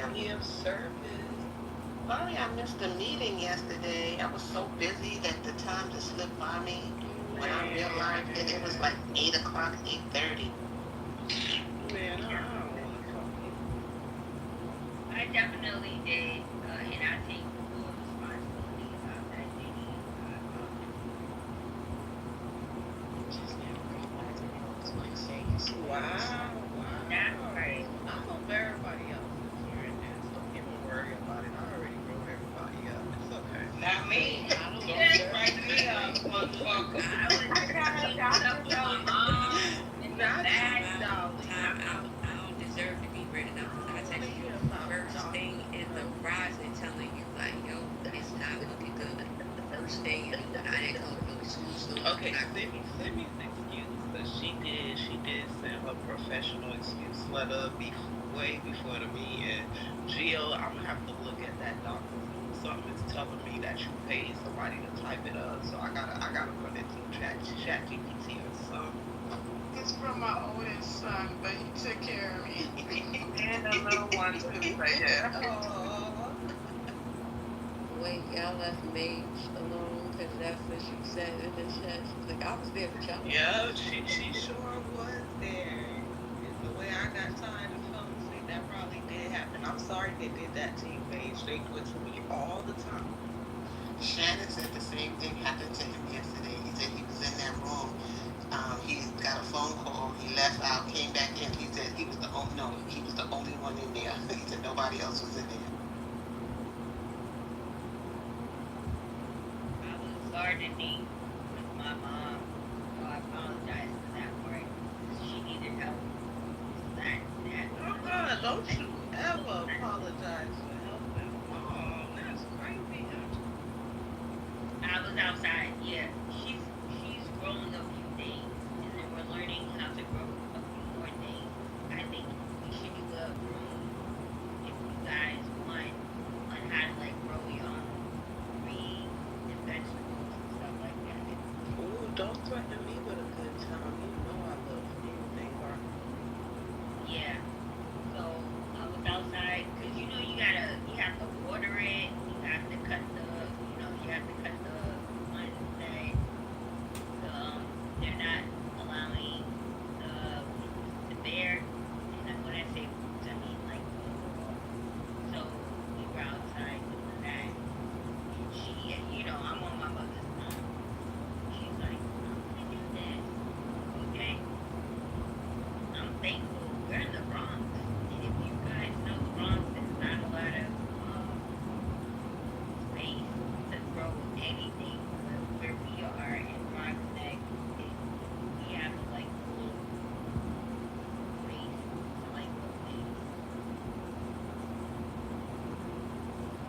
So she got the Swiss chard going on. She got the tomatoes going on. She got the peppers going on. And we just all things. That's what we were yesterday.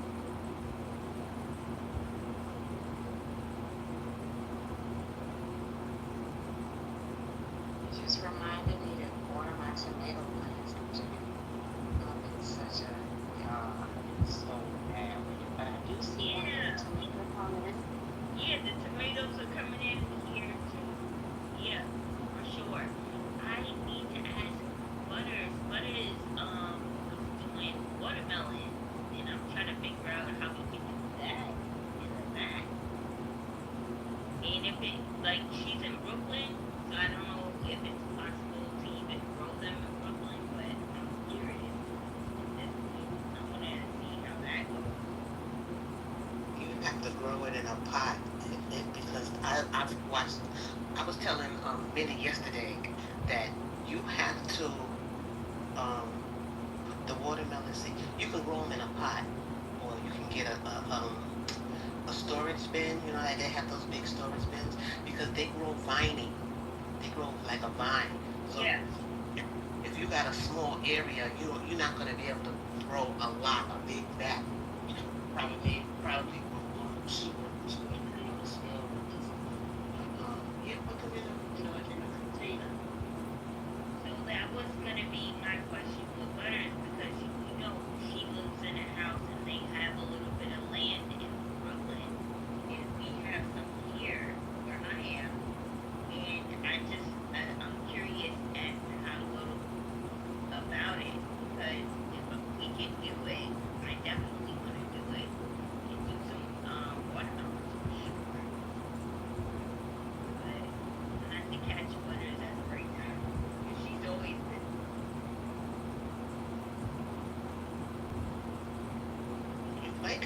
her in the room now and see if she responds. Let me try that.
I sent her a text to MJ.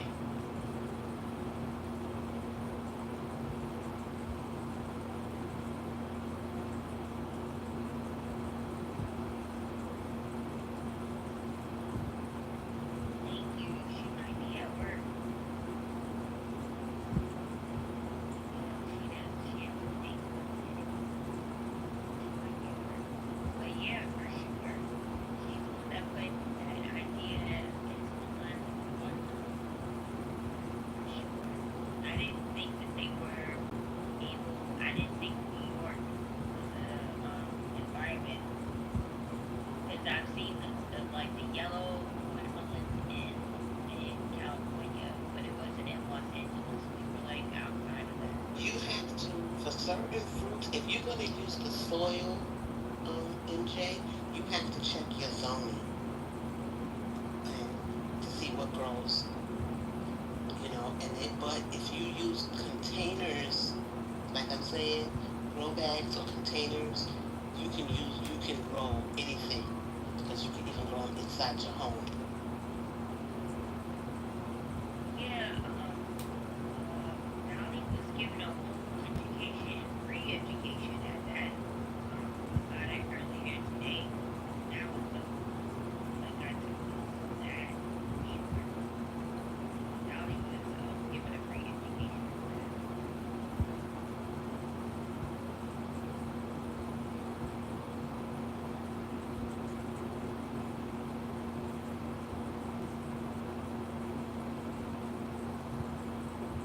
I gotta ask my mom if my grandma's avocado trees still alive down in Florida.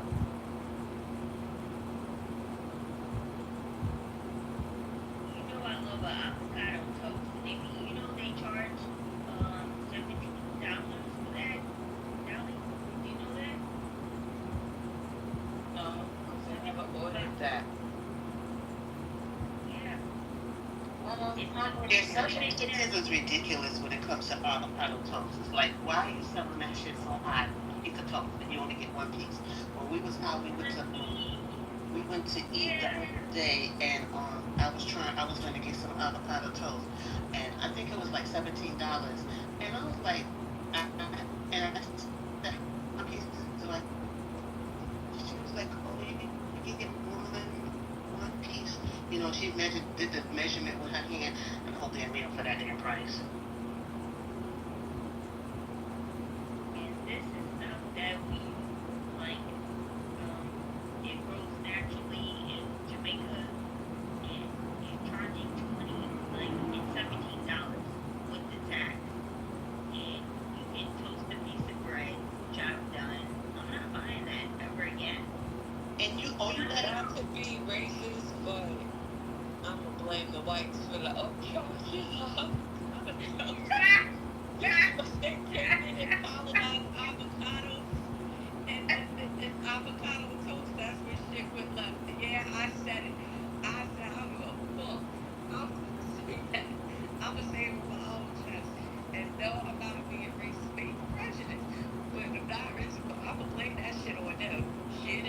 friends. They the reason why avocado toast.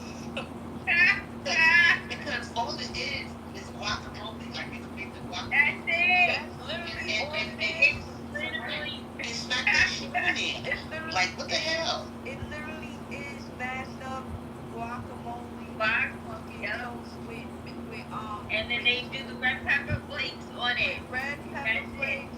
Yes. Fucking microgreens on top of it with pickled onions and toppings. Like it depends on what you want on it, but that's exactly what it is. Overpriced fucking guacamole from Chipotle spread it on toast. Okay. Yeah. Look, make your own. Get your lime and your cilantro and shit, and some salt, red peppers and tomato, and do that shit your damn self. That's what I say. Don't go to order fucking avocado toast. And some people don't even put all of that stuff on it. It just be avocado and the pepper. And the key to it, which is what I think why they're overpricing it, is they put that Italian bread on it. Which I have the Italians around me. You go straight to their market and buy it for cheap, and then I go back home and it's avocado.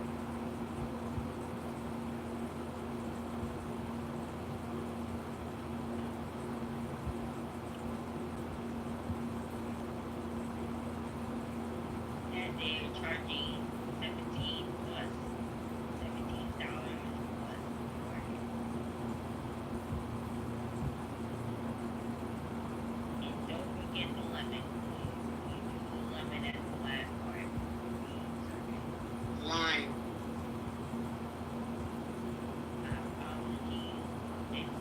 For me, it's lemon, but I have lime too. Do you think it's a different taste? Yeah, lime tastes different from lemon.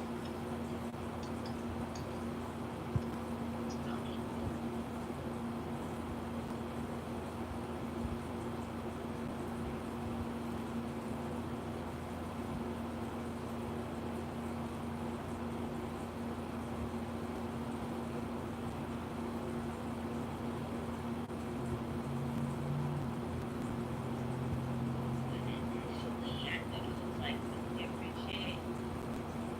Low-key. And then they brought it to the table. I was like, wait a second, I think we make it at home. What?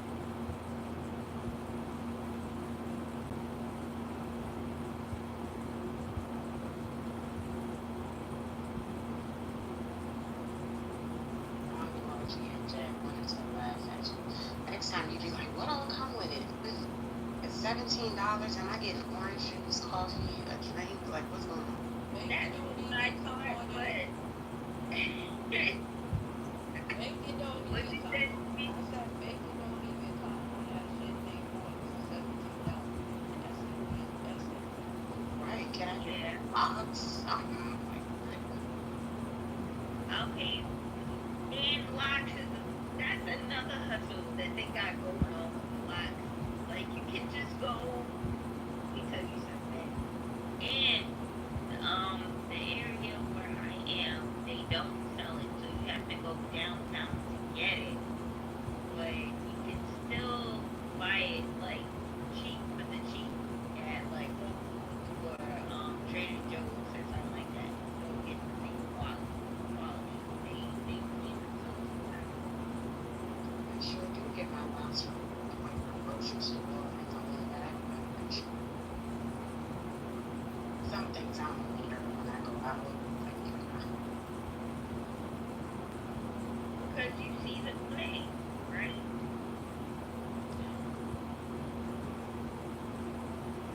Let me tell you, I discovered a new chef. I'm gonna see if I can try to send it to you and everybody.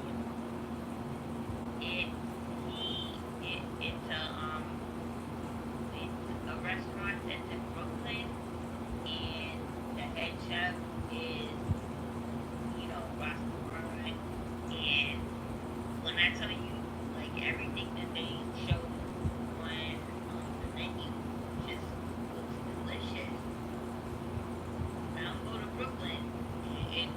butters will tell you, we live in the Bronx or the boroughs. We not going out there. And maybe Simi, I don't know what she does, but I'm willing to go to try this restaurant for sure.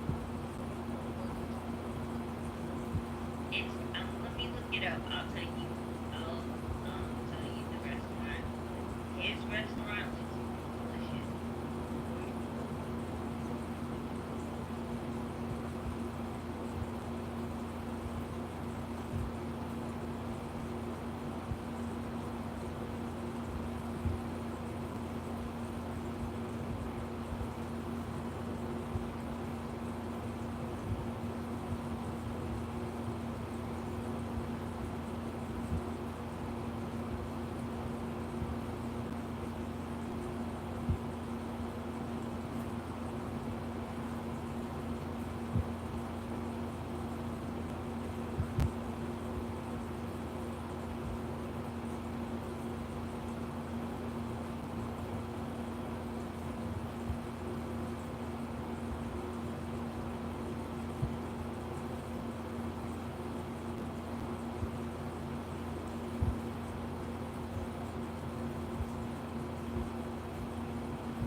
Turkey what?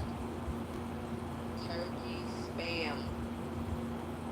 Oh, I didn't know they made turkey spam. Oh, I just want some turkey bacon broiler. I've been eating turkey spam for a few years now. Oh, What's the brand? the same brand as the original spam cans. It's just turkey. Oh wow. I gotta look for that.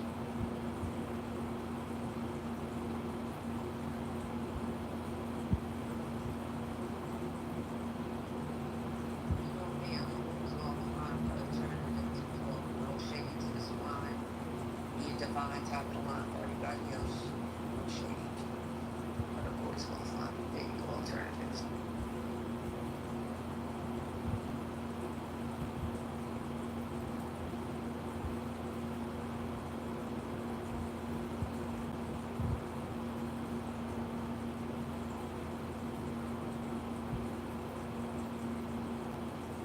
I love me some spam. I dice that shit up. Stir fry it up. Throw it into my yellow rice. Listen, make the yellow rice just extra fluffy. Like, I make rice with all kind of different things inside it, right? Spanish rice. But it's something about when you throw in that spam, it just makes it so fluffy and so good. I agree. Spam is it, and that's why when I found turkey spam, it was a wrap. Years ago, it was only a wrap. Because I make this like turkey spam hash. That should be fire. Busted. Yum yum. And then I haven't tried it yet, but I want to try the spam with the sushi rice. Sushi rice and making it like a sushi wrap with the nori seaweed on it outside. I want to make that. I haven't tried it yet, but I'm thinking it's good.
restaurant I went in the other day in South Carolina, they had it on sourdough bread. Yeah. Yep. Absolutely. Did you like it? I didn't order it not for $17.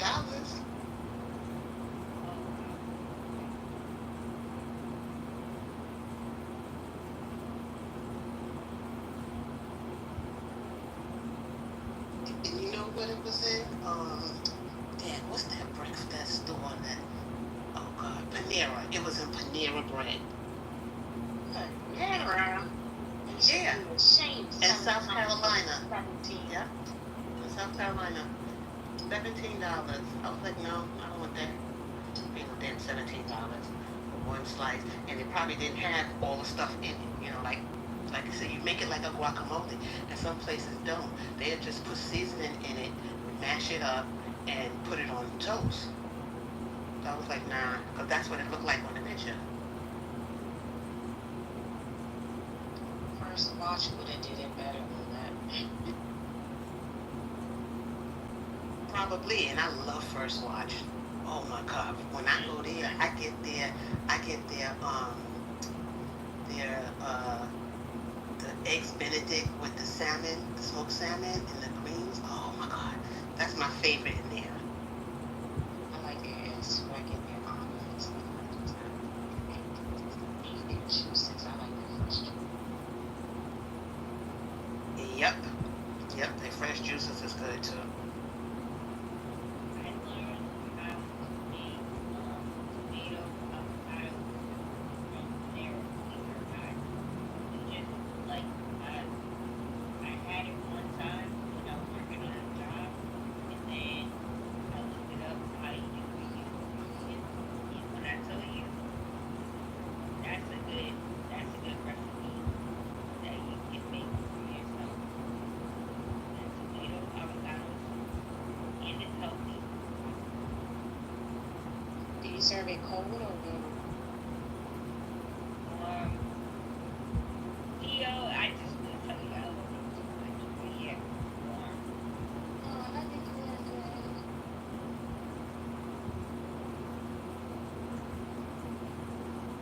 And it's so simple.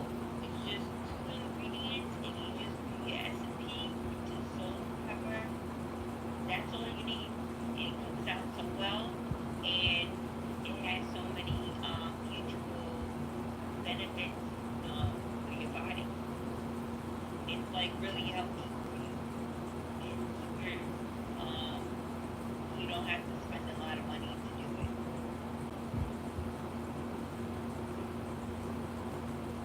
That makes sense because that avocado probably cuts that the acidity of the tomato. Because avocado, when you make it like a butter, like it's sweet. I used to make my son's steak with avocado.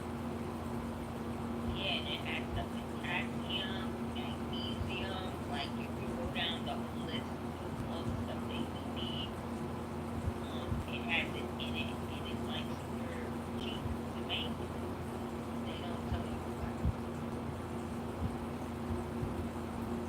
Everything is super cheap to make. MJ, if you make it at home yourself, just recipes. Google the recipes, and yeah, it could be cheaper. I watch. It's a cooking show that comes on. I forgot the name of it, but the lady shows. And there's one with a man too that shows how you can make these recipes in the that the restaurants have, and you pay in $20, $40, $50 for, and you can make the same thing at home cheaper. I used to work. And for more people. I used to work with network with them. I think I was and that's where you got all those shows like you're working with. I work for a Food Network,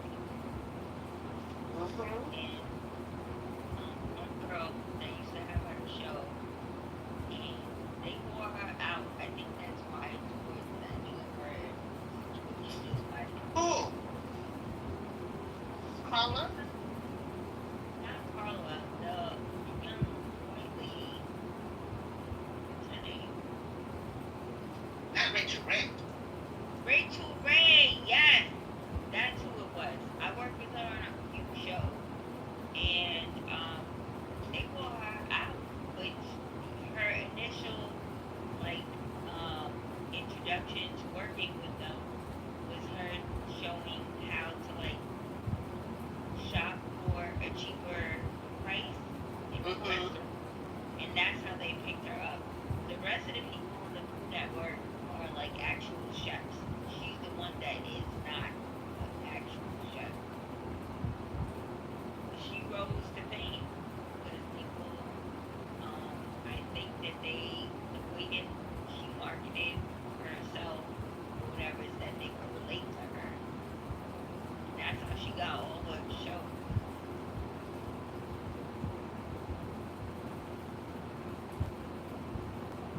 Because I didn't work on the Rachel Ray show, but I worked on the Food Channel stuff that she had, like all the Food Channel stuff. Yeah, I Those liked were her. She was good, but the only thing I didn't like is she didn't show cleaning her meat, and I don't like that. Show the cleaning meat. It was like she just opened the package up and just, seasoned, cut, and cooked. She didn't show cleaning her food. so how that works in the TV land of things. She had a whole culinary team behind her, so that's why you probably didn't see it. You get what I'm saying? Unless so she would show how she goes from like, you know, whatever she was cooking, and she would go from like that to that to that. That's how I get they it. never showed how you, yeah, they never showed how you I will agree with you with that. They never showed that part of it. They would just be concentrated on like, okay, you're gonna do this step, this step, this step to get to whatever the final step was for what she was cooking. They never showed that, but did they clean the meat? Yes, they did. I'll say that for sure. Well, she should have said the meat is already clean, folks. So, like let people know that because you think some people don't clean their meat. I've seen shows where people take their food right out of the packaging. Yeah, you're I right, think, and because go ahead. oh no, I was gonna say that at least say it or something. Because if you have a cooking show where you're teaching people to cook, you have all skill sets, right? You don't know if the person even know how to cook, so you do have to say, okay, now that you've cleaned your meat, you can begin blah blah blah blah blah or something. I agree. Exactly. I agree, but that's a part of the other part of the people, they didn't take that into consideration. But was it done on set? It certainly was. Bobby Flay, I worked with Guy Fieri, I could like name Rachel Ray, I could name the people. They cleaned the meat. But they have, at the same time, they have a whole cooking team behind the scenes that you guys don't see what's presented and filmed. You get what I'm saying? They got a whole culinary team, so they are cleaning the meat. They are prepping stuff continuously, and they got to do it like it gets to a certain spot where they have to do it at certain. You have to cook it to a certain spot to show you on camera, like how do you prepare everything. It's a whole entire thing. It's not what you see like that's presented to you, if that makes sense.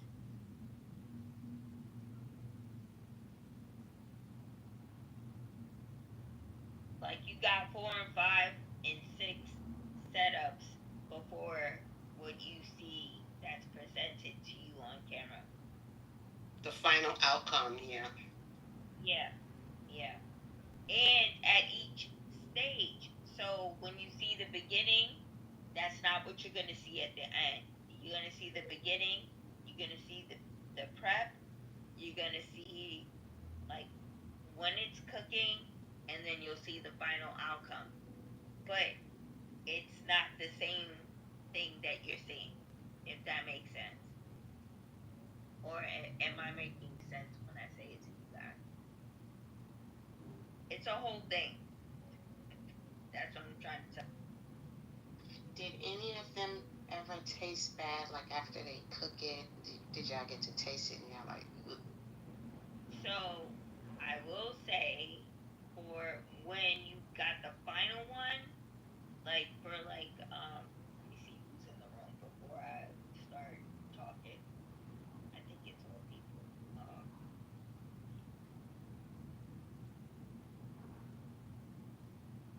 I'll back channel you, Gio. Hey, I wanted to know the answer. I will too. I will back channel you as well, Lilette.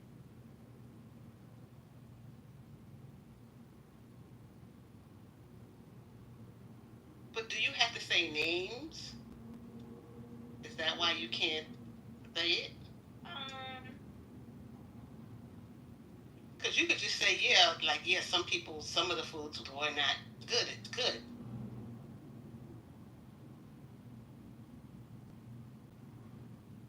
Or is it fake food? Is the final just like the No, you can't even eat it? It's definitely. Oh, okay. It's definitely real food, and I will tell you that Bobby Flay likes spicy. He like it. So like anything when you see Bobby Flay, if they make it spicy, they gonna win. That's his jam. And he's cool. I used to like watching his shows too back in the day. Yeah, me too.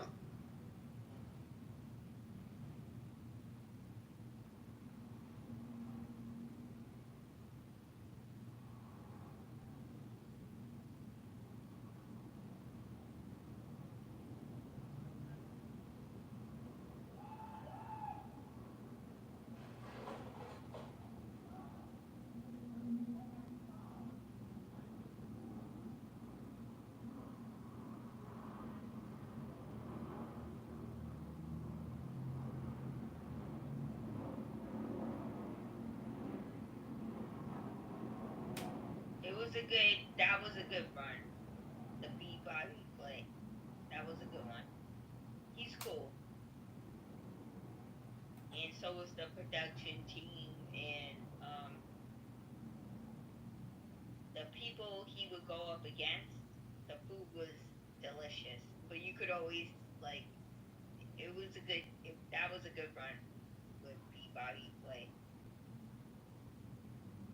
That Food Network, once you get into that whole circuit, it's a good job. I was gonna say because they got a lot of different series. Isn't that where they have like the worst cooks and all those different challenges and all those things, right? Yep. That's how I got to work with. Well, actually, it was completely different. I got to work with Guy Fieri differently, but yeah. But once you get into the Food Network circuit, and they got a whole thing going on, and I think it's like the 23rd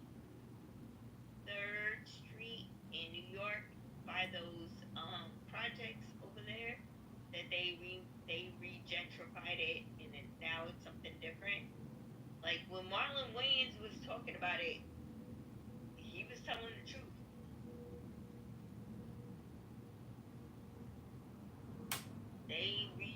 They regentrified that whole entire area, and you can't afford. Now, I'm not gonna say you.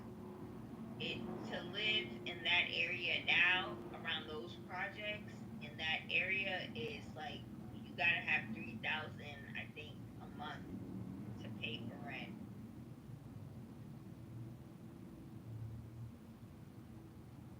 and it's not capped. That's real.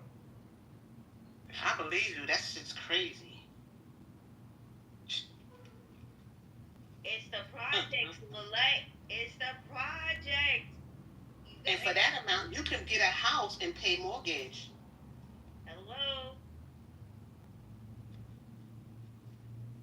3,000 for rent over there.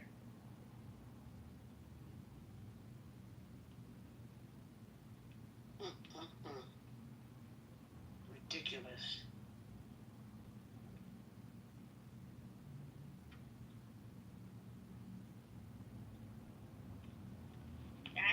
That's the reason why, like, real talk. That's the reason why when Damon Wayans did the interview with Shannon Sharp, it hit because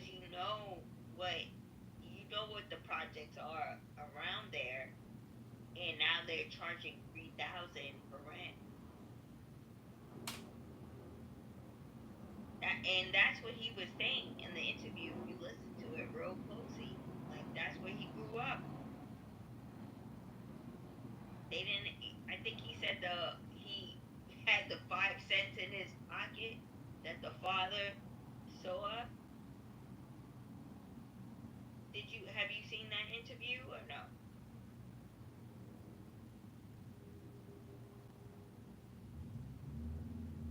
Which interview, MJ?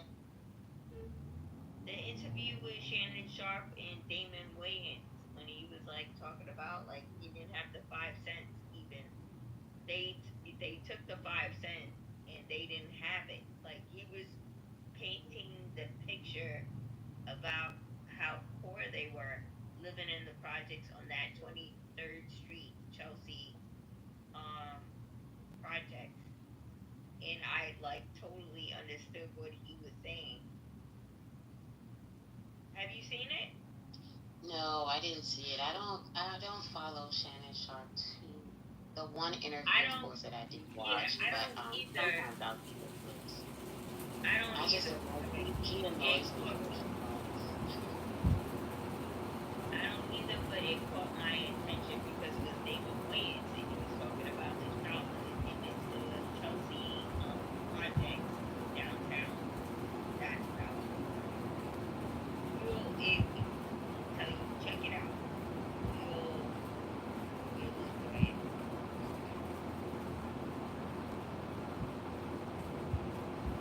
How long ago did he do that interview? I want to say it was probably if it wasn't this, I don't think it was this year, but it's recent. It's pretty recent. It wasn't a while ago. But like you'll even enjoy it because he has so many like back in the day stories about how New York City used to be back in the day. So I think you'll enjoy it.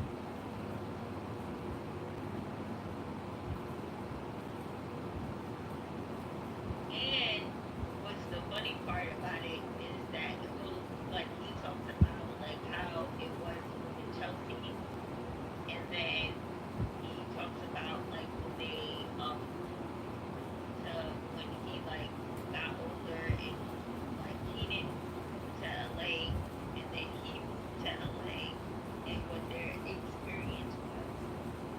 You know, being a New Yorker going out to California, Los Angeles, that whole situation. He talks about that too, and how that shaped how the way that they made in Living Color.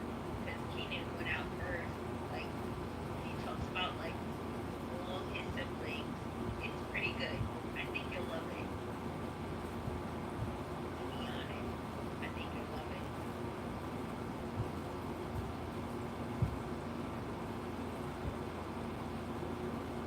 And then you can see why the younger ones, because he talks about that, he just speaks love over his brothers. So then you can understand why, like Marlon and then Sean, and how they went about their way about seeking their opportunities, stuff like that. It's a pretty good interview. I think it's like 2 hours long.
David Wayans is cute.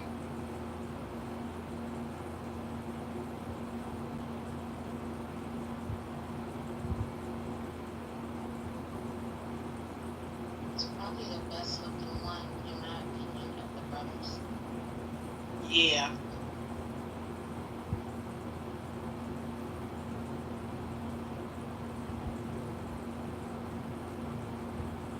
His comedy specials are hilarious. All of them.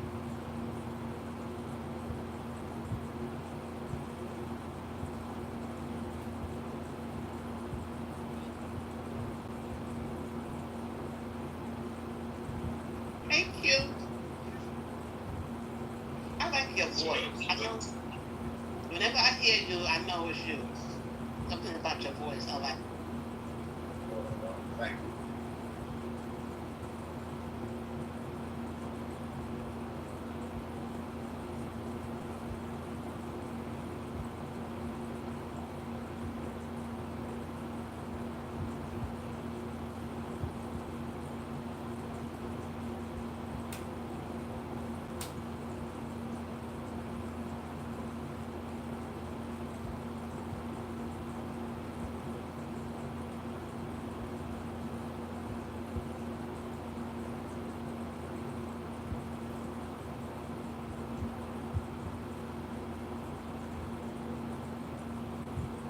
Come to think of it, he may be one of the funniest, right? Because remember, if you think about even cover, even his sketches, the ones with him in it, I'm looking at Q's PTR, and his characters are always hilarious. Yeah, 'cause I don't find Marlon and what's the other one? Never had his name. Yeah, I don't find them funny. Oh my god. Hi, Lilette. Hi. Look at you, sexy mama. Go ahead. No, that's my mother. Oh, no, I just looked at the photo now. I just saw the line. Oh. But I think that that's you. I welcome back. That was a dope bill last night, baby. Of course. You know, it's perfect timing because, you know that's my shit. You know that's my thing. I really love that I just came out of a conversation. Usually a lot of our good conversations. I love a good conversation and I'm charged up to want to be able to have it. And it was just like super dope because it was needed, and for me, I like to be challenged. Like, give me, like, what's going on? But, you missed the part when, that went crazy. But it's okay. It's okay. We're going to leave her alone. But I knew from the beginning, like, when we were having a discussion, it's like, let me, like, when people get triggered, and this is why, like, y'all, we have to start having those specific conversations in smaller settings because it is triggering to a lot of people. And we need to be in a position where we're like, shut the fuck up. Like, it's the same way the people, do to us. Like, when it comes down to things like, shut up. Like, we're not gonna do any of that. Like, and it makes sense because today we see the same trials and tribulations happening to women today. Like, we see the word, I even talked about it, how you see it in the gay community. How, people don't even know, like, how men, even gay men, don't even understand on how, like, the movements and the things are, like, just honoring mother and honoring the feminine. Like, with the word, I'm pretty sure, like, we grew up, like, going into gay clubs, that word, like, cunty, and then it's like on evocation, it's like, you're being told, like, you need to go smoke a blunt, and you need to go out on the floor and give me her best woman impression. And people like women take that offensively, and it's like, y'all, everyone, especially like black women, it's like, who else? Like, nobody, black women have the, indigenous women have the most, people trying to interpret who they are because you're so mysterious, So it's like, to see so many people throughout the world have different interpretations of who you are. Nobody else has that shit. You don't see nobody try to be Lincoln. Nobody try to be, somebody in Armenia, you know, like, and this y'all have them, like, and this is like, it's so sad because, you know, when we have conversations, like, it's always like, well, did she submit? And she's not supposed to. But the first, you can't submit to something that you birthed. Period. Like, the world is so fucked up, you know, so reversed. And I'm glad that we kind of like break those spells and actually having these conversations about the origins of everything. Because that's what needs to happen. Period. We can't talk about 300, 400, you know, 1,000 years ago. And, you know, we have history that is thousands of years ago. And I told that woman yesterday, I'm like, she like, oh, I was, you know, the Anunnaki created us. I said, yeah, they created you, sis. I do understand that, you know, we had people who decided to genetically spice, you know, organisms, not all, but, um, but, you know, another thing too, like, I really do be getting why people be like these Israelites be like, oh, you gotta sign into white people. Because when you start to like shift things and have like higher power conversation, they can get triggered. You know, because it's like, yeah, we lie in this situation. It's like, well, go do your own math. What the fuck? Even when you see like a lot of these ancient houses, like they have like, you know, ancient, they have like black and you know, indigenous names. like like what's going on here? It's just crazy. You know, out of the slide. No. But you know, I'm on my shit and I can't wait till next year for me to like, you know, really go on that type of journey because I'm actually gonna go on a travel throughout the world. You know, I'm gonna be looking at all the first artifacts and all the goddess artifacts and I'm really gonna immerse myself in that. I'm so excited.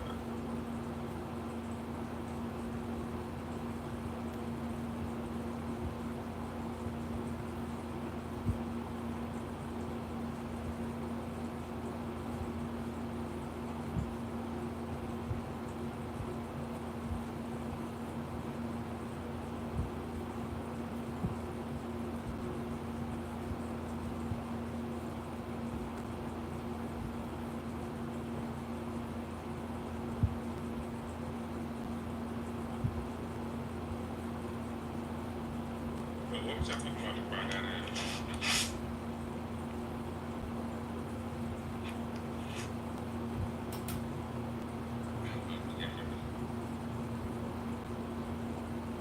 Just regular vibing.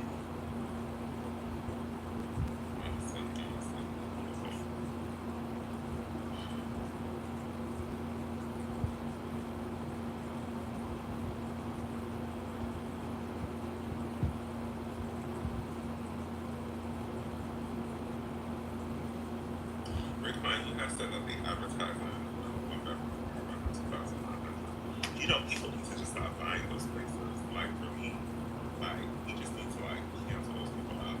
Like, you know, when it comes down to those, because there are people who try to get those places and suffer. I think like that we need to just stop. Like just stop like trying to, you know, I would rather live in a shitty hole. I would rather live like a love my experience, but I would rather live in a one bedroom and make it work for my friends like I used to before I lived in the house. And then I would, you know, go back and try to live without something that I don't feel happy. Like if an apartment or a place made me that happy, then I would love to do it. But 7,600 what the fuck I'm getting. I better wake up, you know, I'm able to go to work, you know, being happy, being good. That's all the time. I think, and it's not about the money. You know, we're gonna find money for what we want. But it's just like, you know, I don't see a place ever being that good. And it's crazy because when you get you an Airbnb that's more beautiful, cheaper than the prices that you get for a whole month, you pay for the place. For the personal places. Yeah.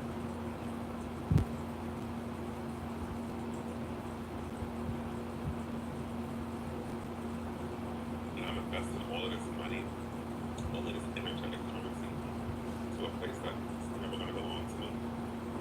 It's crazy. Like I have helped my friend before I moved to NOLA, you know, out of her apartment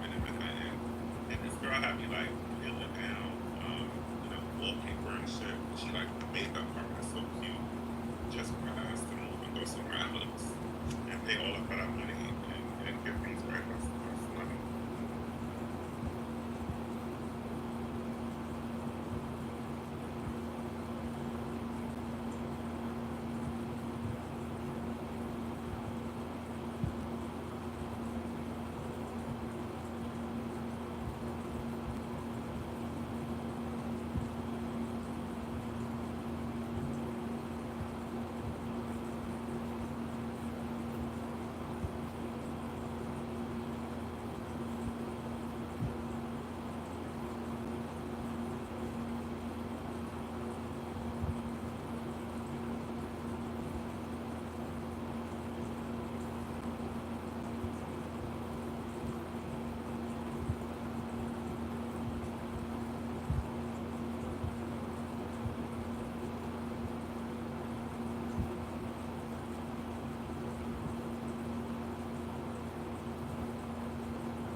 Yes, honor of the goddess.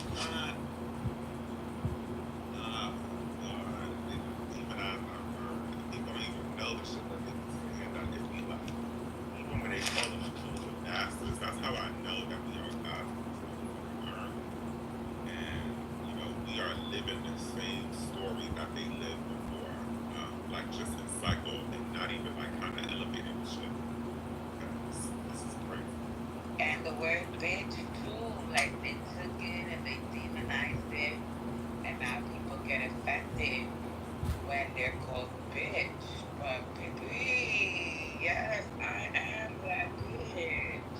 Please, by all means, if you have to call me bitch, put a big bitch in front of it, Miss Bitch, Royal Bitch. But yes, I will not be offended.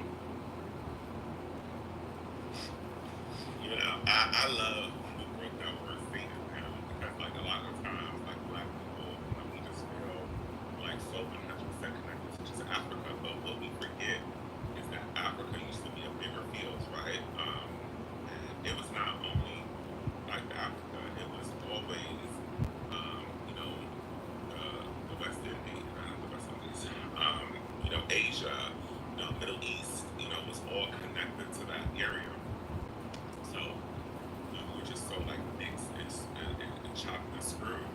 But they try to push us to like places like Ghana and places like Nigeria, which are places that did not exist until we were allegedly in America. So how can we be from these places? Like they just really try to replace us. But it's so funny because they still like when it's a non-black person, those people get to keep their original roots, right? They get to say that they're from different places and their original, blueprints and areas, but we just gotta be, and they don't even tell us like it's just Africa. Like what? Like that don't make sense to me.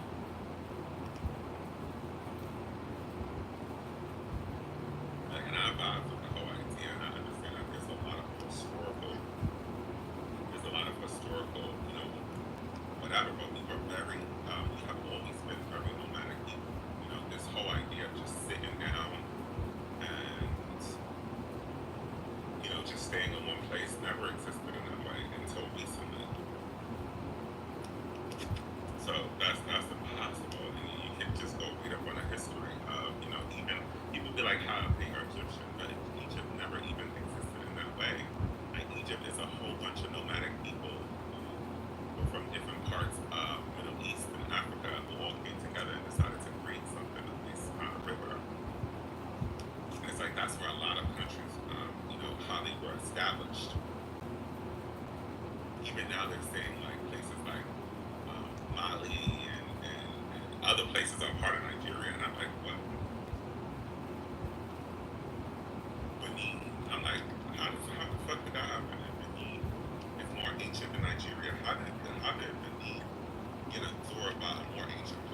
it's like, even I feel like that they be trying to like just, I don't know, just erase the shit just because. It's like, that's crazy to me. Like, we don't even talk about like them huge ass walls, like how some of these places in Africa had huger walls than motherfucking the Asian walls. Like, they don't teach nothing like that shit at all. Nothing. So they ain't gonna teach us about the motherfucking pyramids in America that are in pussy shaped. That it's like that way globally. So why is that all of these people created these pyramids, which triangle is directly connected to the feminine source, period, but we're confused. I mean, they were building into something, and it wasn't because of no kings.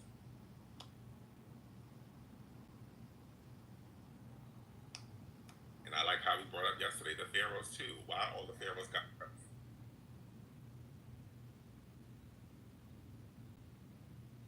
They all got breasts. Because there was no man pharaohs, and even when there was man pharaohs, there were women in charge. I mean, this is why historically they're always connected to their mothers. But we always go back to that Bible, which was chopped and screwed. I read some shit, Dolly, that the Pope changed Mary in the Bible because he felt like it. What kind of shit is that? He didn't even know her. Like, could you imagine that, y'all? A Pope, just because he didn't like the way a woman was, he didn't condemn the rapists and the child molesters in the Bible. He didn't switch that, but he decided to take Mary's position away as a disciple and make her into a whore because he felt like it. So if religion was based upon something that's real, why is a Pope able to edit it because he feels like it? It's the same thing with Islam and Judaism. It's based upon interpretation. No, it's based upon the facts, period.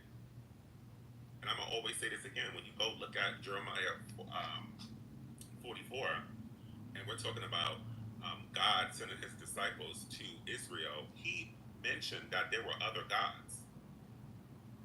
So if the God that we all believe in calls these gods God, other gods, who the fuck is Allah or God or motherfucking Jehovah to say that he's supposed to be the only God, especially when he's not connected to any source when it comes down to things. Even he has a mother, but guess what? We don't know where his mother is coming from. We never talk about her story. It directly goes back to him. Why? Why is it that we saying that God was made in we were made in God's image, but I can't pull a nigga's rib right now and create a woman? Like, nobody questions that.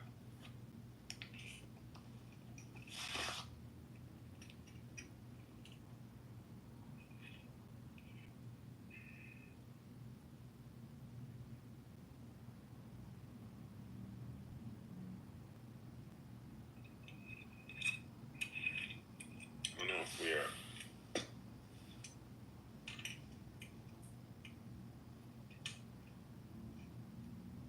knowing that everything out there, even dimensions, is connected to the woman's energy. It's just, I don't know, it just doesn't make sense to me. But I'm gonna continue to question it, and I'm gonna continue to have the conversation. Period. I don't give a fuck who don't like it.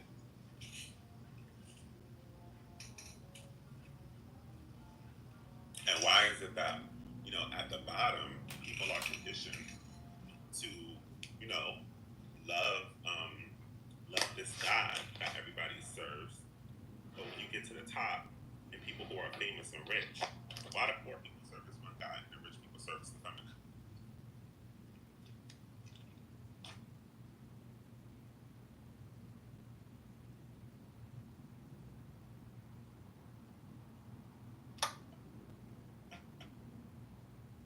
So yeah, they're like, Jesus was God showed the way because the devil's trying to break me down.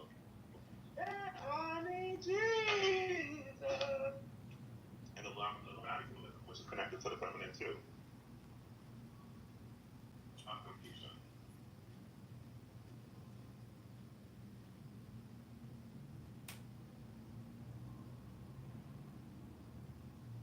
found the passage. Let me read this shit.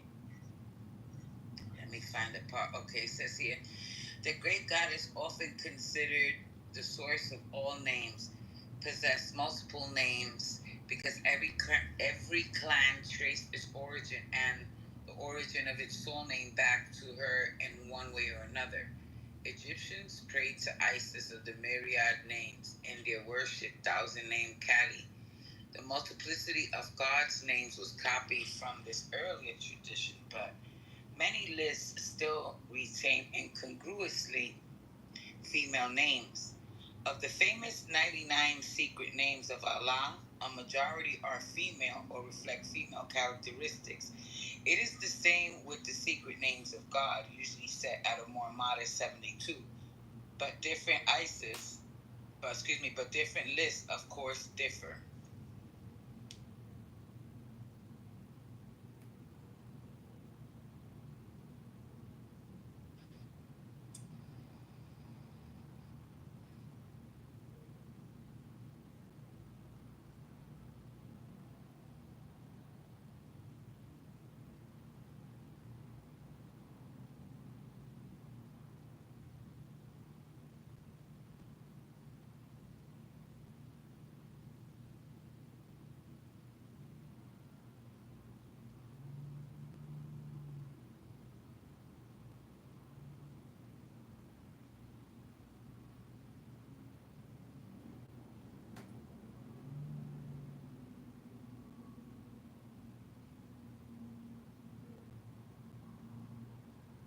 Dolly, can you hear me?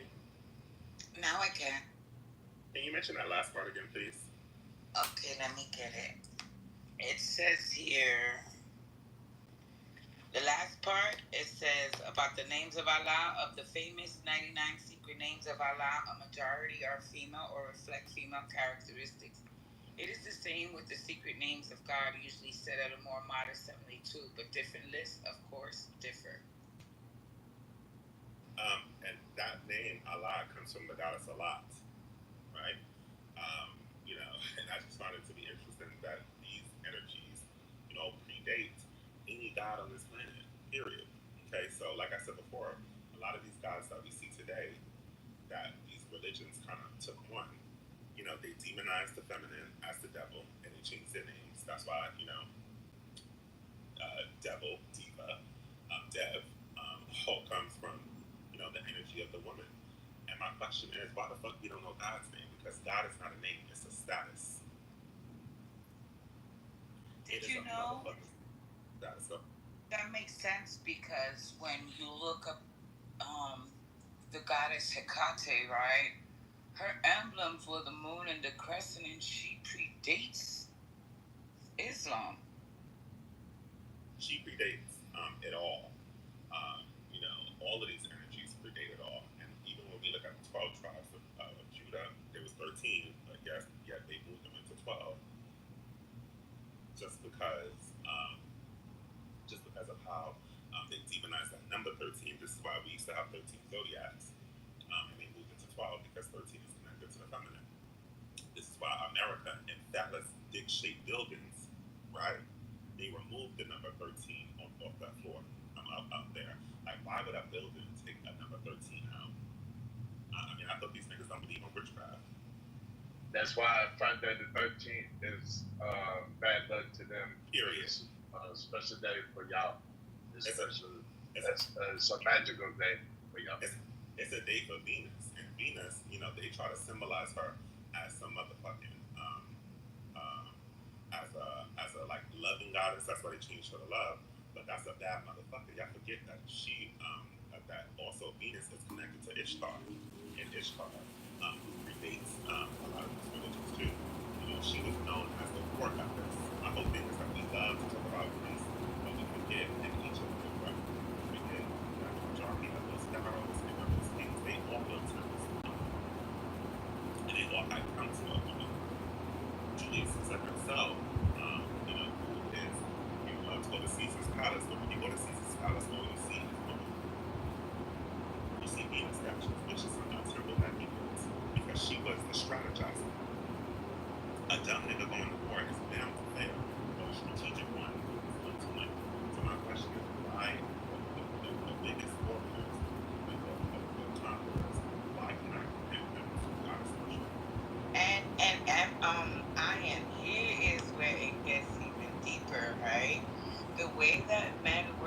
money without knowing that money is tied to the goddess as well. The people who created it know it, right? That's why they did it. Everything we forget that the first currency in America happened with paper. For those, there's a financial thing in New York. I want you to go over there, especially if you're going to live in New York. You'll see that your face was plastered all over the dollars they did.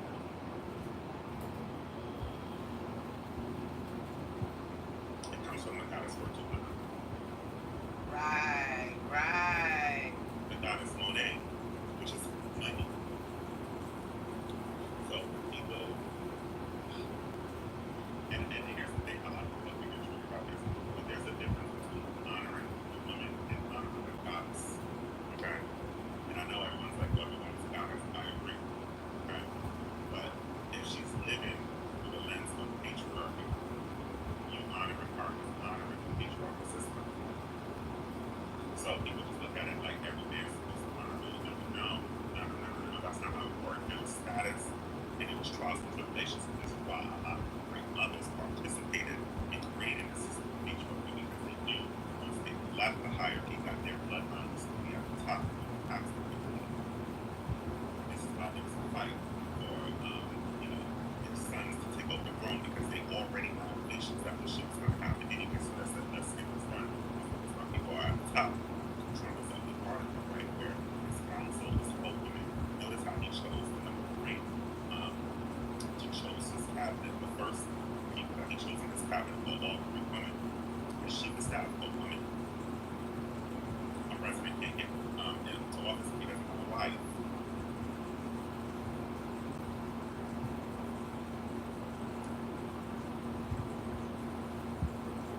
And we have to stop this fluctuation.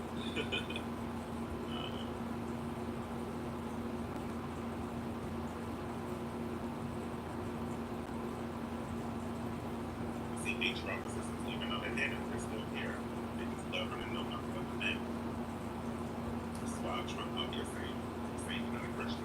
But that nigga, every time there's every time Mary has a celebration, he makes sure that he goes about it.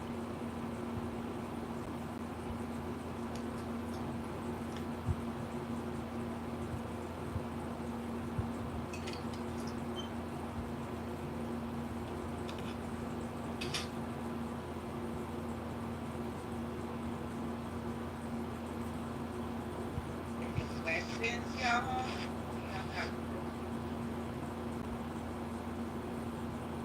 A lot of these, they say they got presidents for a reason.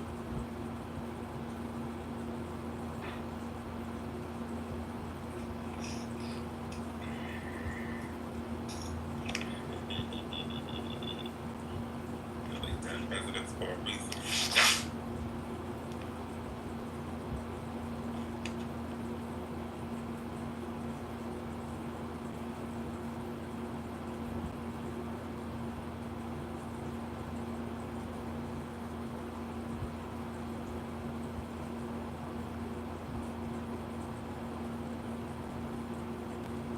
I'm gonna go make me some avocado toast. I just got the taste for rice. This gave me a nice chunk of reality. That's what my mom got up in me for herself. So I was in the leg. And so she wanted. And while we was arguing about, she was making that while we was talking about the avocado toast. She was literally in the kitchen making that. As we was talking about avocado toast and laughing at my antics, saying that the whites colonized avocados. That's why avocado toast is so expensive.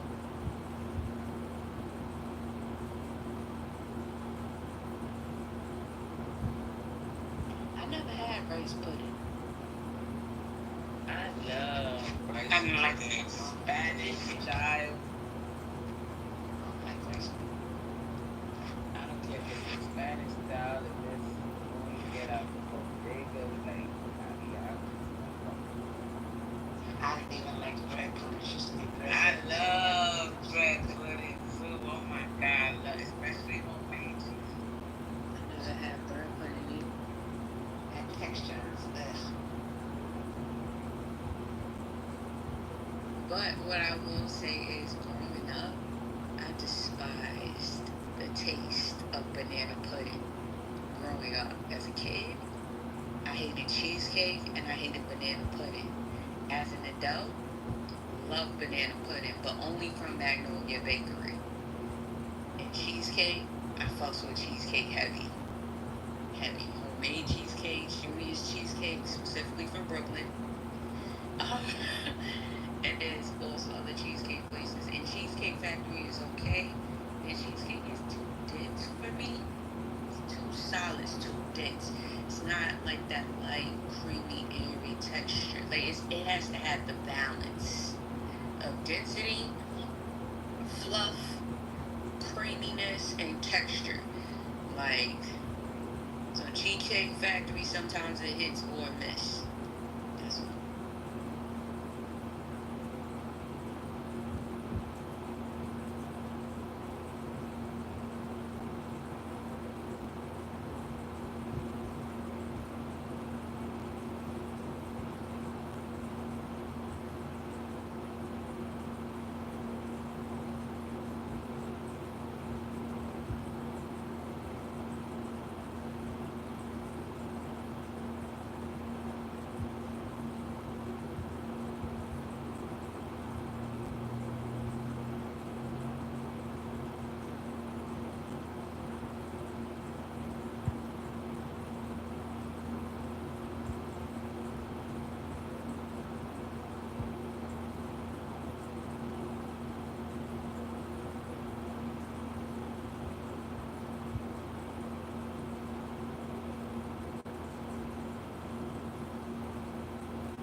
Oh shit, tomorrow's supposed to be 98 degrees? Huh.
Yo, I think it's something going around, yo.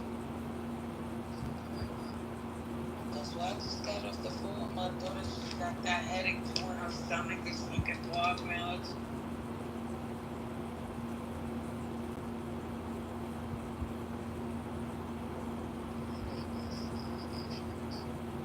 Yeah, so I had to get on like, girl, because she's complaining about the headache there. And I'm like, girl, you got it. And I'm telling her about the nasal aspirin. I'm like, yo, it works. I'm telling you.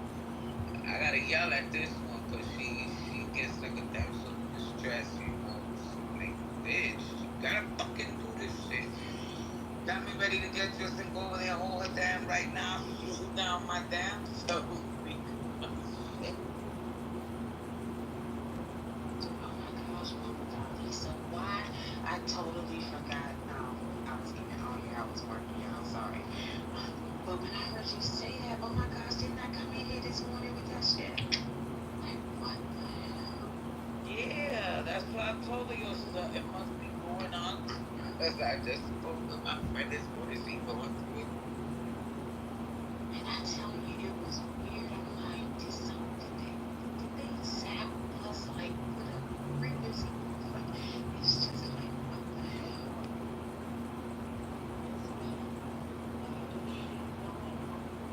Like, I can't even explain because, like, it was one night.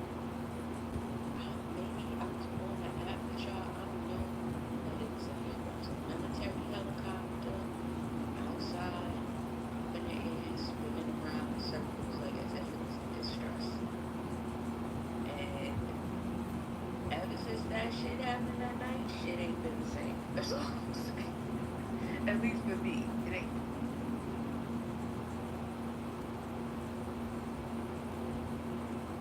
Oh, it's yours now. Yes, thank you.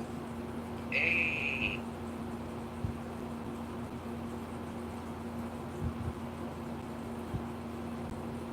Sal wants you to send me like, just like, all right, whatever. That's literally my fucking attitude. Like, whatever.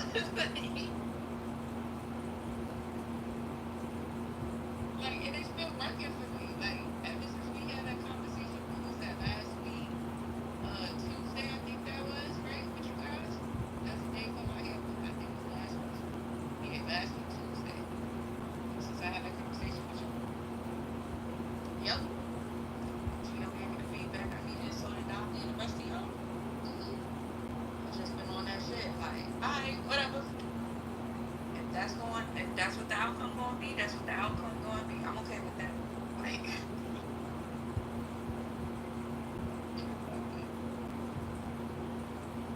you told me to get back into my center.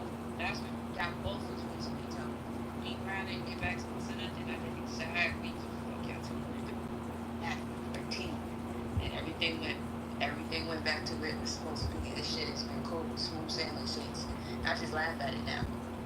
But then again, I thank y'all for it because it's a reminder that during retrograde phases, that is the time to, like you said, it is the time to slow down, reset, recalibrate, refocus, all the breeze. You know what I'm saying?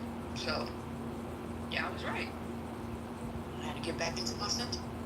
Girl, what Mercury retrograde was doing for me. Bring people from the past to try to call it weekend. No. No. Yeah, that's been popping up a lot lately too. But that was popping up before retrograde, but now it's even more intense. I just laugh, even with that, I just laugh at it because I ended up in a situation not last night or the night before actually, with somebody from like a old friends live popped up. We talk like just social media and shit like that, but it's a I wouldn't even say that like friend, more like acquaintance now because it's been so many years. I can't even really call them my friends because I've changed. I'm sure they changed, so I don't even want to call them my friend. So, acquaintance of mine, his live popped up out of nowhere on my feed, and so I decided to join the live, and in the midst of that live, it gave us like a few moments to like, say what's up, really talk real quick. It was just him on the live and me in the chat of the live. There was nobody else there. I was the only person that was doing it until everybody else started showing up. He was able to, like, for the first 3 minutes, was able to like have like a back and forth conversation dialogue, which was pretty cool. To catch up real quick, just very brief catch up. And as soon as I finished my last statement, my ex popped up on the live with him, and I was like, oh, see, I was like, oh, I had no idea that was gonna happen, and it didn't move me any other type of way. I didn't give a fuck. I'm just like, all right, it was nice talking to you, but I'm out of here.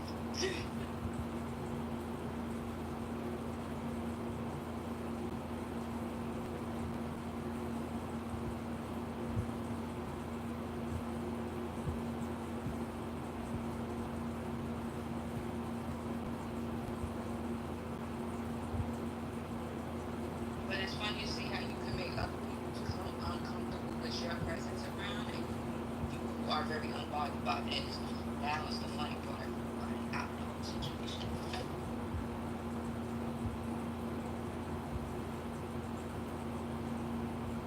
That part. And that's where the observant comes in. Like, this retrograde, I don't know if they're going to just sit still and just not, I don't know, not say much, but just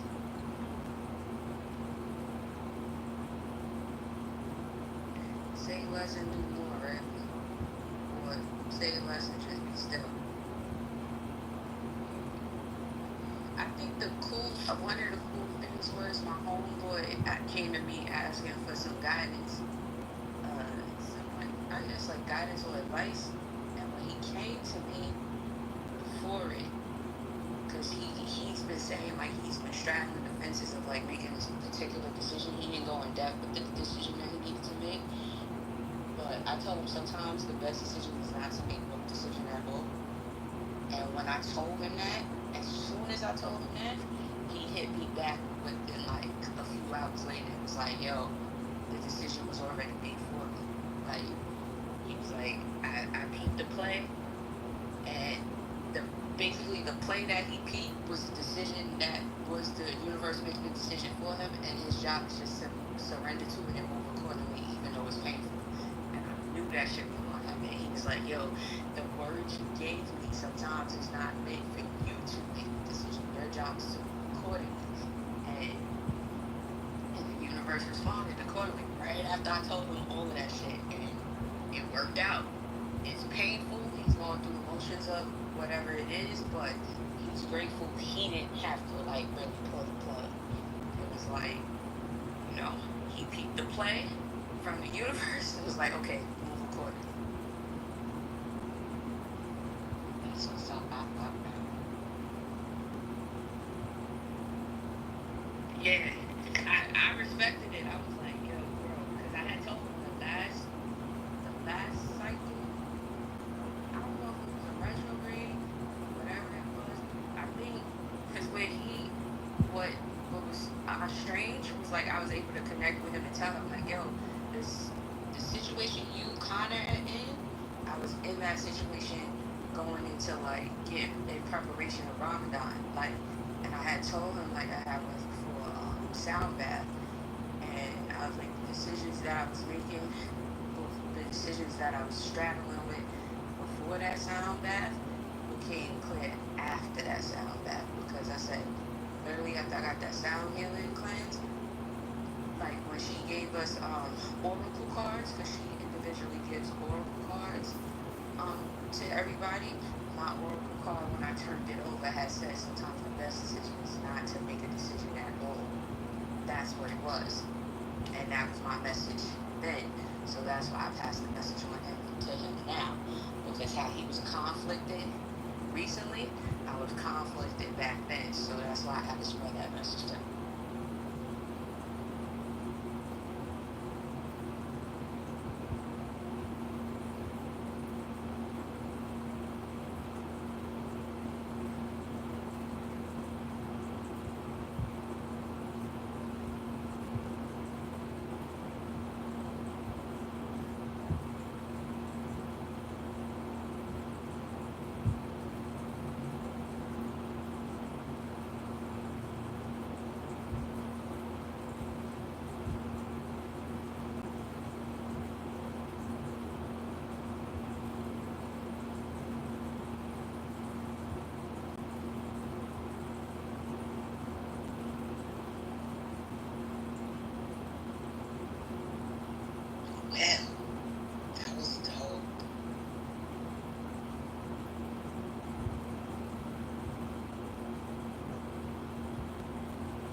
been on this site, stuck on this site, right? Because they give this daily message, and the daily message is good for today.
I'm so ugly today. I wonder. I'm still on this timeline. I'm gonna look into this timeline stuff. I wonder if we shifted it. Dear, my daughter feeling the same way. And it's weird because my daughter's a Pisces. You know, you might want to also check your biorhythm calculator.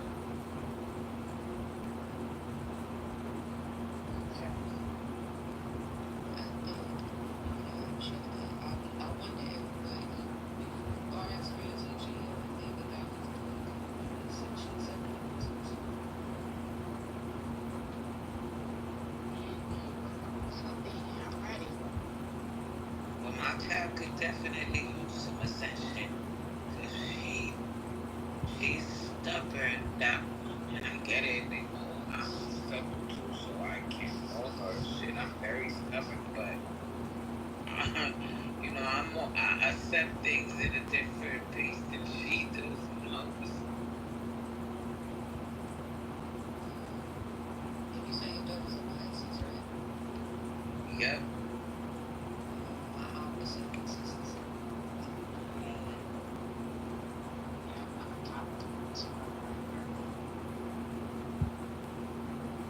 She goes all damsel in distress on me, so it's like I be like having to like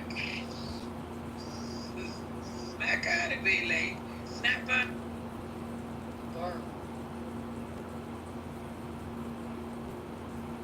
That's water, right? Yeah. Yeah. What did a Pisces, Scorpio, The Cancers. Ain't that about a bit? yes, Pisces, Scorpio,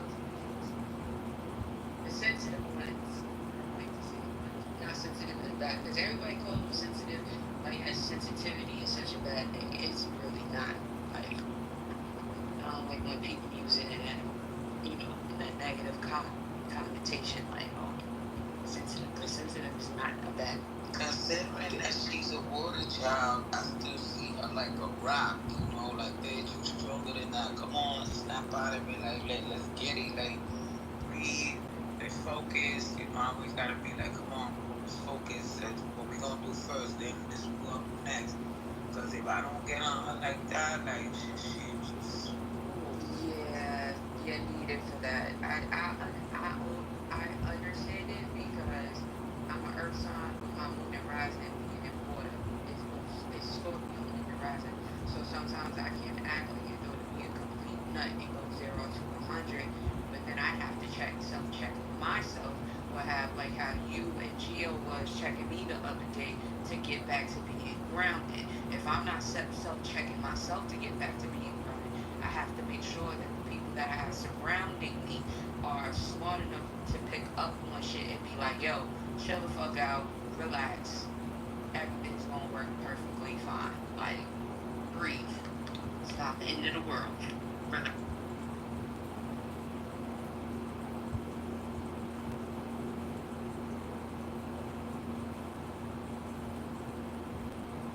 Hey Lord, did somebody move Ultra or he left? I ain't moving. Okay. No, I was just wondering because, yeah, I hate when he comes in and do that shit. Do what? While y'all was talking, he went like, ain't that a open this man? Ain't that about bitch? Oh, his ad-libs? We know. That shit is annoying sometimes and I can't stand it. I agree it is annoying, but I've learned how to move around people at this point because there's a lot of shit that people do that annoy me on a consistent basis. So it's either I'm going to let them round me up and get me out of my center or I'm going to learn how to move around them and just have an on and off switch. Hear that shit no more. Yeah, but you need to come up with some new ad-libs at least. He owes you that shit. 2025. For real.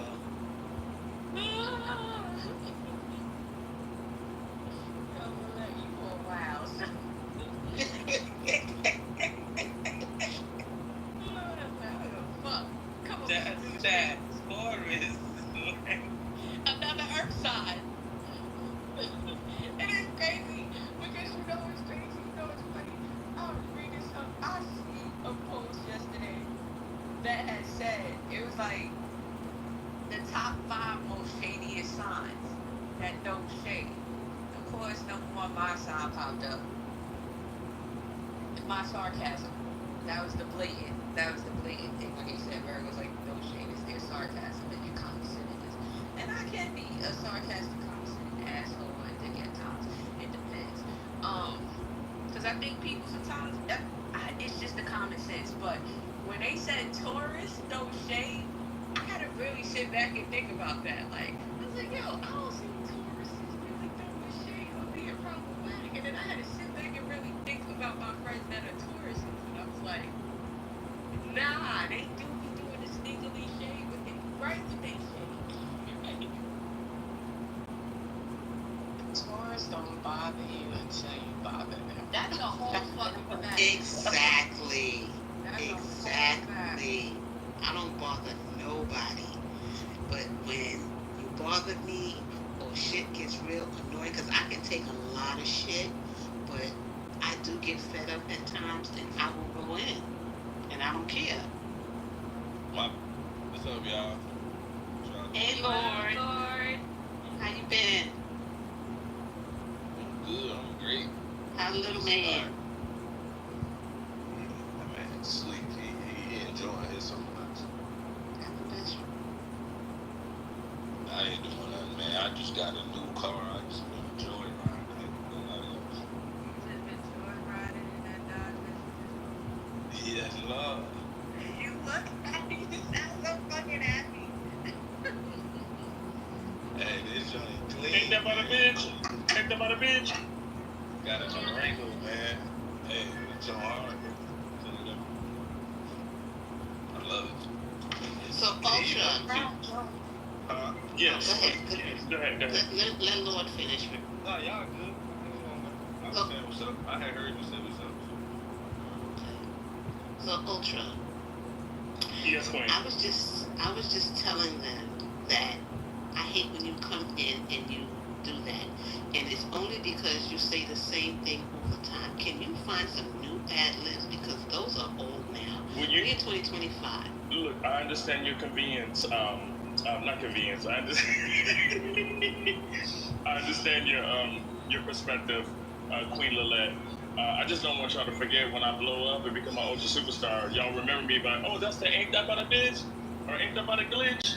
But I will shift it and create some new catchphrases, and you know what I'm saying, to make it more diversified. Let me shut up. But I'll create some new ones.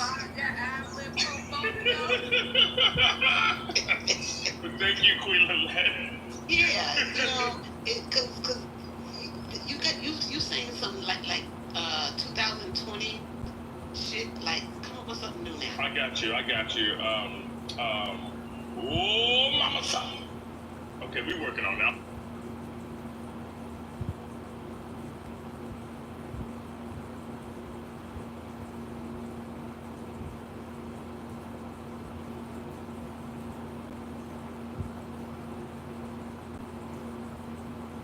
Yo, Igor, why am I not surprised that you're a Virgo like me? Why am I not surprised? Virgo gang. Yeah, you too. I know you are.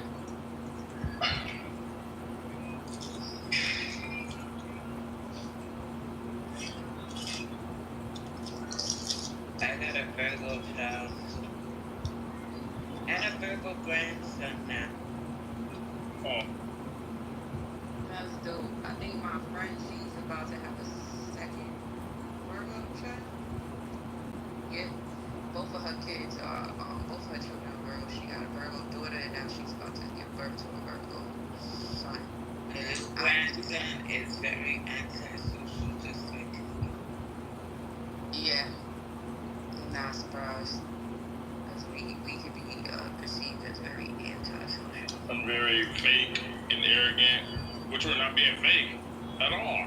You know what I'm saying? Ain't that about it? Oh, sorry, look, Queen Lynette. I never got told that fakeness, no. But me, oh, I've gotten called mean my whole life. Like, Really? yeah. Yeah. Mean my whole life. I've been called out all my life. Like, since a child. I'm the mean one. And I'm cool with that. I think for me, I used to be a people pleaser. That shit is out. Right. That's out. That's over. People please for what? Well, we want to make sure everybody's good, everybody's cool. You know what I'm saying? But when we ain't all right, you know what I'm saying? It's like, where everybody at? You know what I'm saying? But it comes along with the territory, it comes along with the experiences. Let me mute my mic so I'm not eating on the.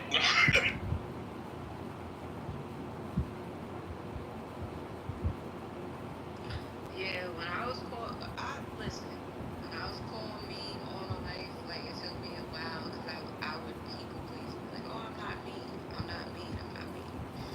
Eventually, I'm cool with people putting that label on me because at the same time, it's funny because people who really know me, and when I say like know me, they be like, she's not mean. It's just that she's direct. Y'all not used to a person being fucking direct. Y'all like people pussyfoot y'all. So that's interesting. She's not gonna do that. So if that's what you're dictating as mean, then that's a personal problem for you. It has nothing to do with her. Because when the time comes, I'm gonna keep it. I'm gonna give it to you straight. I'm not here to yes man nobody or coddle nobody. I'll ask people straight up, how would you prefer me to give you a response? Because I've started doing that like in the last few years. Like, how would you like to hear this? You either want the truth or you want the truth. Right. Like, do you want me to be nice about it, or do you want me to just be real about it? Because then, you know what I'm saying? Like, how would you want this delivered? Because if I'm gonna be me delivering it, it ain't gonna come off too nice, and the truth ain't gonna always be nice. Fuck it. But at least you know, like, it's up to that person to know, like, I have their best interest, even though it might come off harsh, it comes off mean or whatever. Know that I have your best interest, because society gonna lie to you. I'm not going to do that to you. So take it how you. Yeah. Shout out to the Taurus. Shout out. That's right. Shout out to the Taurus. That's right, Q. But I get that too. Like, people say I'm mean. I'm nasty because I say the truth. I don't bite my tongue. If you ask me something or you want me to tell you something, like, I'm gonna say it. Like, I'm not fake, and I don't